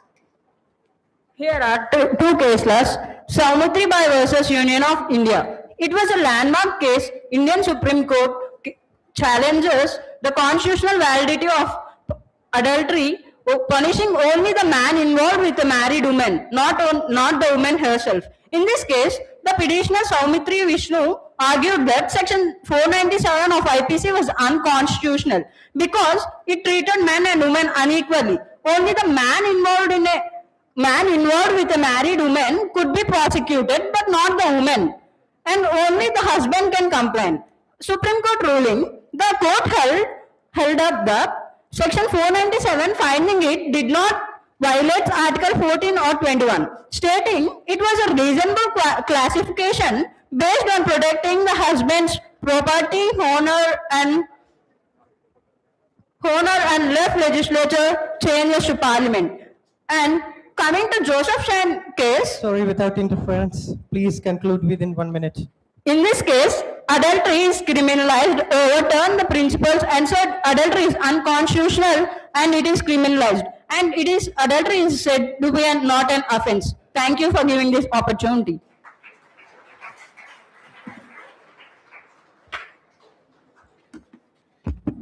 Thank you for both of us. Final candidate, I'm calling Kaveri Pakam Anjaya and G. Adinarayana, PG Department of Law, SV University.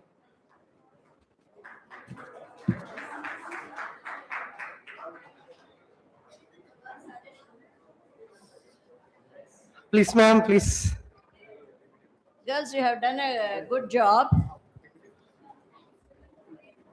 But you focus on methodology. Yeah, you focus on methodology. And I would like to know how Soumitra Vishnu is connected to your topic.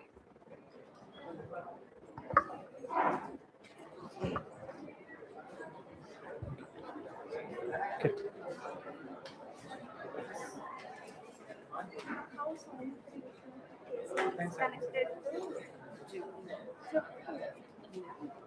It's okay. It's okay. Yeah, presentations will always be like this only. Prepare well. The cases that you are quoting, it should be directly connected to your topic.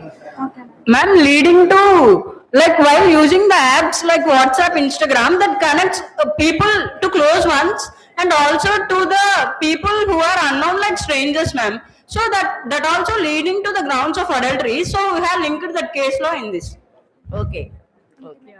You just highlight your objective of linking it, because if we just look into it, and that is a case previously decided, now AA is influencing the marital relationship. Yes, ma'am. So how you have to connect your topic with that case. Okay. Yes. Thank you, ma'am. Thank you, ma'am, for your clarifications and something. I'm calling the final person, and Kaveri Pakam Anjaya and G. Adinarayana, PG Department of Law, SV University.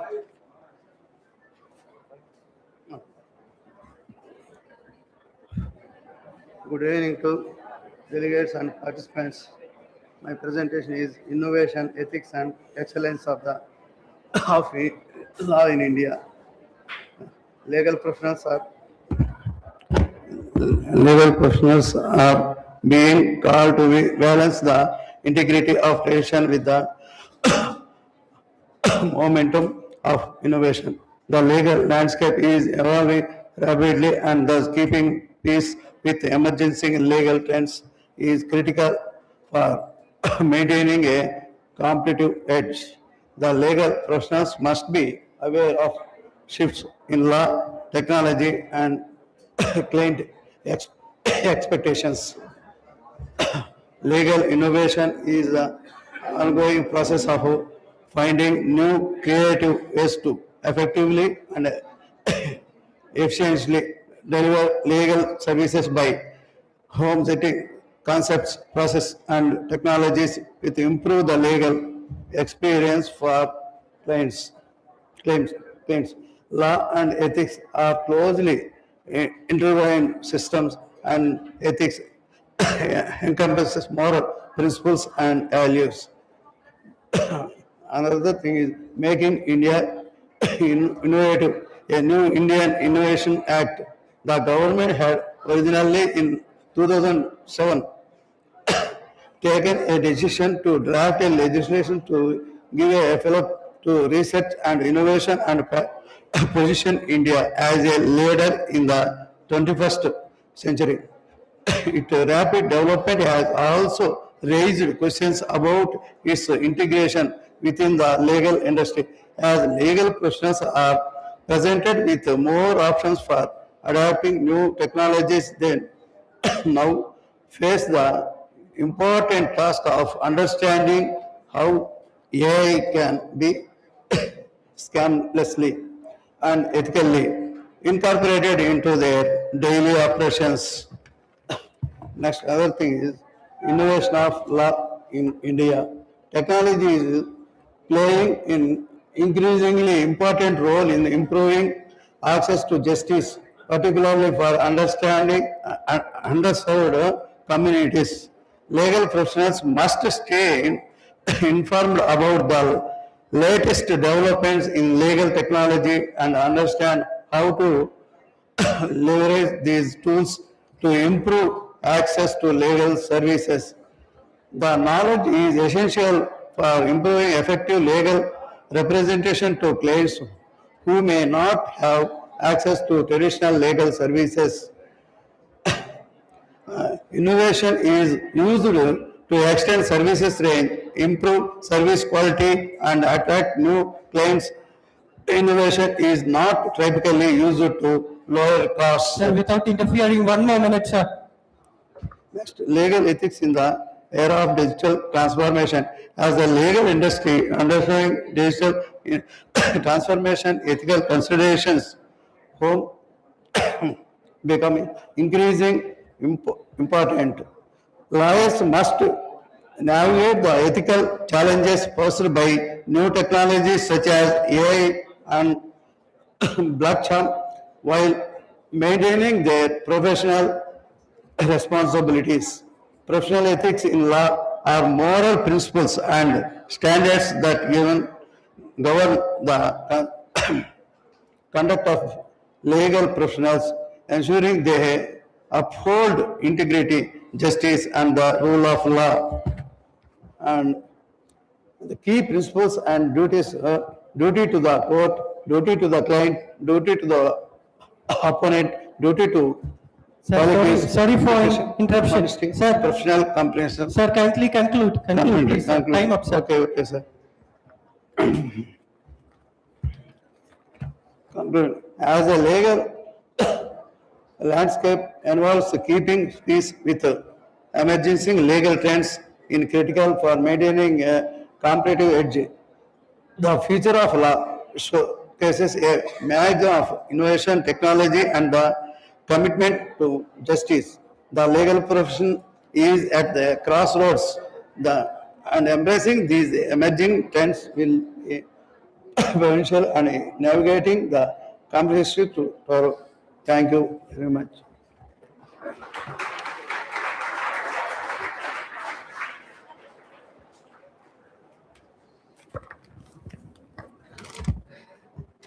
Thank you for all of the participants who have been presented in here, and then honorable judges, and also honorable Justice, retired Justice Dr. Dr. V.R.K. Kripasagar sir, and also Professor Dr. P.V. Pangaja ma'am, as for something to be shared about your experience as just as an first assistant Solicitor General of Andhra Pradesh of High Court, and I became curious about these things. And then Honorable High Court's first Assistant Solicitor General of AP, and so more things. 1994 Municipal Magistrates. Please, sir. Good evening. There is some AI generated information which actually projected me in a way that I am not actually. Or I was never an assistant solicitor general or anything. We do not know where from our friends have really got it. Just I will share two small things and I will wind up. Classroom teaching and a seminar presentation, they are essentially two different things.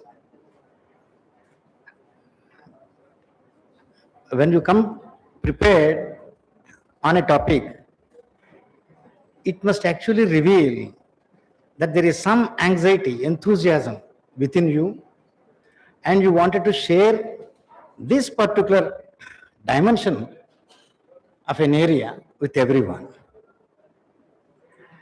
And reciting what exactly that is normally available, that is important for a classroom teaching.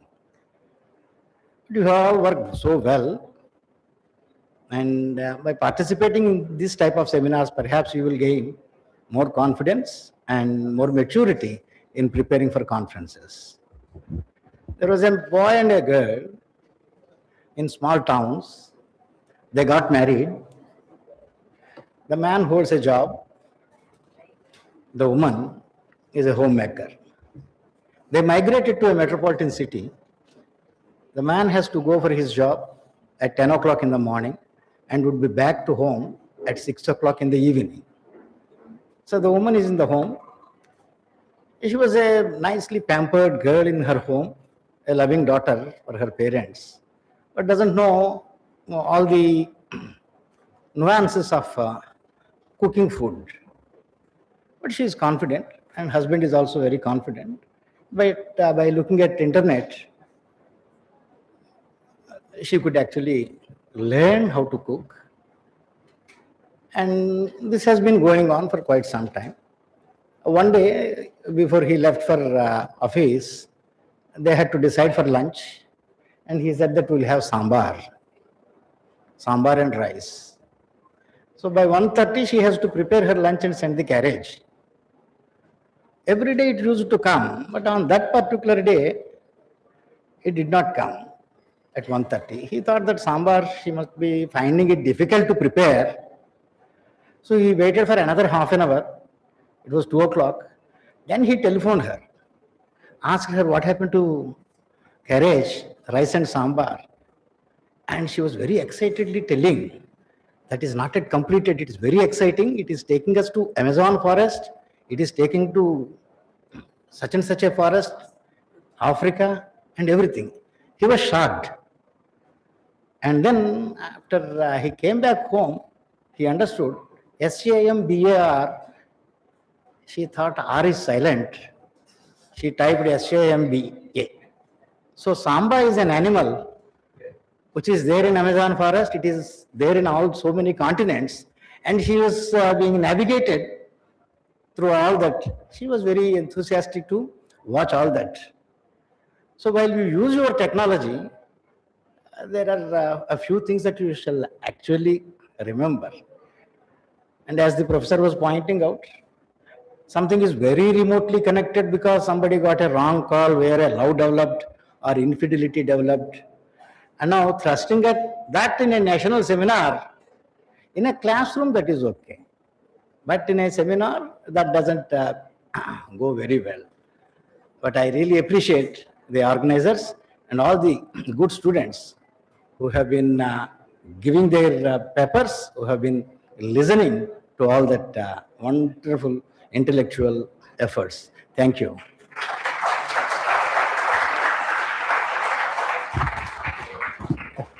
Thank you, sir, your inspiring speech. And then I'm saying word of thanks to Professor Dr. P.B. Pankaja, madam. And then, sure. And the Honorable Retired Justice Dr. V.R.K. Kripasagar, sir, and other respected faculties, and all participants, and as a part of seminar committee. And then this session is over today. And thank you for all of us.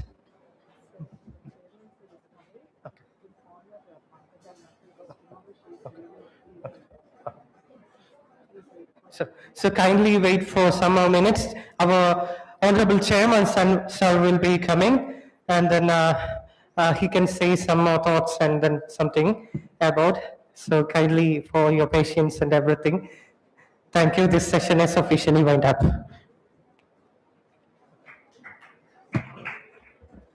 Good afternoon, all of you. Then after this session, then technical session 3 is going to start. In this, I will read out the participant names. So please kindly ready. Number 1, Nirupama Chandrasekhar, M. Sheikh, and Faiza Narusha, Prabhakaran, G. Vaishnavi, I. Swati, Vijayalakshmi Raju, Dorai Raj, KN Sai Priya, Chitra Shukla, G Sai Jyotika, Bharani, Sheshagir Rao, Rekha, Dr. Sanjay Chaudhary, Amrita, B. Mohan Rao, Surendra.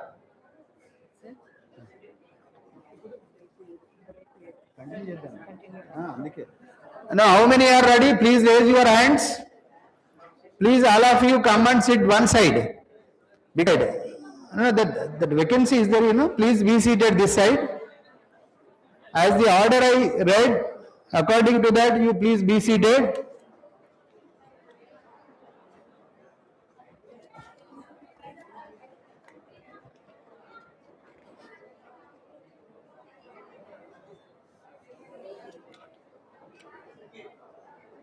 Is it online? Okay, tell.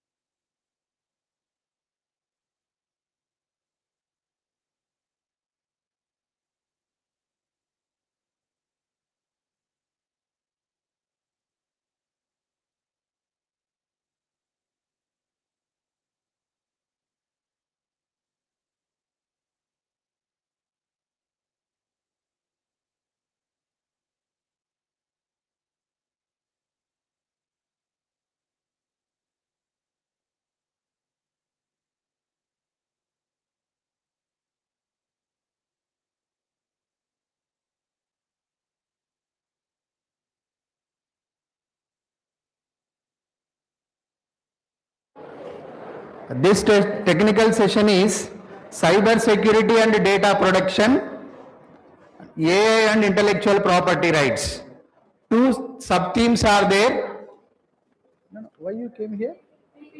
People come one after the other. When all come at a time, how we will do? He is only one person. No? Go and sit, please. Come one after the other. Sit either, otherwise.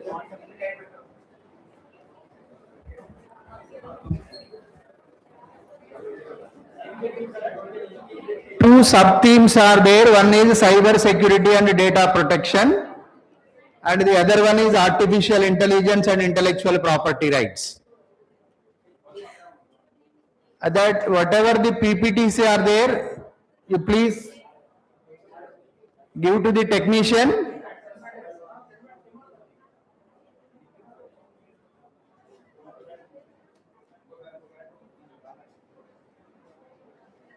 Thank you, sir. Thank you very much. Thank you very much. Last benches, please come. Please come. Next. Tell them to go from front side. Last.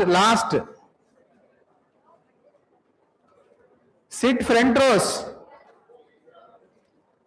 I am requesting the students to sit in the front rows. Mohan Krishna, ask them to sit front. Please, all of you.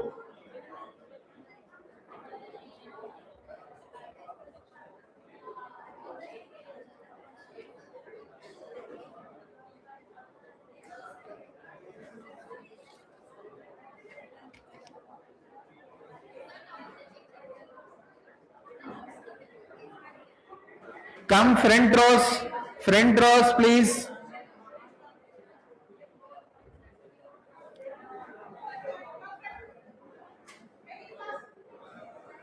Front rows come. I request the students to occupy the front row seats.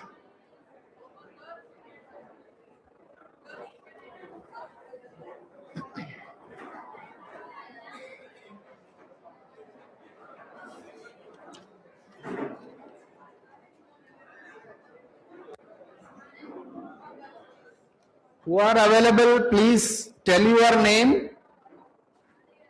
Chandrasekhar is available? Chandrasekhar. Yeah.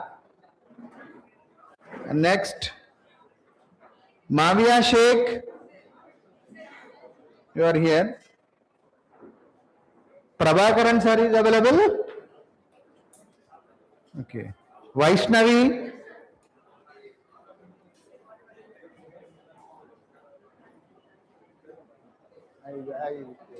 We understood.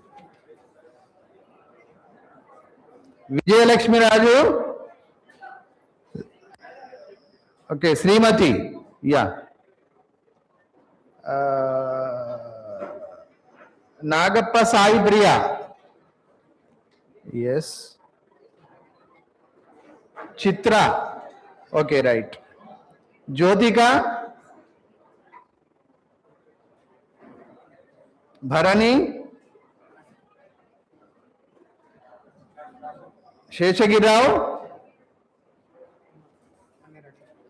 Ready? Yeah? Okay. Rekha.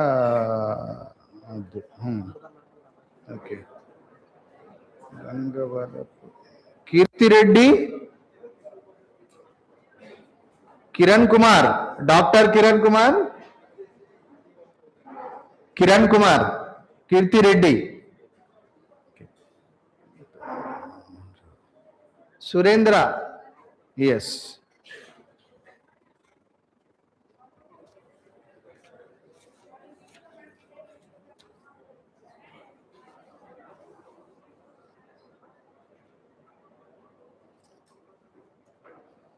Because the time is very short, only 5 minutes duration is given to each paper presenter. You kindly complete within 5 minutes. Try to complete within 5 minutes only.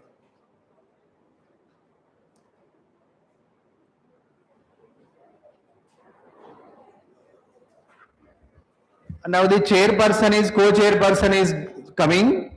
Then after their reporting, then we will start the session. Meanwhile, the paper presenters be ready.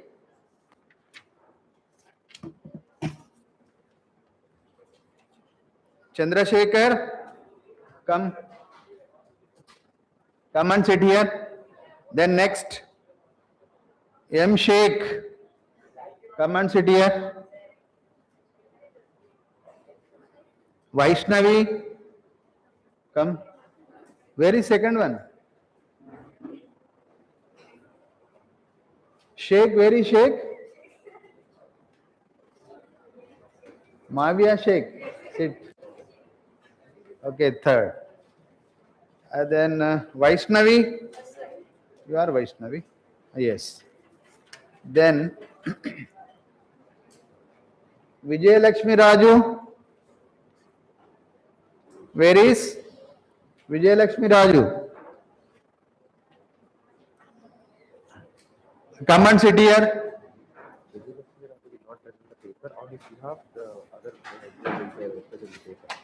Okay, na? She is there, no? She has already got the permission from the convener. Okay, sit.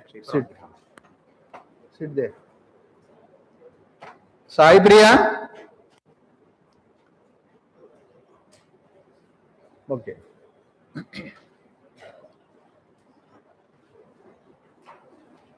Chitra Shukla is there, you please come and sit here, please.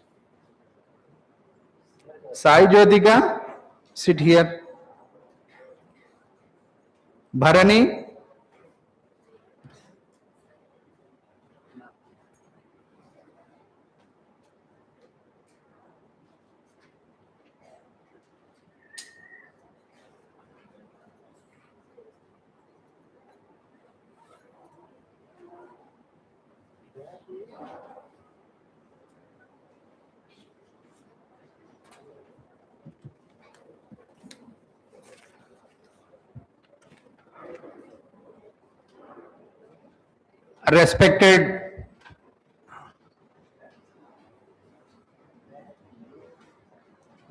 Respected Chairperson, Professor S.V. Pullareddy Garu,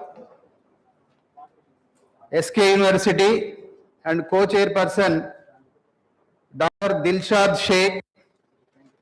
Because lack of time, I am not introducing the entire history, and these are well-known professors, and sir is the SK University retired professor, and madam now presently working as a founder dean of law, Satyabama Institute of Science and Technology. And now this is the third session. The technical session pertains to cyber security and data protection, sir, AI and intellectual property rights. On this, there are 16 presenters are there, and I will call one after the other. Please come and present your paper. The first one is Nirupama Chandrasekhar, Navigating the Legal Labyrinth, Cyber Security and Data Protection in AI Era and the Data Protection in AI. Because of time shortage, you should complete within 5 minutes only.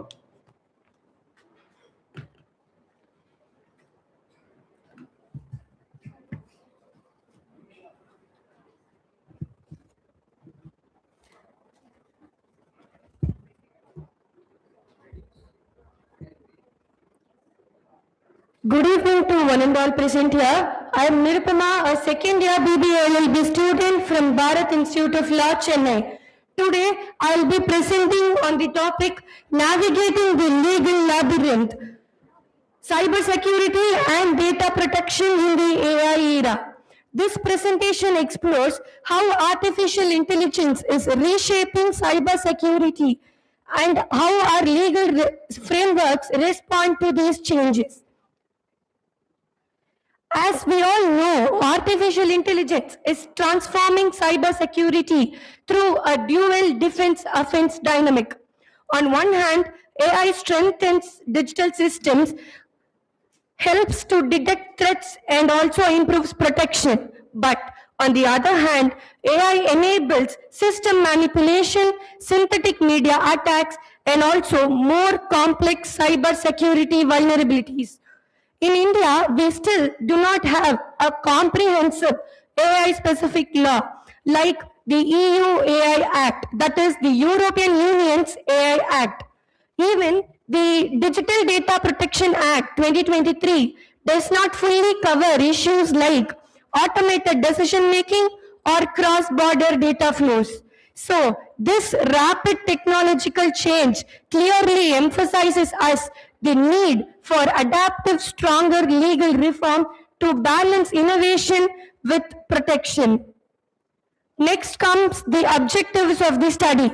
The objectives of the study are to examine AI's role in modern cybersecurity systems, to analyze emerging AI-driven risks and cyber vulnerabilities, to evaluate the legal implications under the Information Technology Act 2000 and the Digital Data Protection Act 2023, to compare international standards such as GDPR, AI Act and NIST guidelines.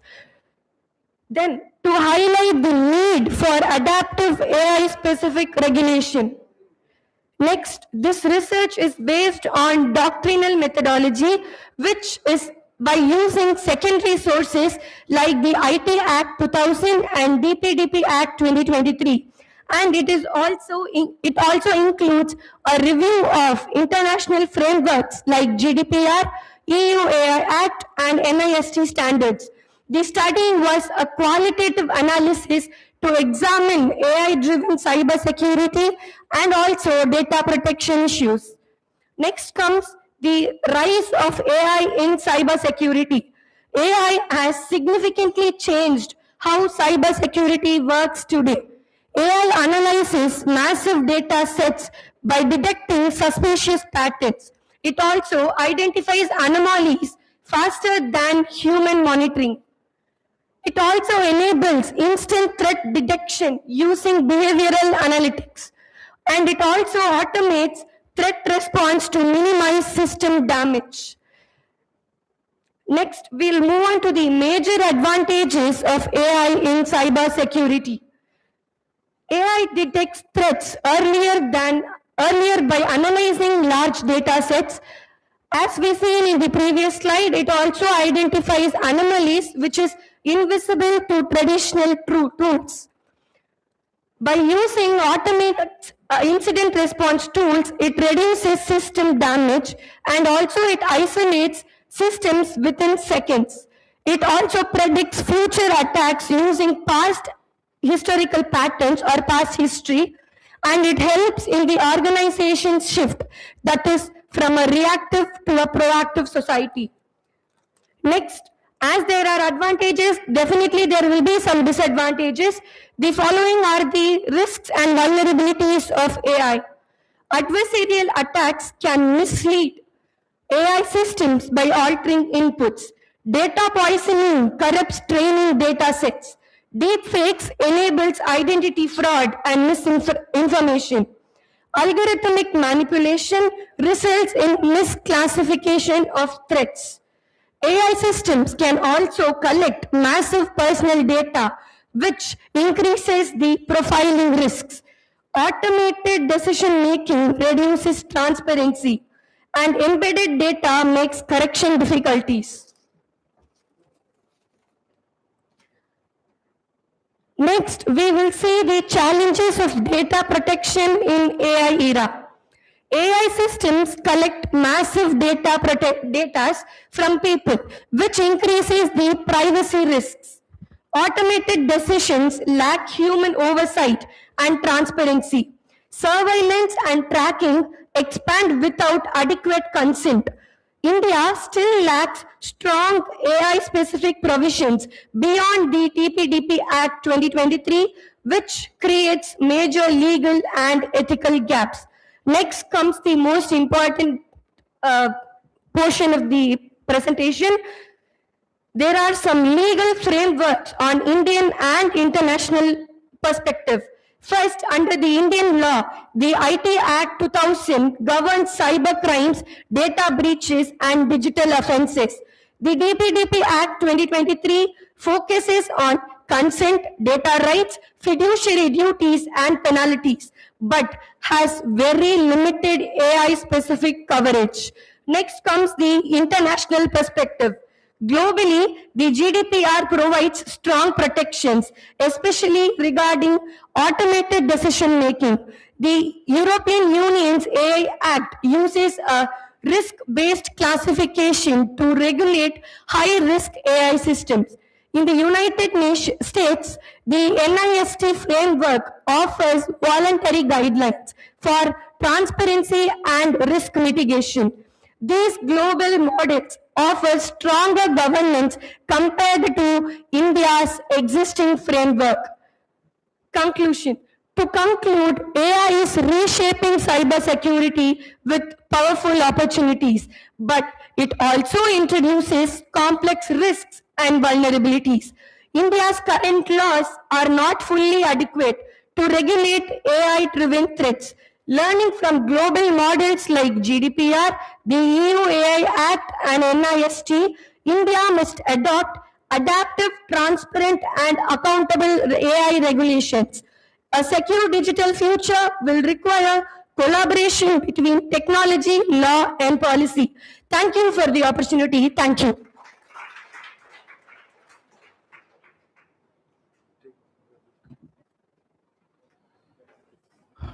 Thank you, Nirupama. And now next presenter is Mavia Sheikh and Sheikh Fazia Nasrat. You please complete only within 2 minutes, the 5 minutes only, cyber security and data protection.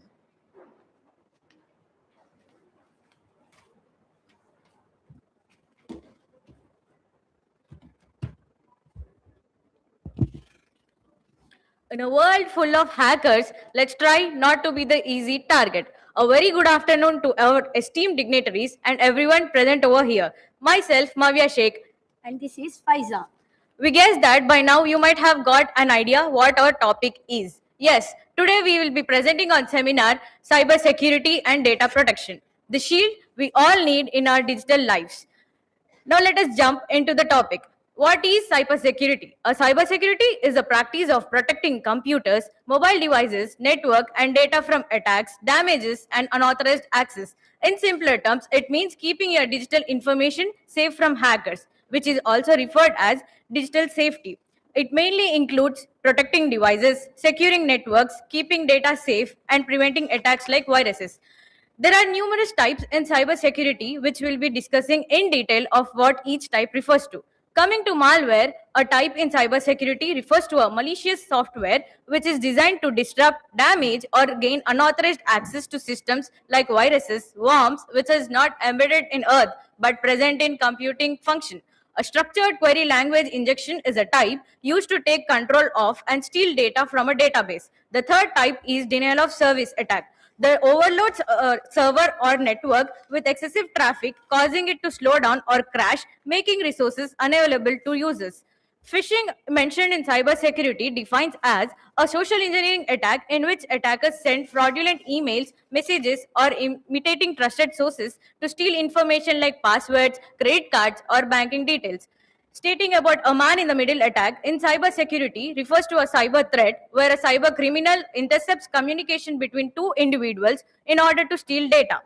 There are acts that deals with the role of cybersecurity in the ongoing world, such as Information Technology Act 2000, National Cybersecurity Policy 2013, and many more. The main goals of these acts are protecting digital information and personal data, preventing and punishing cyber crimes, ensuring the safe digital transaction, and establishing cyber investigation. Mentioning about the legal provisions relating to cyber security, it is dealt under sections 419, 420, 500 and 501 of the Indian Penal Code 1860 and also dealt under sections 66D, 66F, 67, 67A and 67B of Information Technology Act 2000. And now my co-author will take the lead. Data protection works like that strict teacher who says mobile phones are not allowed. But here it is, hackers are not allowed. Data protection describes a set of practices together with processes and measures used to defend personal, sensitive, and confidential data against unauthorized access. In simple terms, privacy safety, keeping your personal information safe, private, and used only with your permission. And coming to the rights relating to data protection, every individual has right to be informed what data is collected, why the data is collected, and how data will be used. Right to rectification, you have the right to act to recorrect the in case of mistakes. Right to erasure, to erase or delete the data which is no longer needed. And right to access, you can request a copy of data when it is required. To ensure the proper functioning of protecting data in the real world, there are multiple acts came into existence, in which one of those are recently enacted, that is Digital Personal Data Protection Act 2023, nothing but DPDP 2023. Aim of those the act to protect the personal data of individual, to establish legal framework for data processing, and to give individual more control over their data. And coming to objectives, consent based data processing, data minimization, penalties for violation, protecting rights of individuals, and legal provisions on protecting data. There are many legal provisions in which, like section 33 and 34 of DPDP Act 2023 says about the penalties for misuse of personal data, and section 43A of Information Technology Act 2000 says about the compensation for failure to protect personal data. Talking about the emerging trends in cybersecurity and data protection, as there is increase in creation of artificial intelligence and machine learning, there is a rapid growth in cyber terrorism and malware functioning, which led to misuse of data. There is also cloud security advancements and quantum resistant cryptography. As Pulla Reddy sir said in forenoon session, to include recommendations, we would like to light up measures that can be taken in cyber security and data protection by data encryption, installing antivirus systems, regular data backups, and by strong authentication, either two-factor authentication or multi-factor authentication. We would like to mention a particular case which is milestone in India's cyber law history. National Association of Software and Service Companies versus Ajay Sood and others. In this case, NASSCOM, nothing but National Association of Software and Service Companies, is a plaintiff and the defendant is other party Ajay Sood and others. The defendant created an email account and sent fraudulent email to appearing to come from NASSCOM. Those emails were designed to extract personal data from the recipients for the purpose of recruitment, but in the reality, to misuse the data. The issue arose was Did their action amount to fraud and misrepresentation? Even though there was no specific cyber law for phishing at that time, the Delhi High Court held that the permanent settlement between the parties under Rule Order 23, Rule 3 of CPC, stating that permanent restraint, seizure of evidence, and to compensate 16 lakhs as settlement. And other related cases are mentioned. Internet Mobile Association of India versus RBI 2020 and Nishant Roy versus State of Uttar Pradesh 2025. As we came to an end of the presentation, we would like to wind up by stating cyber security and data protection have become an essential pillar in the modern digital world. In a world where data is a new currency and cyberspace in a second home, protecting information is no longer a technical option. It is shared responsibility. Because in digital age, security is not about fear. It's about the foresight. Thank you for listening, and please secure your devices before they started securing you. We feel an immense pleasure to be a part of this national seminar. Thank you and have a nice evening. Thank you very much, Mavia and also Nasrat. And next participant is G. Vaishnavi and I. Swati. Their topic is cyber security and data protection.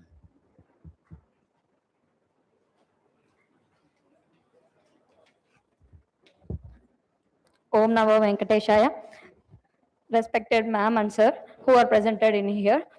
Today my seminar topic, cyber security and data protection. We are coming into, this is our agenda. Coming to introduction, cyber security involves using technology and strategy to protect networks and programs and data from cyber attacks. The 2024 cyber attacks on changes healthcare disrupted electronic payments and medical claims, processing estimated losses 100 million per day for healthcare providers. So cyber security provide protection for networks, servers, internets and computer system. It plays vital role for protecting financial transactions, personal messages and cooperative data from threat and misuse. So it also ensures that authorized access to that information. To moving into meaning of the cyber security, it is protecting information data from outside sources on the internet and connected and systems including hardware and software data from cyber attacks. Cyber crime is a wide range in criminal activities. It is the carried out using digital networks. Moving on to data protection, it is a practice the safeguarding sensitive net information from data loss and corruption. Moving into his origin of the cyber security. So, cyber security in 1960, phone hacking and early Buffett outflow exploit merge the concept of self-reflecting code authorized by John Ward. So, 1970, Thomas created a new network virus. So, the creates it antivirus also. So, 1980, commercial antivirus appears in response to threat like the brain virus. So, internet is a boom to expansion into 1990. Internet goes to mainstream, increasing the vulnerabilities. Secure sockets are developed in 1995. So, moving on to modern era, 2010, the advanced technology threats emerging in nation and state cyber warfare escalates cloud computing, introducing new security and challenges. 2020 pandemic year to excellent digital transformation is occurred in the period. So moving into importance, the main significance on cyber security. So cyber security consists of measures aimed to protecting network system and data from cyber threats. The critical role for the both individuals and businesses. From first, protecting for sensitive information, prevention of identity, threat and fraud, maintaining trust and reputation, legal compliances, and operational continuity. So, moving on to types of cyber security. So, first one, network security. It mainly focus on protecting computer networks. So, next one, cloud security. Segment of cyber security protect cloud-based systems including data, applications, and infrastructure. So these are examples of data encryptions also. Endpoint security, critical aspect of cybersecurity focused on protecting devices connected to company networks such as desktops, laptops, mobile devices. Mobile security, it protects mobile devices like smartphones, tabs, laptops, or unauthorized access. So, application security, it focus on software only.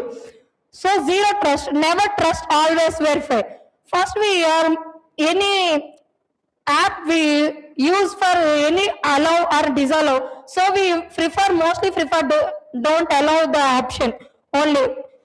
It is multi-factor authentication which strengthens security by additional identification verification passwords. So, thank you. Now, my co-author, Ms. Swati, will walk on through detailed results for analysis. Thank you, Vaishnavi. So, Excuse me, presenter, can you please move on to the other slides, because the basic fundamental definitions, types, okay, all these things have been already covered in the earlier papers. Yeah. Shall we move on to your real work life, on which point you want to focus? Okay. Yeah. Due to time constraint, I'm just objecting. Okay, don't take it otherwise. Okay, thanks. Thank you. Okay, thank you, Vaishnavi. So, I could like to discuss the types of cybercrime, because without cybercrime, the cyber security cannot exist. So, nowadays, without internet, we people cannot serve, right? If anyone serving without internet, yeah, even I too, I can't serve. So here it is the largest platform, and internet we have using both, even good or bad. It is dependent by the choosing of people by their own way. And here the types, we have more than 21 types of cyber crime. Among them we can discuss only 5. First one is hacking. Hacking means without having permission by a person, and stolen data held by that information doing any wrong. It is against law. And malware, it is in the type of virus, worms, Trojan horse, and ransom. It is one of the biggest crime. And come to the phishing. Phishing is the one of the famous attack in hacking. Here, ourselves giving passwords or data to attackers by us. Here I have example. Everyone using Netflix. Here someone sends a mail or through mail or inbox text messages. They send Netflix is by clicking this and providing information, you can get a free access to watch Netflix. So we are easily addicted, and we click that all links and provide information. By that, the attackers receive our information and easily hack it. And also identity theft and fraud. Hacking or gaining access to the social media account, and misuse of photocopies of identity proofs, and debit and credit skimming. And here social media frauds. Here we have seen matrimonial sites or webcam hacking given to mobile repair to check. Before taking mobile, we have to check spying apps is there in your phone. And come to the case laws.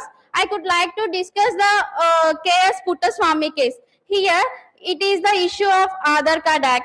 In this case, Aadhaar Act was violating individual right to privacy. So, the Puttaswamy is demanded to declare it is invalid. He approached the Supreme Court. Here, the Supreme Court said that right to privacy is valid under Article 21 in Indian Constitution, but Aadhaar Act is having a test of clear of test of proportionate. Test of proportionate means it clears legality, need, and proportionality. It was clear this all, so that's why it was valid. Any and the personal information was cannot violating it having this test of proportionates. And come to the second case law. Here we have Mohanlal Sharma versus Union of India. It is a Pegasus case. It is happened in 2021. This case is having allegations of a global of journalist organizations reported that Pegasus spyware developed by the Israel firm NSO group and sold exclusively to government agencies, was used to target around 300 Indian citizens, including journalists, activists, and politicians. And here, I could like to share legal frameworks governing cyber security and data protection. Here we have the IT Act 2000 and the IT Information Technology Act 2000. Indian cyber security framework is given under IT Act 2000. It covers hacking, theft, and cyber terrorism and penalties for violation. And next one is Digital Personal Data Protection Act. It is in 2023 and it covers the consent mechanism and data localizations and other relevant regulations like CERT. CERT explain the Computer Emergency Response Team. And come to the conclusion. Here, the cyber security is a dynamic and ever-evolving field that calls for the collective responsibility of individuals, developers, and organizations. So, as we exploit the threats are multifaceted, ranging from sophisticated state-sponsored attacks to the risk vulnerabilities and employee negligences. So here I could like to conclude one dialogue, that is cybercrime, cybercrime, cybercrime. I don't like it, I avoid. But cybercrime can be prevented by the cyber security and data protection.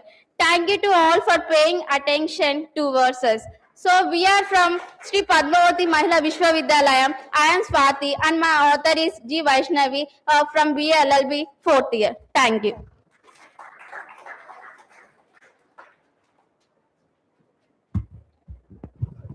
Thank you, Vaishnavi and Swati. And then the next presenter is Vijay Lakshmi Raju and also Srimati Dorairaj. Their topic is Artificial Intelligence, the transformation of media law and the entertainment practices.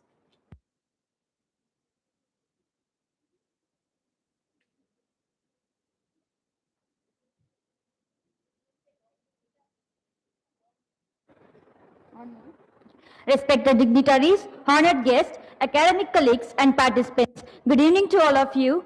Before I begin, I would like to mention that the principal author of this paper, who conceptualized and drafted the core text, is unable to be with us today due to travel commitments. As the co-author and as a first-time presenter at a national conference, it is an honor to present our research title, Artificial Intelligence, the Transformation of Media Law and Entertainment Practices.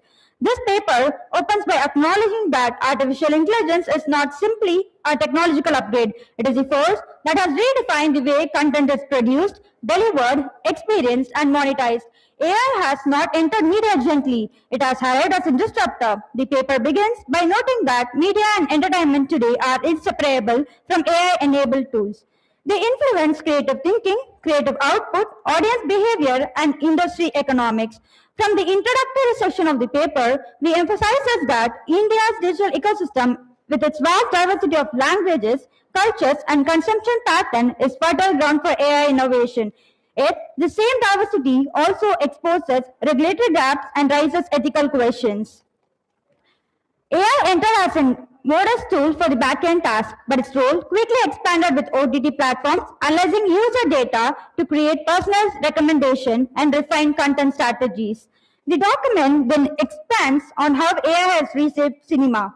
It refers to the techniques such as CGI enhancement, automated editing, de-aging technologies, motion capture improvements, rotoscoping, and color grading. This innovation accelerates the production and expands creative possibilities.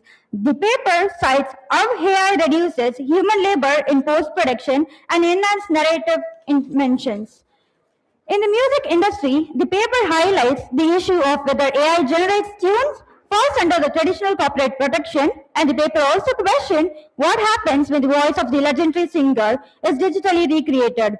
Then the paper focuses on the journalism, noting that AI system now drafts financial report, live sport updates, weather summarizes, and even election coverage across multiple languages. The paper warns that AI-generated misinformation, especially deepfake videos and synthetic news, spread faster than human fast checker and can intervene. The section on gaming and advertisement describes how AI adapts gameplay to the individual behavior pattern and power hyper-targeted advertising. The document references virtual influencers and AI-driven digital avatars that collaborate with the brand despite not being the real individuals. The core of the paper then shifts into the legal challenges created by these advancements. One major issue identified is whether AI-generated works qualify for copyright. The paper refers to the provision in the Copyright Act of 1957 and explains why they are inadequate in addressing authorship when the creator is an algorithm rather than a human. The paper notes that existing Indian law never anticipated non-human creativity. The paper then addresses deepfake, a central issue. It stresses that deepfake can distort election, destroy reputation, and cause emotional and social, particularly for women and public figures. Exciting Indian law, including the IT Act and IPC provisions, are described as in reactive rather than the prevention. Next, the paper highlights the data privacy concern. AI relies on vast amount of user data, viewing history, listening habits, preference, behavioral clues, often extracted without explicit consent. Even the Digital Personal Data Protection Act, that is DPDP Act, the paper says does not fully address AI-specific risks such as behavioral profiling, predictive manipulation, or algorithmic opacity. Algorithmic bias is also addressed, especially regarding the language, representing that Hindi and English receive disproportionate algorithmic visibility over regional language. This paper describes that the culture imbalance created unintentionally by AI with the real societal consequences. The concluding portion of the document calls for the comprehensive Indian AI law. The paper advocates for an unified and future-ready legal framework that defines authorship standards for AI-generated works, criminalizes malicious deepfake, mandates algorithmic transparency, and ensures data accountability, and established ethical guidelines for media technologies. The author stresses that India cannot rely on fragmented provision to address a technology evolving this rapidly. The paper with a strong argument that while AI brings unprecedented opportunities for creativity, accessibility, and innovation, it also introduces unprecedented threats to authenticity, concern, privacy, and trust. The future of Indian media law must therefore balance innovation and responsibilities. Standing here as a co-author, I am proud to share that this work because it captures the tension between the technology's promise and its danger. It reminds us law must evolve with creativity, not chase behind it, and it challenges us researchers, policymakers, technologists, and citizens to shape the AI future that respects rights, preserves culture, and protect democratic integrity. Thank you for giving me this opportunity to present this work before in such distinguished gathering. Thank you.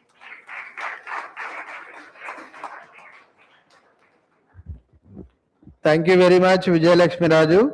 And now I call KN Sai Priya. Her topic is cyber security and data protection.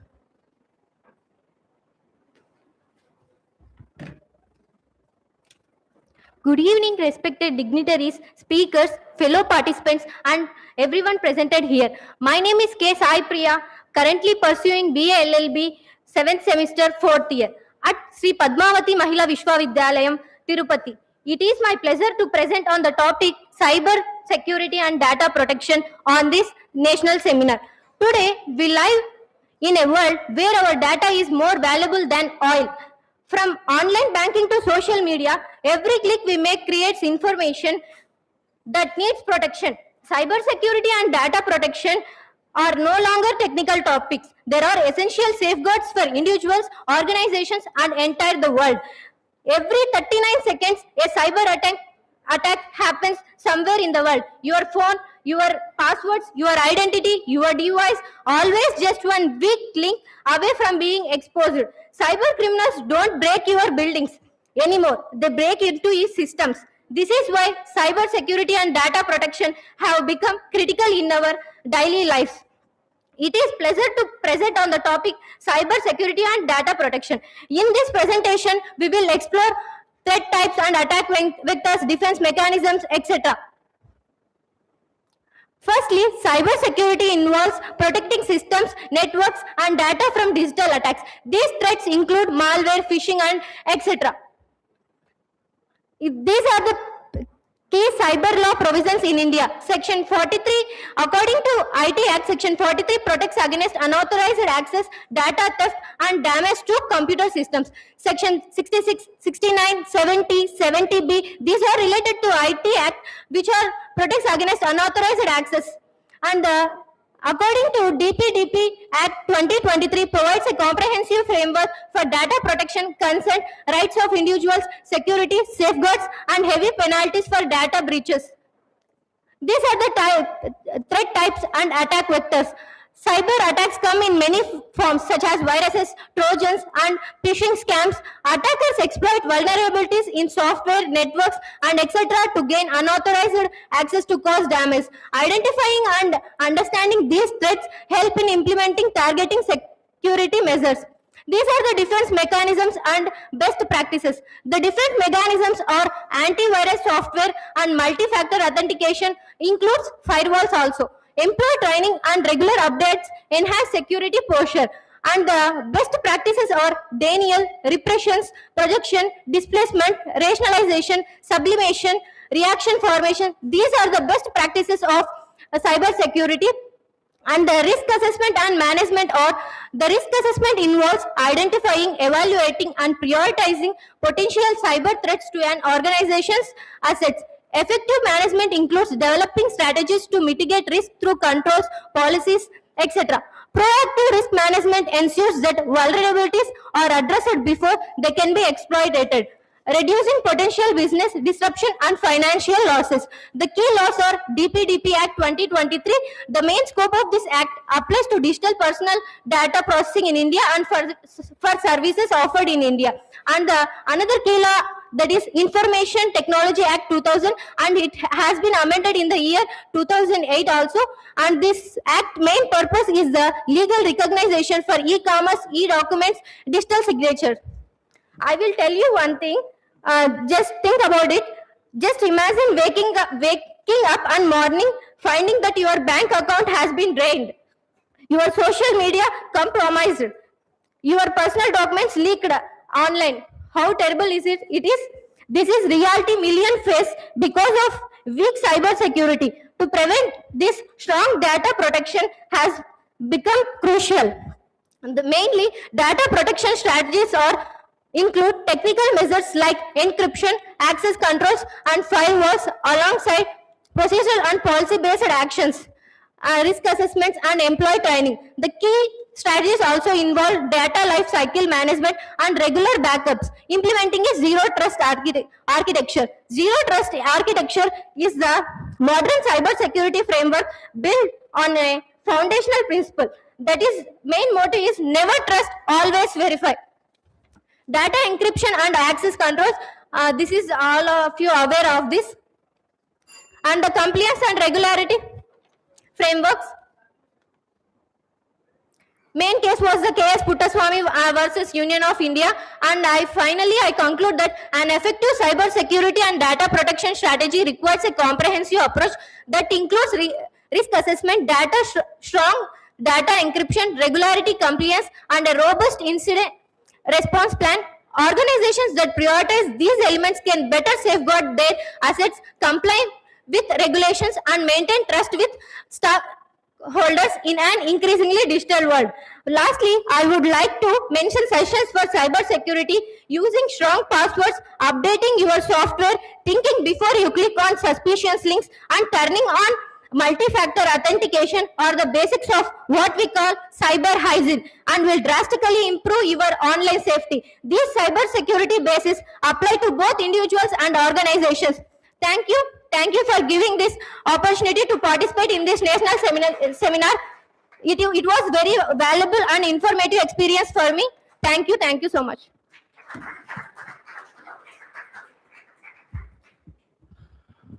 Thank you, Sai Priya. And next presenter is Chitra Shukla. Her topic is Navigating Digital Forensics and Intellectual Property Rights in an AI-driven World of Deep Fakes.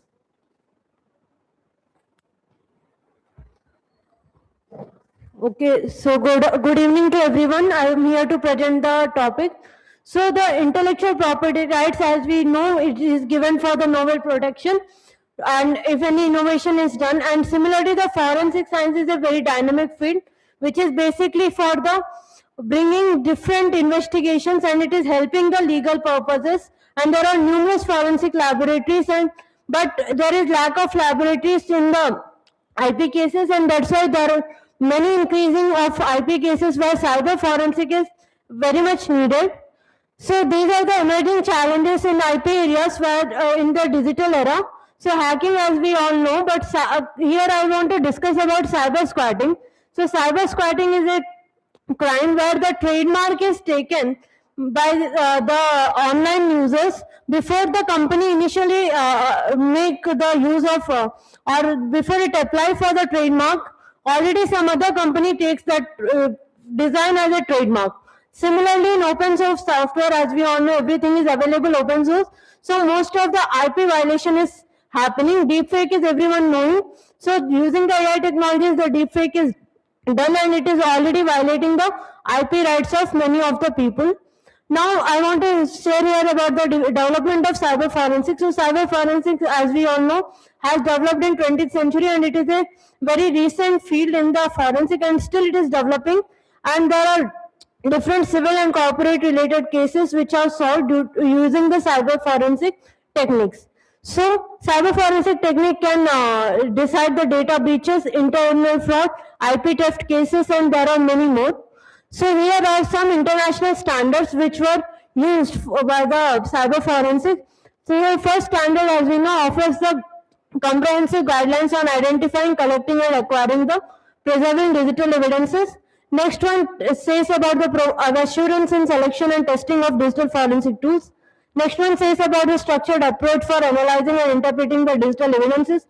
And the last one mentions about the comprehensive digital forensic techniques and incident frameworks, preparing the organization to respond to the potential challenges created by the IP theft.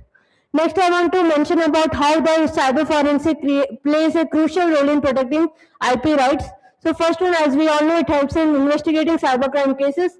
And next is it helps in identifying, collecting, and storing of electronic evidences, whereas it also preserves the destroying of evidences.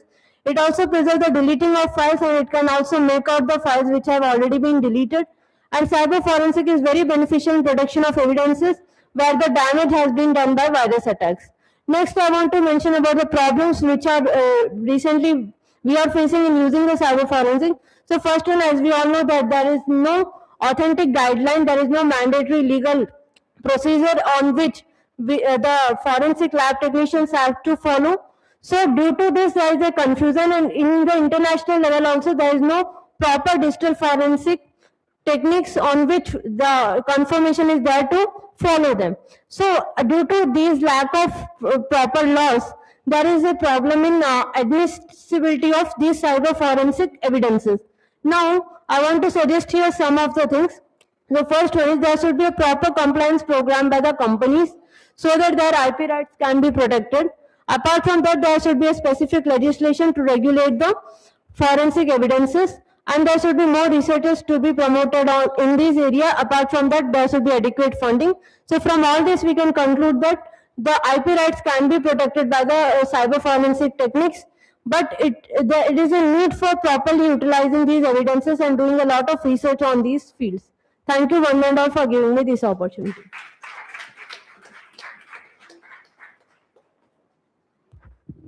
Thank you, Chitra Shukla. Then the next presenter is G. Sai Jyotika. Topic is role of intellectual property in the intellectual explosion.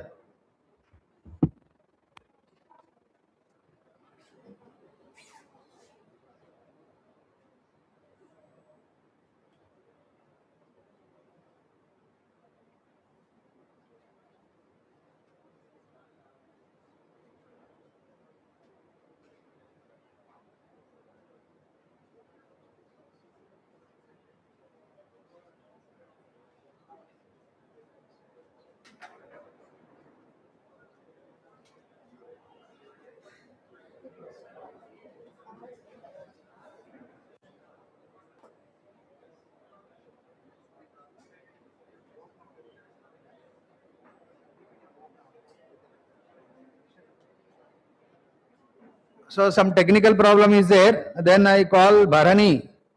Her topic is children's data in the digital ecosystem, evaluating safety, consent and privacy in the age of social media and edtech platforms.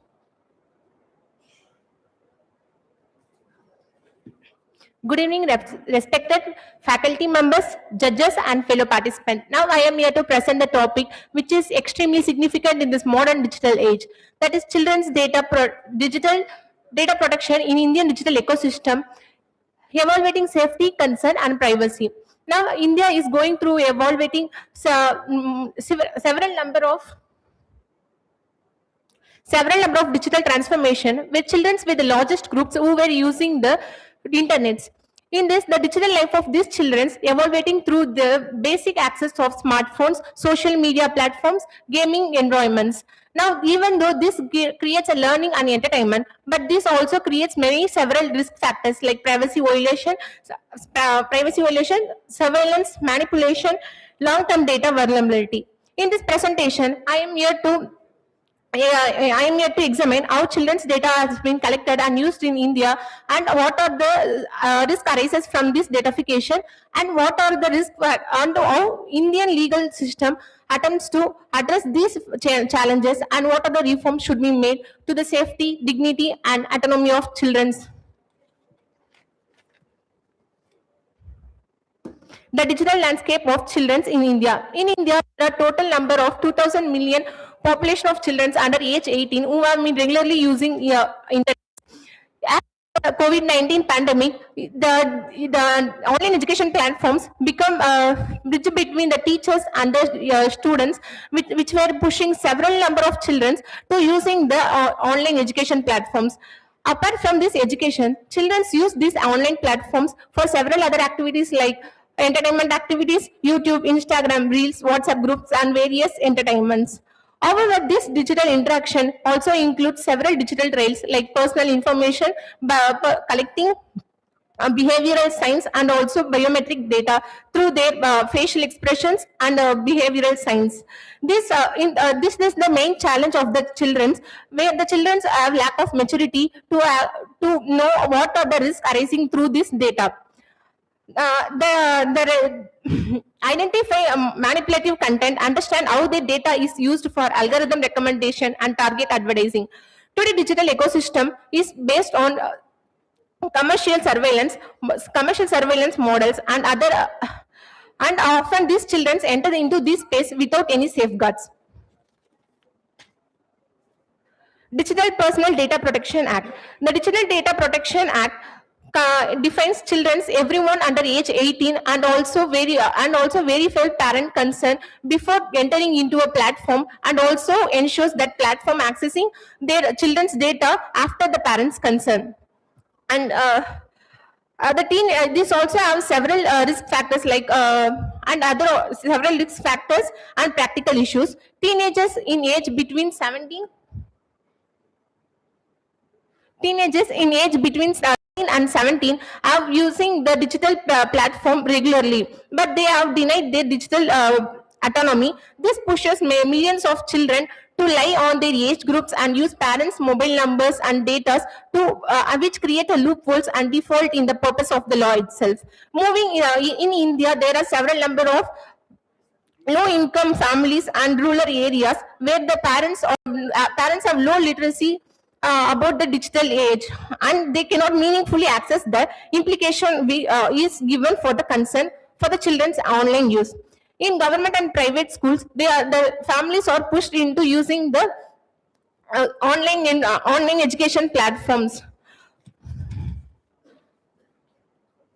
which may lead to the forced consent of the parents for the children's learning. In India's legal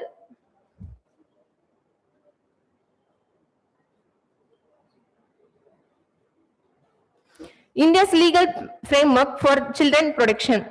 India created several legal frameworks for child data protection. The Justice K.S. Puttasamy judgment 2017 established right to privacy as the fundamental rights under Article 21 of the Constitution, which leads as a backbone for the digital Data protection. Building this, DPDP Act 2023 provides rules for data and various concerns, users' rights and penalties. This act also prohibits tracking, targeting advertising and profiling children. In addition to this DPDP Act, there are several other acts like IT Acts 2000, IT Rules Act 2021, POCSO Act 2012, and also Juvenile Justice Act, which were contribute to children digital safety. The government also released several other guidelines on digital learning, encouraging schools to adopt safety EdTech platforms.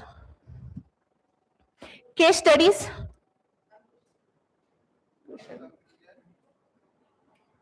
Conclusion.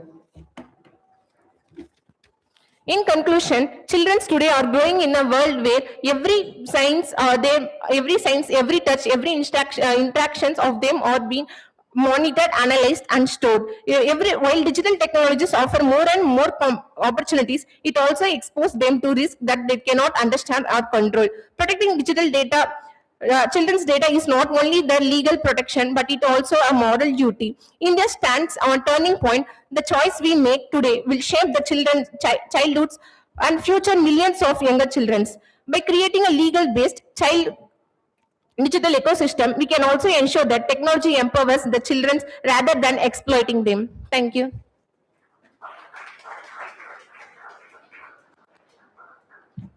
Thank you, Bharani. And the next presenter is A. Sheshagir Rao, Navigating the Future of Law, Cyber Security and Data Protection.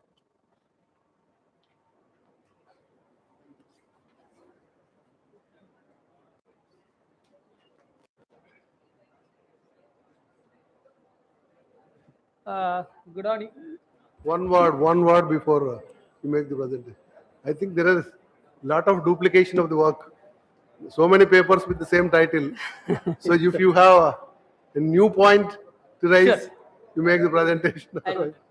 Yeah, We good will be evening, wasting everyone. our time. Yes, sir. Good evening, everyone. Like I said, people have covered the technology aspects of it, but okay, like the world is more interconnected now, and we say, with as world is more interconnected, it comes with more opportunities as well as more risks. Like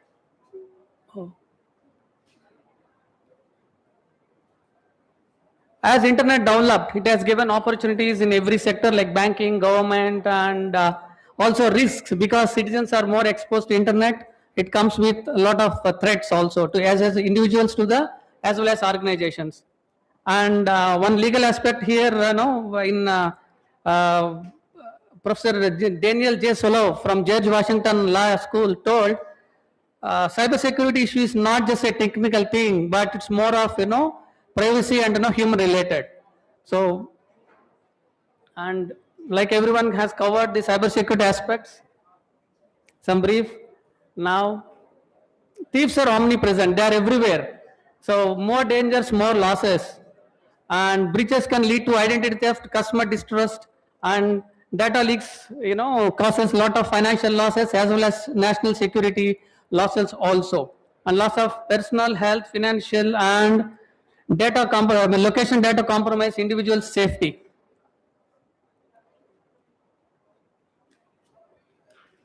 Okay, like sophistication of cyber threats have increased day by day. So we as from a law perspective and national governance perspective need to have more technology strength and more deterrent strength.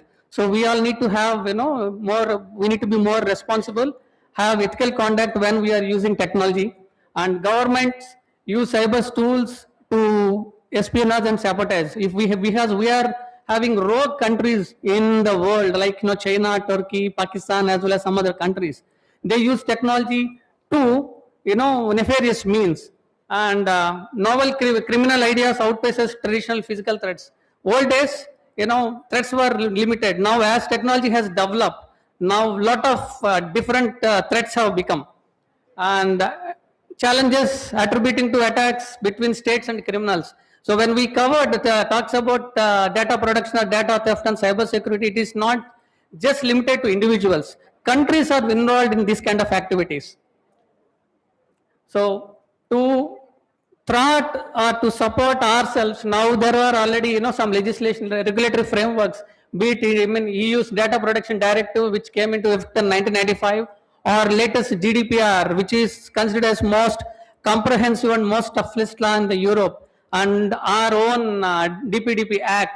But still, if we compare in 2023, India has came to this stage. But whereas European Union has far more earlier than us, now even the DPDP Act is not covering every gamut of the cyber security or the internet world. So we are still yet to evolve from a legal perspective. And like DPDP Act says, users have rights which limits the access, and one need to have the consent before accessing individuals' data. And cyber security's readiness, it is elevated along with data loss, because as we gain more confidence. Coming to the conclusion part, so the laws encourages innovation, the acts encourages innovation, ethical foundations, and improve user awareness, and legal frameworks evolving along the threats, and which if the law has more deterrence, if a country has got more deterrence, everyone involved with the technology will be more happy and more safer. Then only the technology fruits can be utilized. And balancing the cyber security needs with individual privacy and rights is under careful calibration. Like every act says, individuals have privacy. Like a couple of laws told that we need to safeguard individuals' rights and organizational rights along with the technical developments. So there should be a balance needed in the a nation. And deterrence enhances safety, user safety demands business accountability.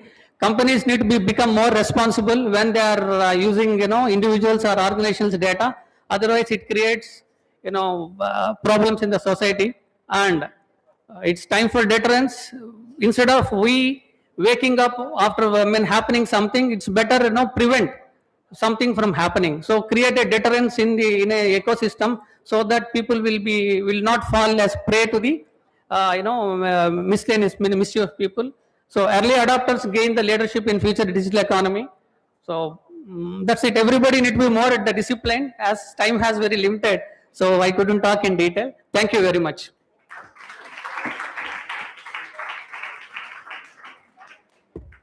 Thank you, Sheshagiri Rao garu. Now the other speaker is Dr. M. Surendra. He is presenting a paper on impact of PESA Act 1996 on social change, a case study among AP.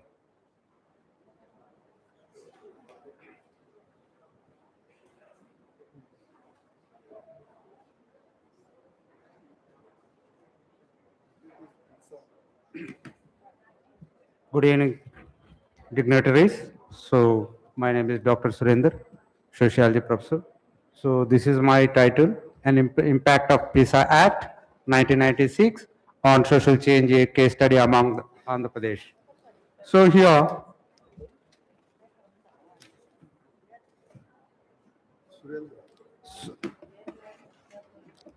local self-governance interrupted as a devolution of power and function of the government departments by creating Panchayat Raj Institution (PRI) as a national framework of the governance commenced with the passage of 73rd Amendment to the Constitution. The state made suitable amendments to existing Panchayat laws where there exists or enacted legislation according with the 73rd Amendment where they did not exist. The devolution of the powers and responsibility to the PARs were neither uniform nor at the same pace, but progressive stability. The scheduled areas were exempted from the application of the 73rd Amendment, for which the Parliament enacted a separate law, Panchayat Extension Scheduled Areas, that means of the 1976 PESA Act. So the regulating, the PESA Act is the Ministry of Panchayat Raj 2013. So stated the successful implementation of the PESA depend on the adaptation of the operational definition by the Gram Sabha and then village. The identification of the villages and the geographical boundaries should be defined in the accordance with the PISA Act. So what is PISA Act 1996? Here the response to the Buria Committee's 1995 recommended the tribal self-rules in India's scheduled areas. The Panchayat extension to the scheduled areas PISA Act of 1996 was enacted and became effective on December 24, 1996. Will the state legislature hold the advisory role in facilitating the operating Panchayat and Gram Sabhas? The PISA grant the Gram Sabha absolute authority, ensuring their autonomy without interference higher levels. Then PISA Act is the cornerstone of the tribal law in India, supporting self-governance and then acknowledging traditional decision-making process. The Ministry of the Panchayat Raj is primarily responsible for the implementation for the PISA Act, so requiring the state. So here, applicability of the state PISA Act, 10 states is there, Andhra Pradesh is the one of the state. So remaining is the Telangana, Chhattisgarh, Gujarat, Himachal Pradesh, Jharkhand, different states are there. So here, we are selecting for this on my hypothesis. We are testing the changes is happen or not. The PISA Act is that they are working very hard and then so many results we are traced out for this one. It is working very good. So many data is showing for this one. Then we are trying to that applying for this on the Pradesh state. Here so the testing of the hypothesis, the provision of the PISA Act have to empower Gram Sabha, Gram Panchayat and brought social change, especially in the scheduled areas in Andhra Pradesh. The Act is changing, it's carrying for the changes or not. This is my hypothesis. So here, objective to assess the impact of the PISA Act on the empowerment of Gram Sabha and Gram Panchayat. Here that we collect for the primary data. The data is there here that research study based on the both the qualitative and the quantitative data. So here that the secondary source of data already published books and government, here that we collect them. Here that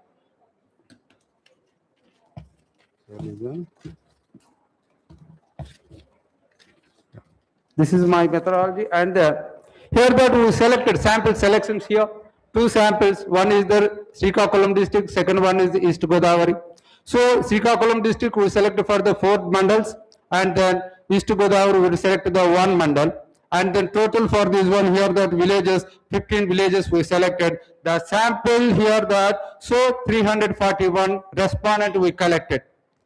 371 respondent we collected. Here that some data impact of PISA Act on empowerment, Gram Sabha, Gram Panchayat. Here that the table, here that the perception of the respondent regarding Gram Panchayat and Mandal Parishad being empowered to that revive the allocation of tribal development program under tribal supply.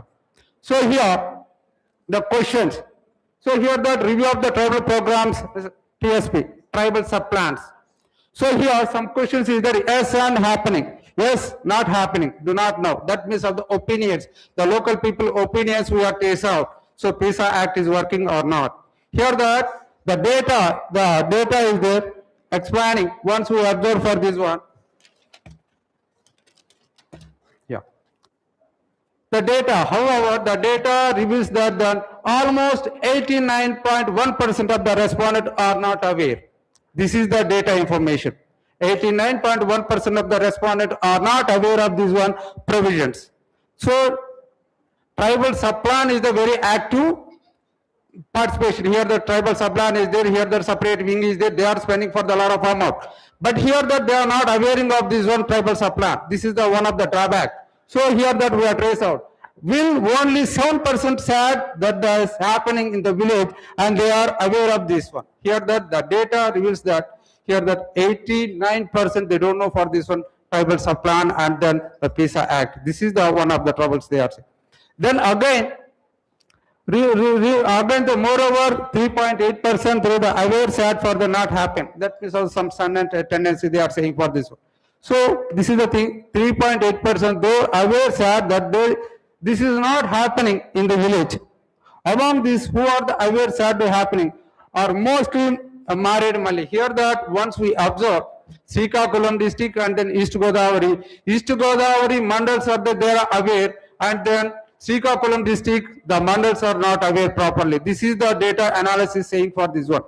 Then again, so here that, yeah. So the conclusion is that the PISA Act is working for the almost, it is completing for this one 25 years, approximate 29 years. But till now we are facing for this one the special concentrate for the tribals, but it's not properly implemented. This is the one of the trouble condition we are trace out here, that not aware of the people. So here that so many drawbacks is there. A small incidents also, that means of this, a small drainage, it's not a more budget. They are saying for this one. So here the budget problem. This is the gap between the that means of the officers and the local peoples. This is the explanation here that PISA Act, how it is there. The PISA Act is there so many, that means of the concentrate developments, spending for the lot of money. Again to hear that attachment of this one tribal supply, that means the crores of money is attached with them for the development, their safety and security for the tribals. But here that so many troubles we trace out, it is our conclusion. So many troubles is there carried, till now it is carried, but some development here that some part of the location, that means of the East Godavari is their advanced version. They are very well. Here that the tribals are there, the East Godavari and then West Godavari, the Savaras, Pandareddis, Darareddis, here there's different kind of tribal community is there. Here that this is the, we trace out for this, for my conclusion. So PISA Act is not full-fledged implemented in these areas. So we want to that, so progress. Thank you, ma'am.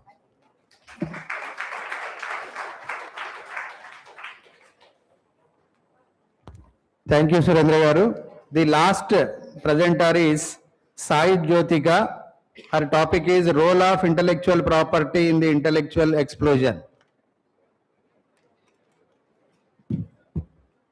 Good evening to everyone. I am Sai Jyotika from Dr. Ambedkar Global Lines 2. Today I am going to present upon the role of intellectual property in the intelligence explosion. This topic mainly focuses on how the artificial intelligence is transforming creativity, innovation, and the legal frameworks that protects them. And here, the artificial intelligence is becoming more rapid changes in the present society, and we are in a state where the machines are not following the commands of the humans, but it creates its own creativity in even solving the complex problems by their own. So this rapid rise in the artificial intelligence is known as intelligence explosion. Intelligence explosion rising will be dealt with the two basic questions. One is, when an AI creates the machinery, who owns it? And how do our present intellectual property rights is dealing with this? And along with these two questions, I'll be dealing with the relationship between artificial intelligence and the intellectual property rights. Here is the basic introduction about the intellectual property rights. It gives the legal rights to the innovation of the person through their human brain. And when it comes to the artificial intelligence, it is a technology that enables the machines to learn, think, and implement the inventions. These are the quite different topics, but it will be dealt in a same law of line. And when we go to the historical background of artificial intelligence, it has been started in the 1950s itself, and later on it has been rapidly developed in the society. And in 2000, the development of AI has been more powerful, and later after in 2010, the conflict between the IPR rights and the artificial intelligence has been raised. So this is the first stage of conflict between the AI and IPR. And here is the methodology that my topic deals with in the three forms of methodology. One is doctrinal research and case law analysis and the review of secondary issues. When it comes to the doctrinal research, it deals with each and every particular laws in the IPR, that is copyright laws, patent laws, and the trademarks laws. And when it comes to the case law analysis, the Dabasu case, which is also known as Talwar versus Controller General of India, Dabasu is an AI system which has been made by the Stephen Talwar, and he also made a patent application to the 7 nations in a different form. which includes US, UK, Germany, South Africa, South Korea. Except the South Africa, none other states have been given the patent applications to the Stephen Talwa just because it is an AI invention without any human intervention. The patent rights will be given only to the human inventions. Now, in India also, the patent rights will be given only to the humans, not to any AI system. When it comes to the cooperative legal study, there are different laws in the different nations relating to the IPR and AI. In United Nations, the person itself have wanted to be an owner of the invention. No other person can be a owner of that particular person. In the same way, European Union, United Kingdom, and India, except in the South Africa, there are a minimum exception to this right.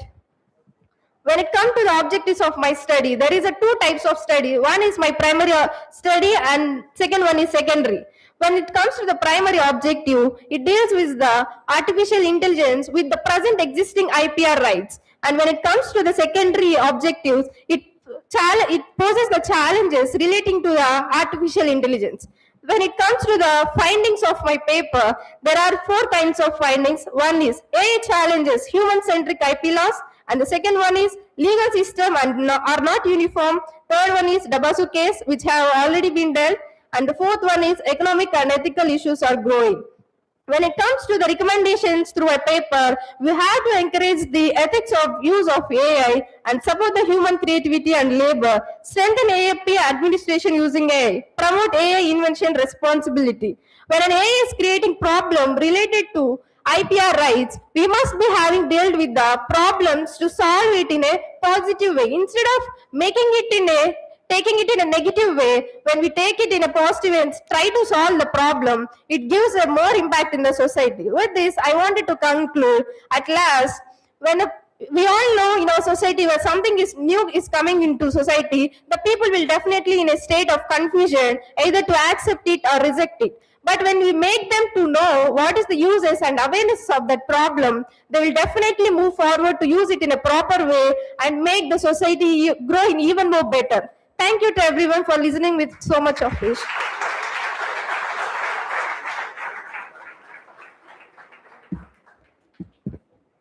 Thank you, Sai Jyotika. Now this session is on the topic of cyber security and the data protection.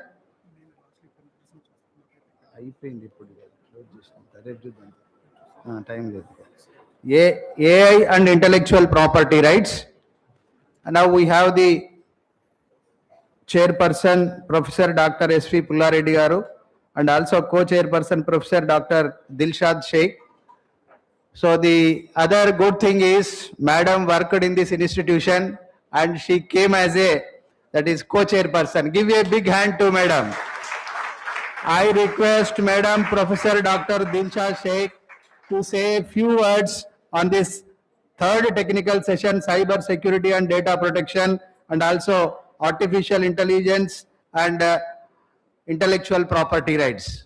I request Madam to give her message.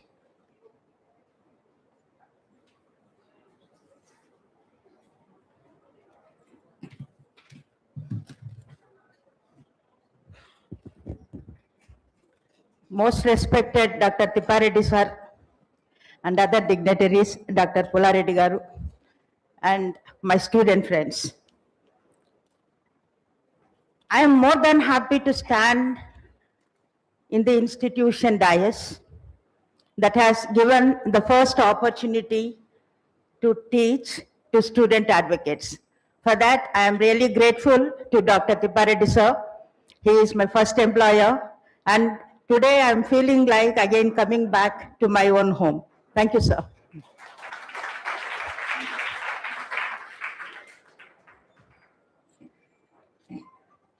Dear presenters, today's technical session is on cybersecurity and also on AI and IPR rights.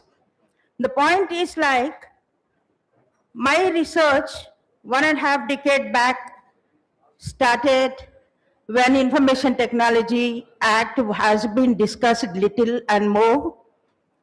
And then being researcher in the very field, even after submission of my thesis and working with young student advocates in the arena of cyber law, cyber breach, cyber security, and now about AI, the thing is like even today, from 2000 to 2025, we are in the legal fraternity and we still discuss what is cyber security, whether there is breach, despite the fact that we all understand, yes, there is cyber security breach, and we don't need to get into definitions. After I being co-chairperson observing all the paper presenters, I would like to give a message to all the presenters and the young generation, like more than discussing about what section 66 is or what is the legal position or the legislative position of our country, if your papers are with some sort of analysis, like what is the damage that has been occurring, and when we speak about AI, and we are at the verge of or at the juncture of welcoming it because we cannot avoid it, I would like to tell like there is no shield that cannot be pierced and no fort that cannot be breached, and there is no computer system that cannot be hacked. When we are very clear about the essentiality of the hacking, and when we understand hacking in two perspectives, one is to have ethical hacking, to understand the challenges, to understand the gaps. On the other hand, the hacking for some unauthorized purpose in the form of unauthorized access. You take any instance, you talk about any cyber security, everything will start with unauthorized access, and we term it technically hacking. Now the point is like when we talk about cyber security or the cyber hacking, and in the presence of the legislations, whether the sufficiency of the legislations is happening, if so, there shouldn't be any attacks. If not, when it is happening, we need to quantify it like what is the loss that has been sustained by the globe. I'm not talking regionally or nationally, I'm talking about global level loss that is happening because cyber threat is having no boundaries. And that is that one aspect that was terribly missing in the papers. None of the papers have discussed about the jurisdictional aspect. Everybody is trying to present the very point like what exactly it is. Most of the papers are with the title like cyber security and data protection. You speak about Data Protection Act, you speak about what is cyber security or what is cyber breach. Then what is the conclusion to arrive at? And when we again trying to understand cyber security, the very threat of AI with no authorization, we don't know who is making AI and how AI has been inculcated in our life. We accept it, we use it, we explore it, but at the end of the day, when we talk about the liability, it may be either in the form of IPR violation or for that matter, violation of any kind. No answer is available. No country is able to make a comprehensive legislation to curb the kind of attacks that are happening with AI. What is AI? When we talk about AI, it is artificial intelligence, but human-like intelligence. Human-like intelligence. We want the same kind of intelligence what a human brains or what a human mind can really make out. But when at the end of the day, when we talk about the liability, a human being can be made liable, but the machine that has made the AI or AI has been generated, that cannot be either questioned nor can be made liable. Every day, in every aspect of our life, already we have knowingly or unknowingly, invited, uninvited, AI is at our place, in our private rooms, in our educational goals everywhere. Now the point is, how are we going to handle the problems and the challenges that are coming along with the AI? No paper has mentioned or tried to mention any solution. I am not here to criticize you young student advocates. I am standing here with a responsibility to guide you people. Like whenever we are doing research on a particular topic, it may be either for conference purpose or for lawmaking purpose. You are the people who has to come forward because you understand technology a little bit more than or compared to our generation. We are trying to catch your pace. But the point is, like at the end of the day, the solution-based thing will arrive when you could understand and analyze different perspectives of the menace. Economic perspective has not been well analyzed. The statistical perspective has not been presented in most of the papers. The recommendations and conclusion that has been given as a suggestion by Dr. Pullareddy Garu in the morning, if I'm right, those things have been incorporated in few of the papers. Otherwise, the presentations that have been made by all you student community are very nice. The areas that need to be chosen must be very specific. It shouldn't be like cyber security and data protection. What will you talk about it? Again, you want to know what is the definition of it? No. And one more surprising fact is like you know to whom you are going to address. It's not a general kind of program where at least from multidisciplinary students will be there who may know or who may not know about the data protection or the privacy violation. It is most part of it will be the student community from legal background. They may have some sort of understanding about it.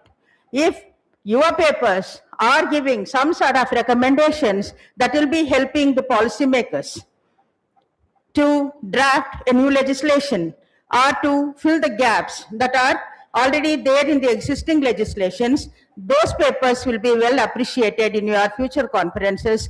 Try to focus more on it. So with this small comment, I really feel very, very happy to be part of this conference, and from the bottom of my heart, I express my gratitude, sir.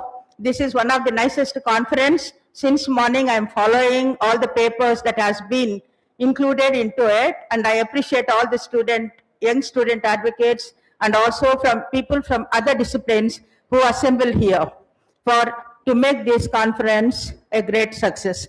Thank you, one and all.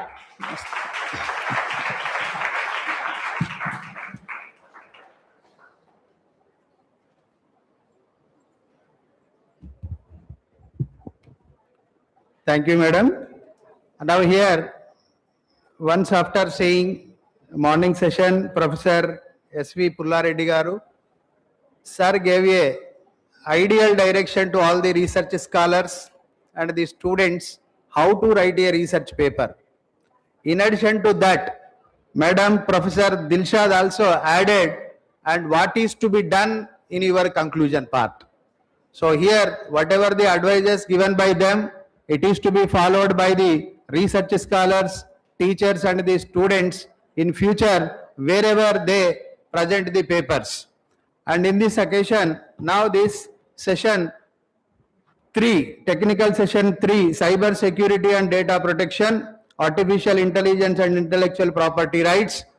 For this, Professor S.V. Pullareddy Garu acted as a chairperson, and co-chairperson Professor R. Dilshad Sheikh Garu for accepting and spending time with us and guiding to the research scholars, teachers and the students on behalf of this AMBEDKAR Global Law Institute and the teaching faculty and the students on behalf of them. And we are very much thankful to you, sir, and also to the madam and also other dignitaries and students and all other teachers. Thank you very much, sir.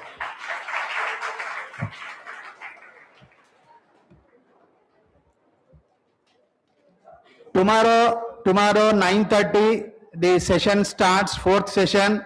So I request all the students as well as the scholars have to come at 9 o'clock only. This session starts 9:30 sharp. So those who are presenting here, and you should come to this hall only, and parallel sessions also goes.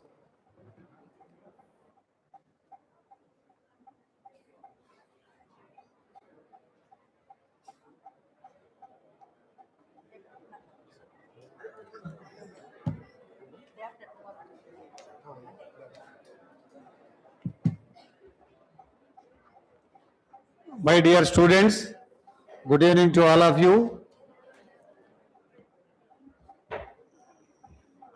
Tomorrow, Honorable Justice Seshadri Naidu Garu is addressing the students on navigating the future of law, innovation, ethics, and excellence. He is a top speaker.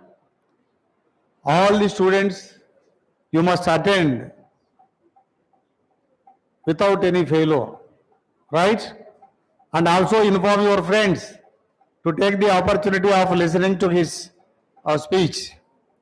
By sharp 9:30, all of you should assemble here. By sharp 9:45, the session starts. Thank you, Vanada.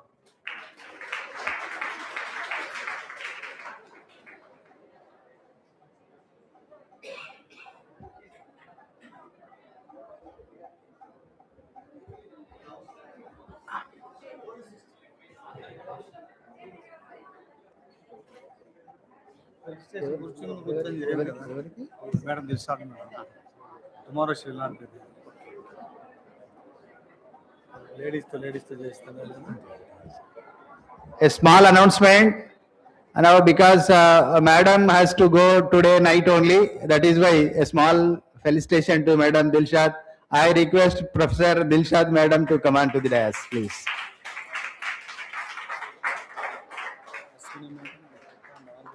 Ashwini ledu. Ashwini kinda undi. She should be here. Rekha.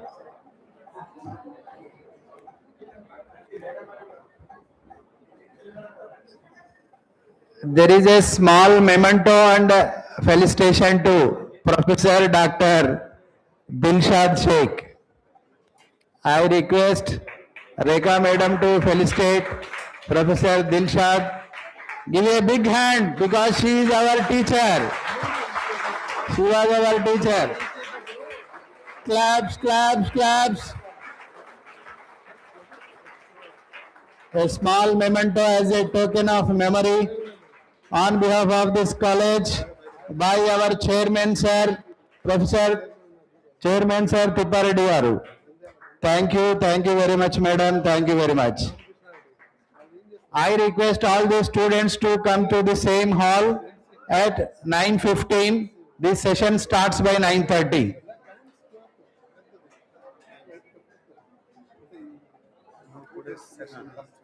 Okay. Now today's session is closed. I request all the students to stay here, and after leaving our chairpersons, guests and the teachers, then you have to move.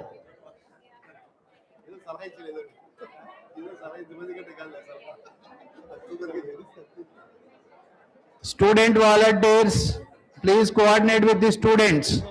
After leaving all these faculty and the guests only, you have to move.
Madam.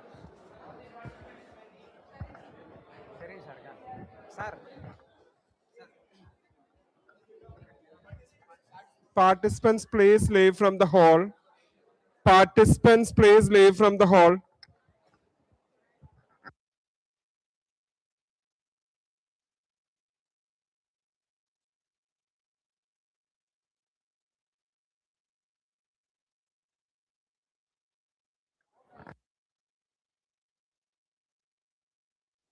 Already told.